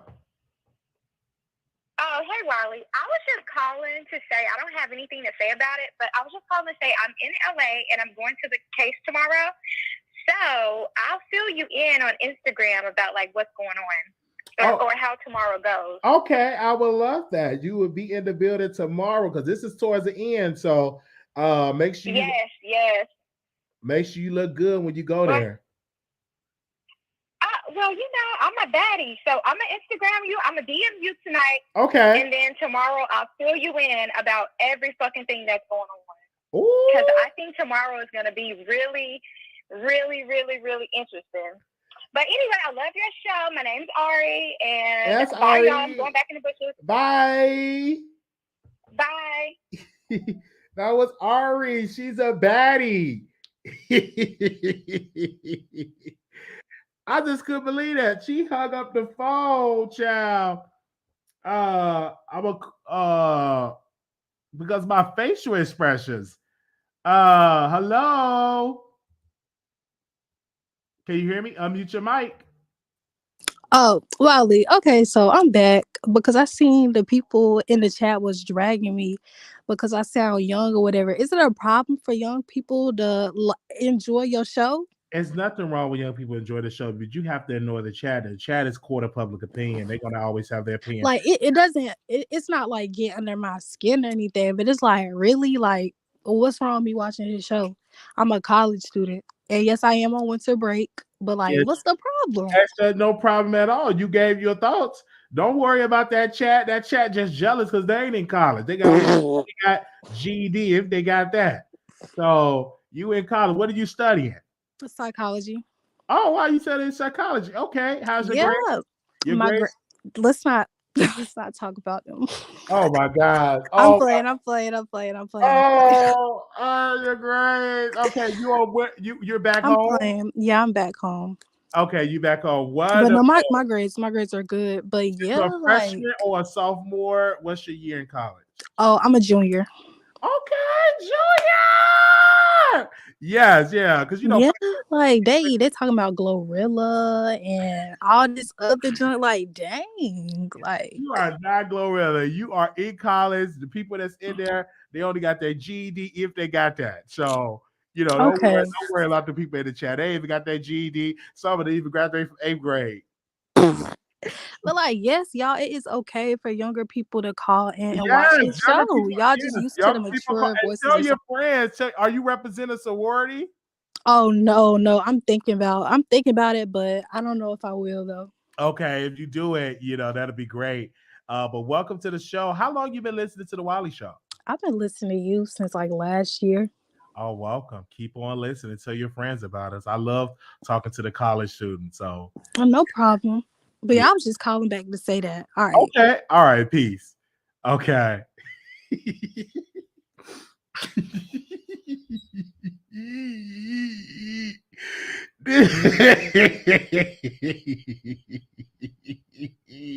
This chat, you gotta have. You gotta have thick skin in that chat. Because when I tell you, man, that this chat is ruthless. I have a ruthless chat. Could you mute me? This Wiley. Welcome to the. Oh, okay. Go ahead. Okay. So what I was saying was, can you hear me? Yes, ma'am. Okay. So what I was saying was, everybody needs to be held accountable for lying, because that's the main thing that's going on in this case. Do you agree with that? Yes, I believe that Tory Lanez should be held accountable, and I think he's guilty. Yeah, I think Tory is guilty too. But I think they were struggling over the gun with each other, and that's why they don't know. Well, Megan don't know exactly who did it. She just don't want to pin it on her best friend. Which, if he did it, I would have said that from the beginning. You wouldn't even be going through all this if you would have said he shot you from the beginning. She's not pressing the charges. The state is pressing the charges. Absolutely. So she did that to herself. Okay. And I know a lot of women take up for their abusers, but if somebody's doing something for you, if somebody is harming you, you should say something in the beginning. You shouldn't wait till the end. Okay. Because that's why she's going through all this. All right. Thank you so much. You know what? No struggle. Your chat is crazy. Thank you. And I know it's a bunch of old people. Well, we don't know that. I watch your show all the time, though. How old are you? 30. 30 years. Are you single? And I have a bachelor's in social work. Bachelor's in social. Are you single? From Tennessee State University. Okay. Are you single? Yes. Oh, okay. Are you single? I'm single. I'm single. I just was asking. I'm just checking on you and stuff like that. Yeah. But anyways, I just think that everybody should be held accountable. Okay. And that's that. All right. So again, hopefully you don't be single the next time you call into the Wiley Show. Thank you. Bye. Bye. Oh man, she's 30 years old and she's single. Oh, wait a minute. Okay, y'all just call back in, child, because. Okay. Oh wow. This chat is. As I tell people, don't look at the chat. I can because I can handle it. I can handle it. Oh, somebody called it back in. Wow, we've been on here for 4 hours. Okay. I didn't even eat nothing. I'm gonna eat some Chinese food. Hello, you live on the Wiley Show.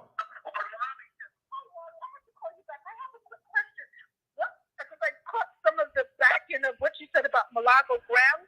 She's from Houston, and she was wearing provocative clothing because I think I saw a Twitter picture, and I just want to confirm, with all her double D breasts hanging out and a short tweed outfit she wore for covering Tory the first day. Is that true? Was that her? Yes, ma'am. Yes, ma'am. That was her. Yes, ma'am. Oh my God.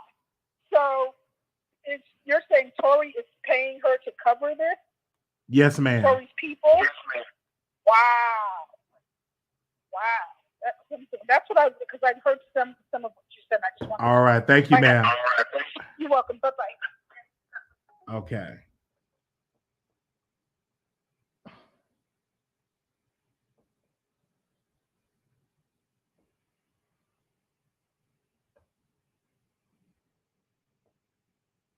Yeah, I'm ordering me some Chinese food.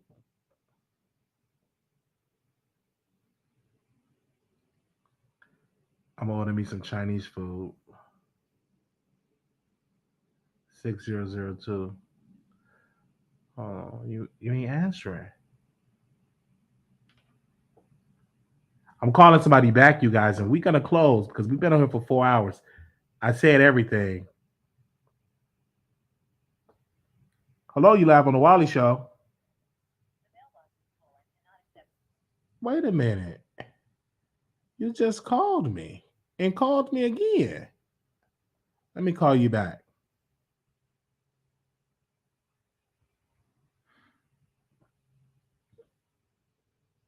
I'm gonna call this last person.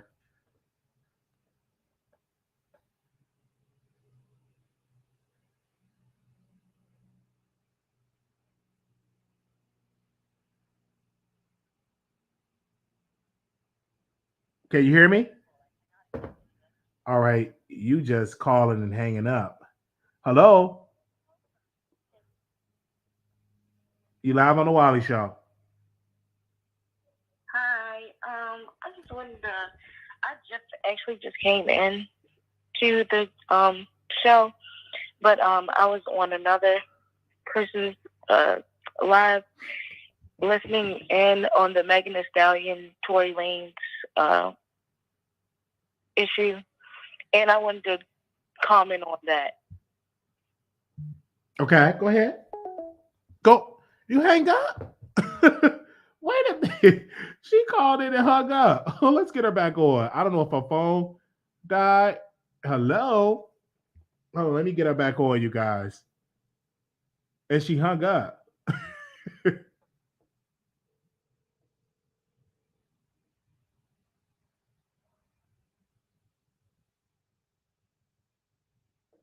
Hello? This is Wiley. The mailbox is full. Okay, well, thank y'all so very much for tuning in to the Wiley Show. I tried to call her back, but she wasn't answering. Let me see. Let me see. Let me call her back. And I guess her phone must have died.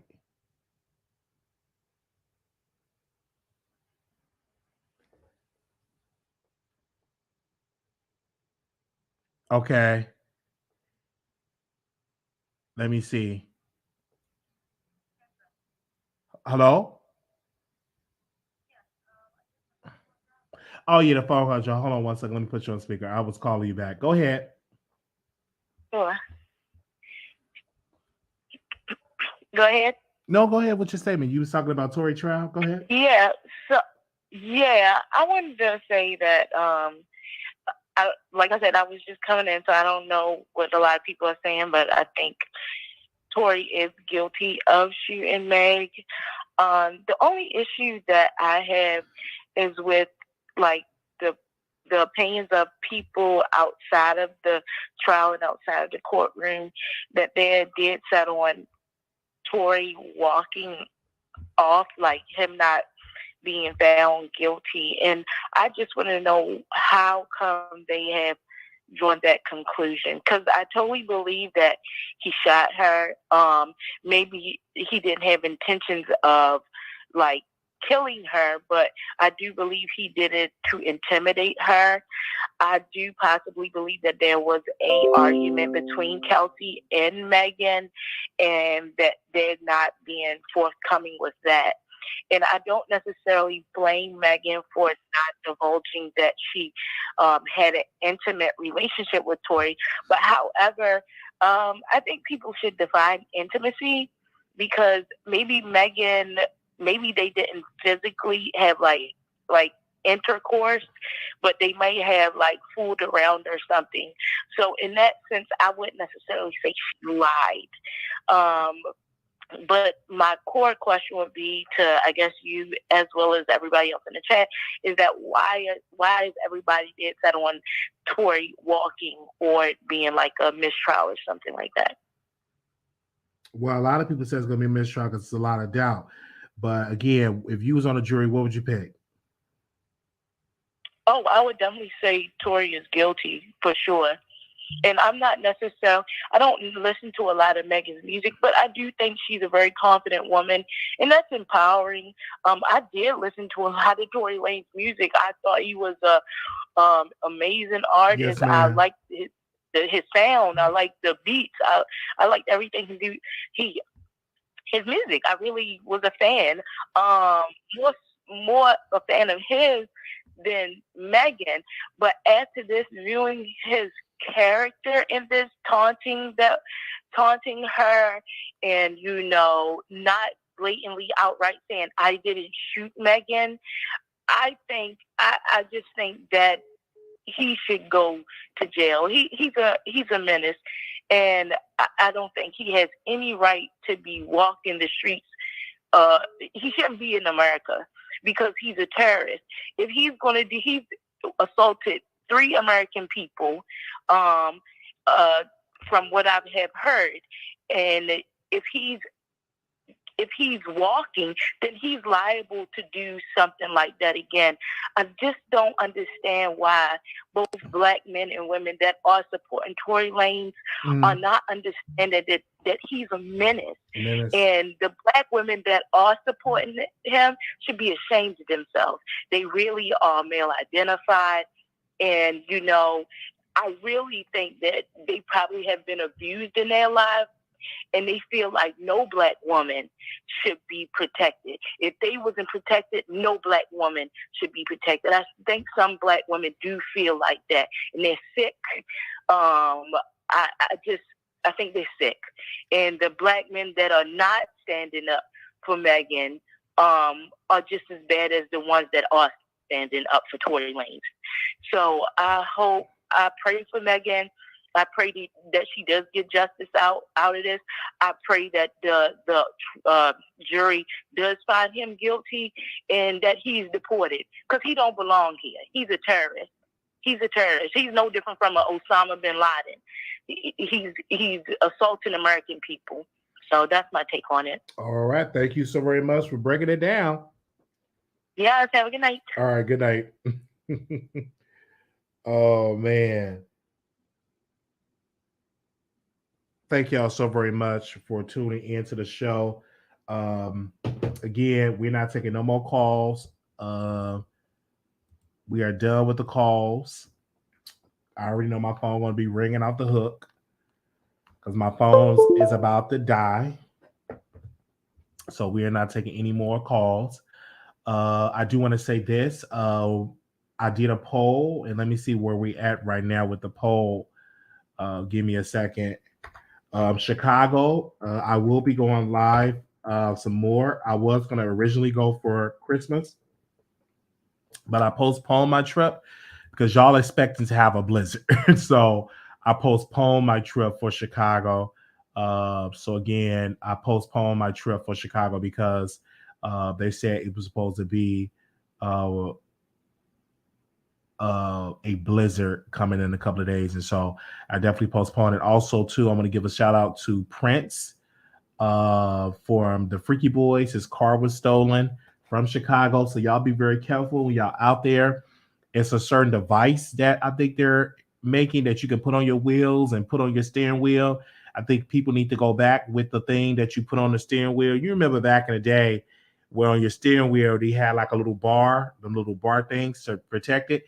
But I think he was able to find his car, but they just stole the car and he found it in the alley somewhere. So y'all be very, very careful. All right. Also, this is the poll that we have right now. Give me a second. Okay. Also, I will drop the link. Okay.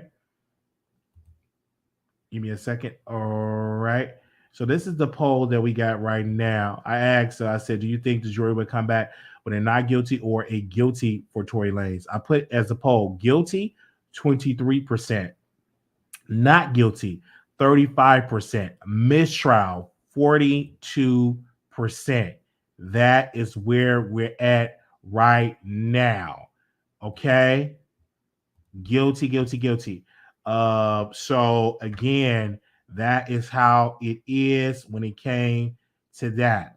Okay. Also, for my members, the trial should be over this week. We're going to do a members only once the trial is over. And I'm going to announce the date for like Vegas with my members first. And we will announce it to the general public. So my members and Patreon, we're going to do a members only this week. Once this trial is concluded, because it took up all of my time. Because literally, I was literally sitting here for all these hours. This trial have took all my time. I do want to give a special shout out for the Zeus Network. So make sure y'all tagging on there. Tag the Zeus Network on there. Give me a second. So I'm gonna take this last caller and I'm done. Because we said everything. Hello? Can you mute your mic? Can you mute your TV? Hello? Yes. Oh, I was going to say, you know what? You know that there's a thing on Media Takeout to say that Meg Thee Stallion's legal team is preparing for Tory Lanez's acquittal and will file wrongful shooting lawsuit. And that's so okay. Work. They have plans to do that. All right. Listen, we're the Media Takeout. And also, too, I was going to say this one last thing. This whole thing with Megan and Kelsey fighting, hey, the way this fight sounds, it almost sounds like Kelsey is getting abused by Megan. You know what I mean? Like, for these two to be two friends, why are they scrapping in the middle of the street and treating each other like that? Like, it almost kind of reminds me of that Shanquella thing. You know what I mean? Like, these girls fighting each other like that. And I mean, we talking harmful. So I hope we talk about that next time. I know you got to go eat, but all right, it just sounds very disgusting that two women would be out there trying to hurt one another. It's hard for us to talk about women empowerment with y'all beating each other like that. All right. Thank you so much. All right. Bye-bye. Bye. All right. Let me go and check because, you know, Media Takeout is like a hit or miss. Let me turn this phone off. We ain't taking no more phone calls. I'll turn this phone off. All right. That was it. We ain't taking no more phone call. We took enough. We'll drop the link because we took enough phone calls. So if you just got something to say, put on your good wig and come on camera or come for the audio. Let me see what the Media Takeout said. Okay. Let me go to Media Takeout. They say with a grain of salt.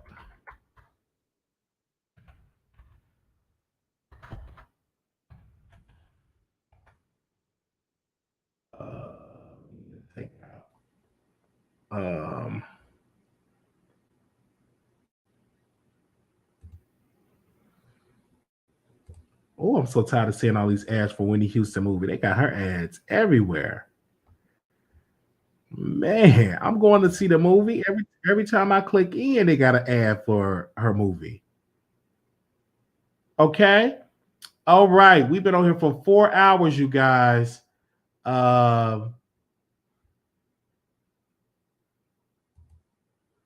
Okay. They said Megan Thee Stallion legal team preparing for Tory Lanez's acquittal will file a wrongful shooting lawsuit. Megan Thee Stallion legal team is preparing to launch a multi-million-dollar wrongful shooting lawsuit against Tory Lanez as soon as his criminal trials conclude. Media Takeout has learned. Megan Thee Stallion, we spoke exclusively with a person close to Megan who told us that the female rapper is preparing to file the lawsuit in the event that Tory Lanez filed not guilty in his criminal case. The insider who spoke to media Takeout, the condition of anonymity explained this trial has not gone the way anyone expected. It was supposed to be a cut and dry, and Meg was supposed to be completely vindicated, but the trial hasn't gone smoothly at all. As media Takeout, let me zoom in. Ooh, child, that font is low. Okay, as media Takeout reported, Meg was forced to admit to lying about the romantic nature of their relationship with Tory on the stand. Her best friend also took the stand and suggested that Tory may not have been the one who shot Meg, as the female rapper testified. As of today, the independent witness expected to take the stand suggests that Kelsey shot Meg, not Tory. Meg associate continue. If Tory is found not guilty, it's because he's not guilty. It's because the prosecutors didn't prove their kids beyond the reasonable doubt. The insider continue. The lawyers will file a civil suit against Tory. It will have another trial, which will have a lower standard of evidence, proof, or preponderance of evidence. Megan associate ended her talk with the media Takeout saying the truth will come out the trial. If not this one, then the next one, Meg will get justice. Let me see. I understand what Meg is trying to do, but do she really want to drag this back for another trial? I say go for it, because when OJ was found not guilty in the criminal court, his family, the victim's family sued him in civil court, and the threshold of evidence is different. You just need the majority of the juries to be on your side. So I get it. I understand that. But yet you're going to give Tory more clout. There's going to be more media attention regarding the case. It would be great for me. So if that's something that you want to do it. But I would say, if I was on your team, I would say just leave it alone and just let's move on with your career. And because this is going to be yet another distraction. And I don't think any of the witnesses will even cooperate with you, because they have Kelsey flip-flopped and won't cooperate. The bodyguard ain't cooperating. Again, this have definitely do that. But again, this is not double jeopardy, you guys. She said suing him in civil court, not double jeopardy. You only get double jeopardy only protects you with a criminal court. That threshold doesn't mean that you can't be sued in civil court. And I use an example of OJ. Even though he was acquitted in a criminal procedure, the family sued him in a civil procedure. So you can do it on the civil part. So we will see how this is going to be played out. I think the prosecution thought they had a cut and dry case, but a lot of the witnesses flip-flopped on their position. Megan wasn't being 100% truthful, but we still have time. As I look at this poll really quick, let me refresh this poll. I think we're now at 100. We had 198. Oh, wow. Let's go back to the poll. Give me a second. This is on my community wall, you guys. Yikes. So right now is 38% said not guilty. 36% said mistrial, and 26% said guilty. Wow. Those are those developments on that poll. I'm going to leave that poll up to see how it is. So make sure y'all go and vote on there. There's something. Like, did y'all see those numbers? Wow.